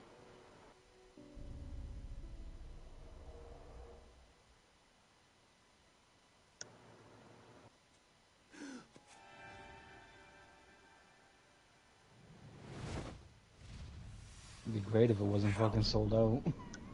Yeah, it would be.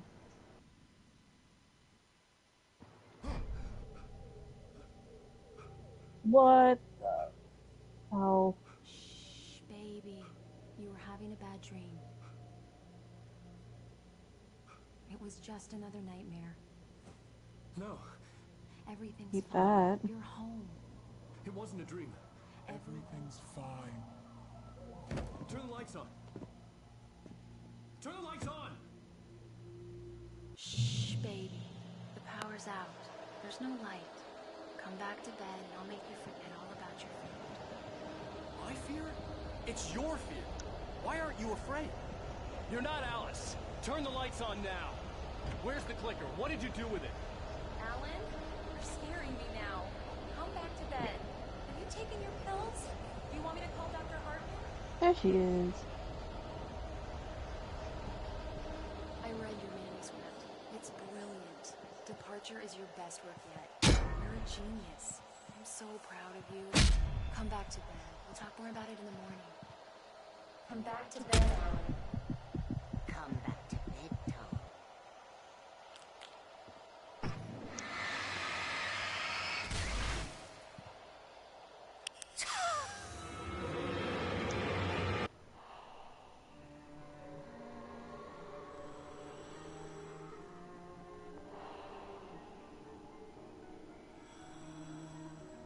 You must find your way to the cabin. It stands in your way. It won't let you pass. It has no heart. It's filled with darkness. You must fill its heart with light.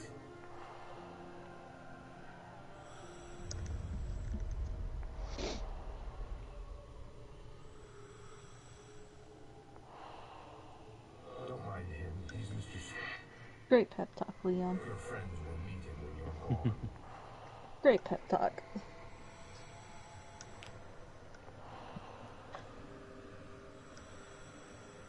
Use the clicker. Bitch, get your shit together. Damn it. Oh, my grandma's staying the night. The fuck? What happened there? My bad friend. I have no idea, apparently, but she's staying the night. Huh. Okay. Yeah. Also, the FNAF movie was really good. I liked it. Really? Yeah. It was more of a horror comedy than anything. Yeah, that's what I've been hearing. Which, I mean, I don't know how horrific you can make those goofy ass animatronics be, but...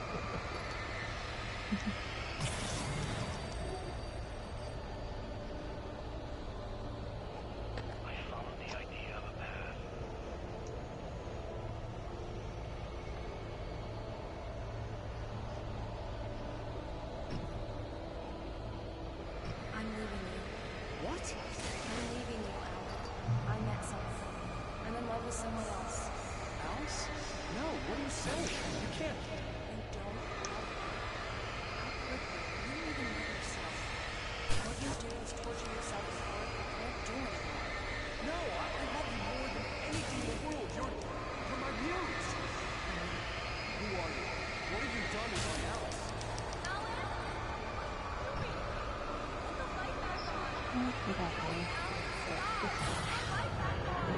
It wasn't true. Nothing like that had ever happened.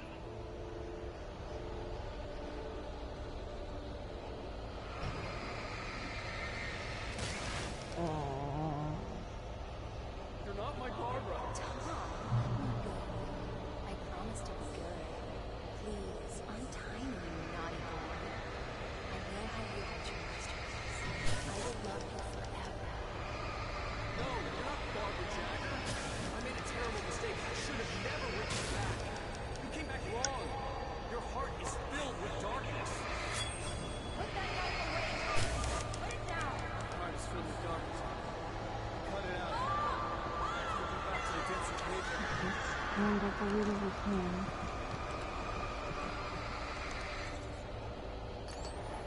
Filled with darkness.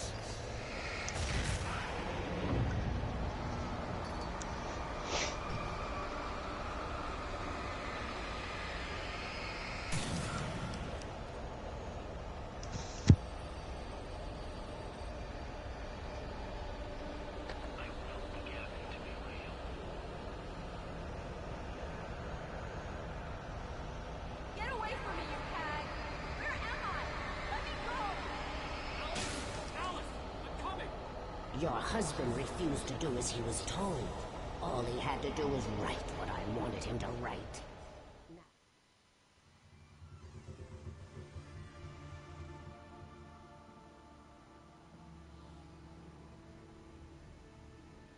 Now you will never get her back.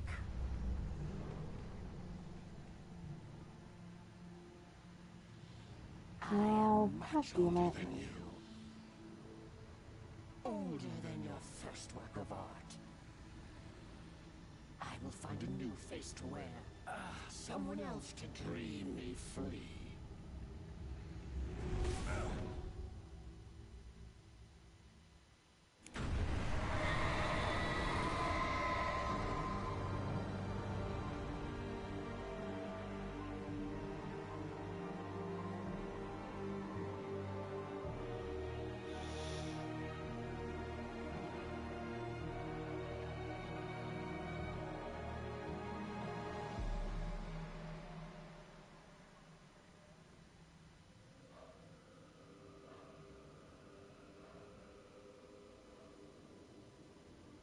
I hear you. Where the hell are you?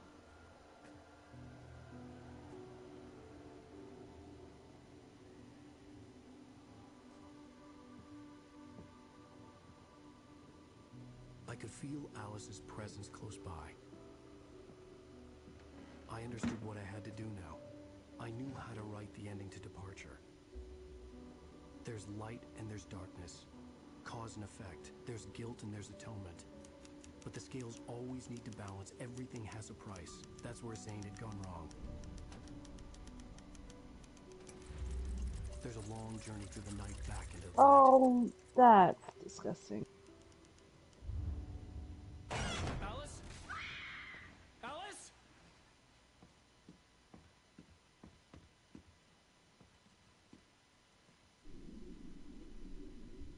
Oh no!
I beat the game.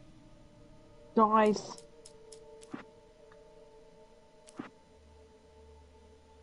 I've collected every fucking coffee thermoses, shot down every pyramid of cans, collected every chest, every radio station, every TV, every sign. Nice. I don't have every manuscript for the main reason of 15 of them are locked behind nightmare mode.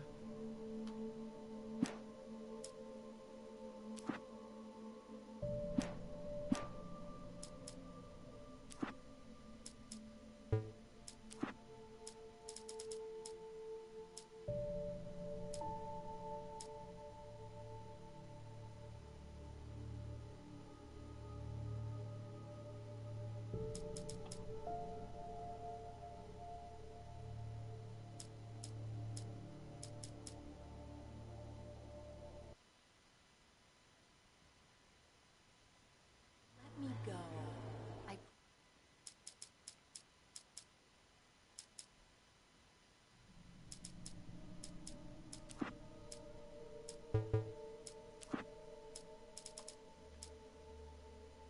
Previously on Alan Wake, something I only know as the Dark Presence held my wife captive and used her to make me write a horror story that came true. I'll bring her back. Some part of me had been aware enough to write my escape into the story.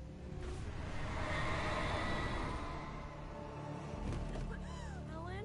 I saved Alice, then wrote a better ending for the story. But not without a price.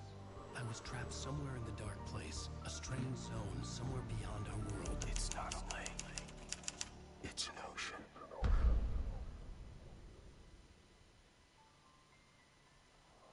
After the completion of any difficult undertaking, there are mixed emotions.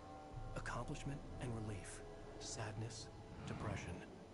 For a while, everything was about the work. Like an illness, it consumed you, changed you. You locked yourself away from the world to do it, and now you need to recover. Learn to live without it. Find a way to crack open the door and let the light back in. I knew this place. It was familiar, but wrong somehow. Welcome to the... Everything had a surreal, dreamlike quality. I can't believe it. I had a disturbing feeling of deja vu. I had no idea why I was here or where I had been before this moment. But something was waiting for me at the back of the diner. Try the coffee. Just don't blame me when you fall in love, because it'll break your heart. Do me a favor, Sonny. I could really use a tune right now. Number 6 in the jukebox. I'd do it myself, but both of my legs have gone to sleep. Bad circulation. Yeah. Are you serious?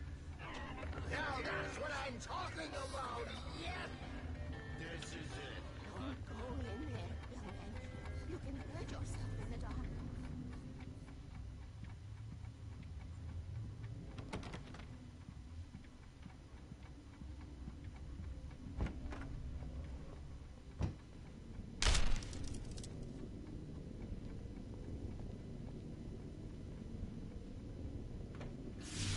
Wow, case upgrade. Listen to me.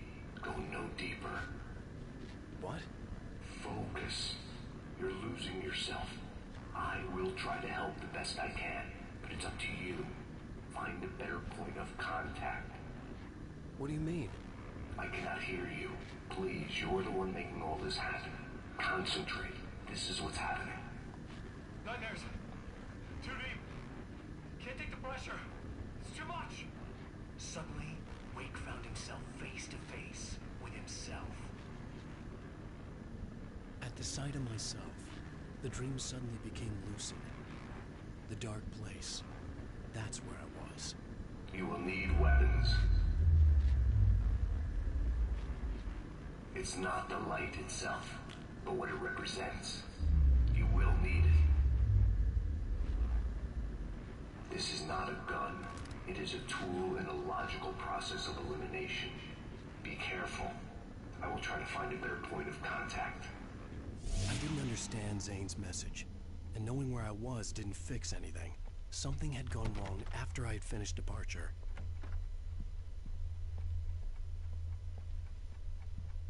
What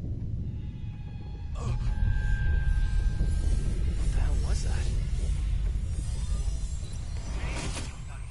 The diner had become deserted. Then the door was smashed off its hinges and Wake had to fight for his life.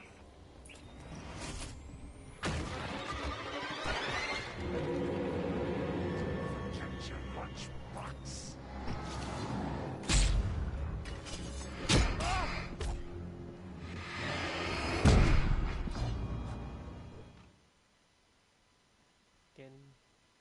Alright. I think that's it for me. Alright. I'll do the DLC next, Alright. and then after the DLCs comes Alan Wake 2. Nice. I played it for quite a bit. Oh, it's so much better. Alright, I'll see you guys later. Yeah.